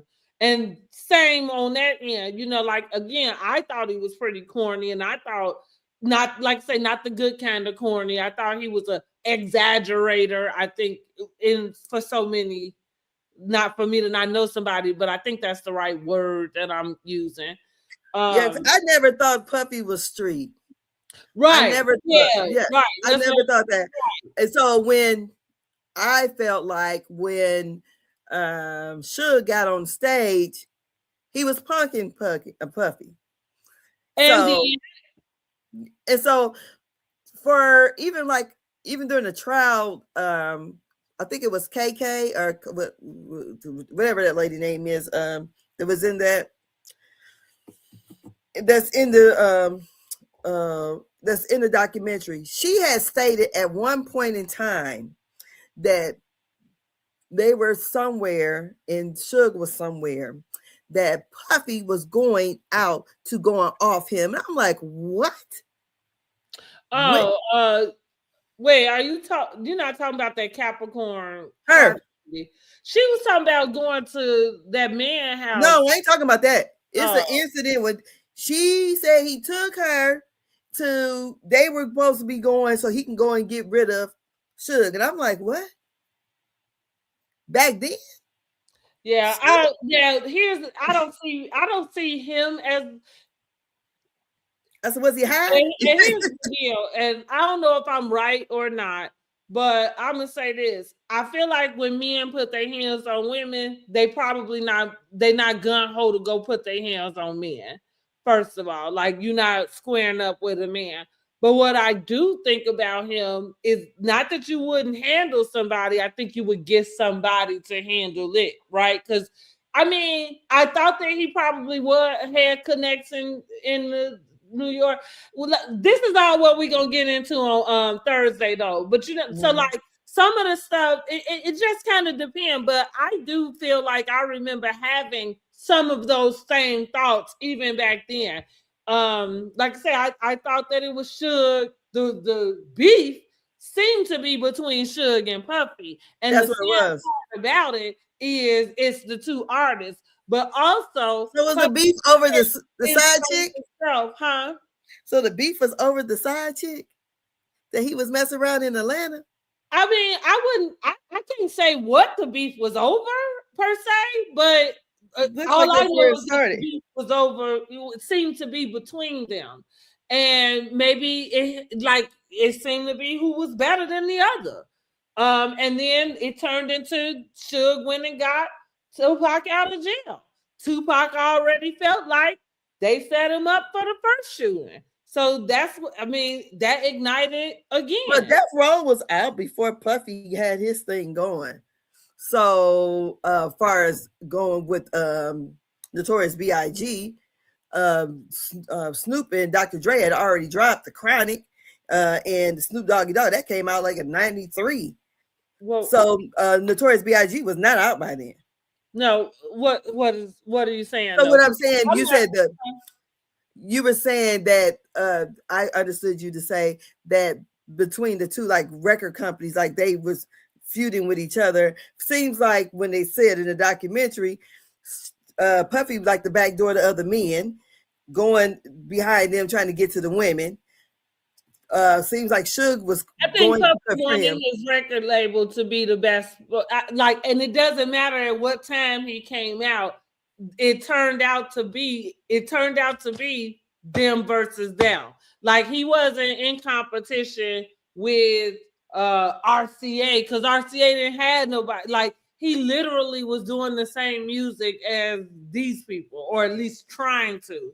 So He was really trying hard because they wasn't doing the same type of music. so this is what I'm saying. Tupac gets pow pow pow at the studio in New York, Yeah, and he subsequently go to jail. Now, and this is real time because that is how it happened. That happened to him, and then he go through that case. He ends up in jail. yeah. Suge Knight goes and bails him out. He signs with Suge Knight. He did the performance on one of the award shows. I don't even know if it was the same one. I don't think it was. I don't think it was that Source Awards. I feel like it might have been an MTV or something, but they came out with California Love, and that was the first time Tupac was seen back in public after being released Yeah. released from prison. So I am saying that ignited the beef. Now all of the girls, I mean, yeah, because I guess that's the track record that he had. He seemed to feel like, and maybe that's a narcissistic thing, that he can have whatever he wants. But I do think that Suge going to bail Tupac out was a direct hit at Puffy, because he already had a conversation with him about it.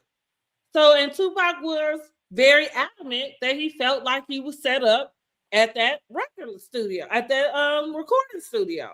So, of course, he's telling anybody who could listen, and then you go and talk to a real gangster.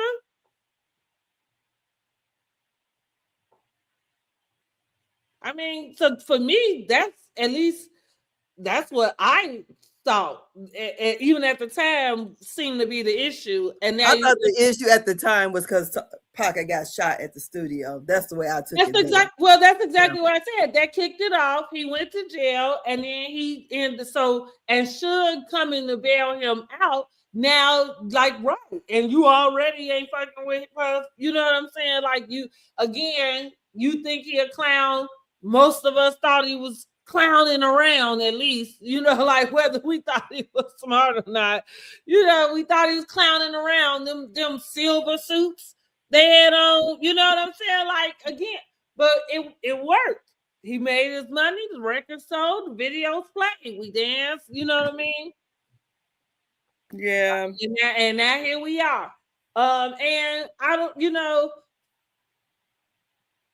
I think like I said, I'm not opposed to Puppy going and hiring somebody to do things. I don't think he's no Suge Knight, is what I would say. I would be more inclined to think that Suge Knight might take care of his light work on his own. Well, but I remember seeing Tupac right before he went to jail. Yeah. He was walking into the liquor store. He did the performance here. Mm-hmm. And he was walking. I had just got off work, me and my husband, because my husband came pick me up. It was me, my husband, and his aunt. And I'm looking at this little dude walking into the liquor store, and he got his little entourage behind him. And I'm like, because he looks like my cousin from a distance, same height, short, like 5'7" or something like that. And I go get ready to go walk over. I said, oh, I had my work clothes. I said, no. So my husband, I went over there because he was giving out autographs and stuff. So she asked for an autograph. And I guess he didn't feel like doing it no more. She cussed him out. Oh wow. So they cussing each other out. And she goes, that's why your ass going to prison. He said, when I get out, you still gonna be fat. I know that's right. Damn. Girl, we sitting here like, no, she did not. Thank God they didn't have phones back then, right? Oh my goodness, girl, he was going to the Belmont liquor store. Because I kept saying, who is this little dude with all these people behind? Because he was walking in front of the entourage. They went walking, like protecting him. He was in front of everyone. I'm like, who is that? Because, oh, that's Tupac. On a Friday night, girl. I'll never forget that. I said, oh my goodness. That's the things you see around Fort Wayne and don't even recognize because I didn't. True. That's him. Okay. All right. Because I thought he would have been a little taller than that, but whatever. But that was my little funny story. And she laughed about it to this day because it was so funny. I'm like, you got the audacity to be arguing with this man. Right. I guess he got tired. You sit here arguing with this man. Oh, you just gave. I'm like, oh Lord. Crazy. Okay. Yeah, but it's my husband's aunt. It was, and she laughed about it to this day because it was funny. I'm like, girl, you and Tupac. Yeah, she didn't get an autograph, but she got the argument. Yeah, she argued with. I mean, arguing where she was ready to swing because she's a tall. I think she's taller than him, or at least his height. She's already bigger than him. I said, Lord. I mean, custody and everything. And I'm sitting there like, because we went park far from where they were at. I'm like, girl, why did you argue with? Right. Oh my goodness. But yeah, that was funny. So girl, yeah, let me get up off of here and get ready to take my butt on the bed. All right, y'all. We are getting ready out of here. Listen, make sure you subscribe, like, share the video out, and join us Sunday for Love and Marriage Huntsville review. And Thursday, join me Thursday. We're gonna go over The Reckoning, okay, with P. Diddy. And we about to talk about 50 Cent and this little beefy, him and Marlon Wayans, and Ja Rule put his little self up in there too. So I thought Ja Rule was we got first. the rest of the week for this to pan out. Yeah, I'm like, We Lord know have mercy. about to let up, baby. And I don't think Marlon Wayans about to let up either. No, he So ain't. He just as petty. And he's a comedian, so yeah, so this should be good. Like yeah. this should Yes. be good. Well, I guess so. Well, I see everybody later on. I gotta be up in the next 5 hours. All right, honey. All righty, see ya. Bye-bye. Bye.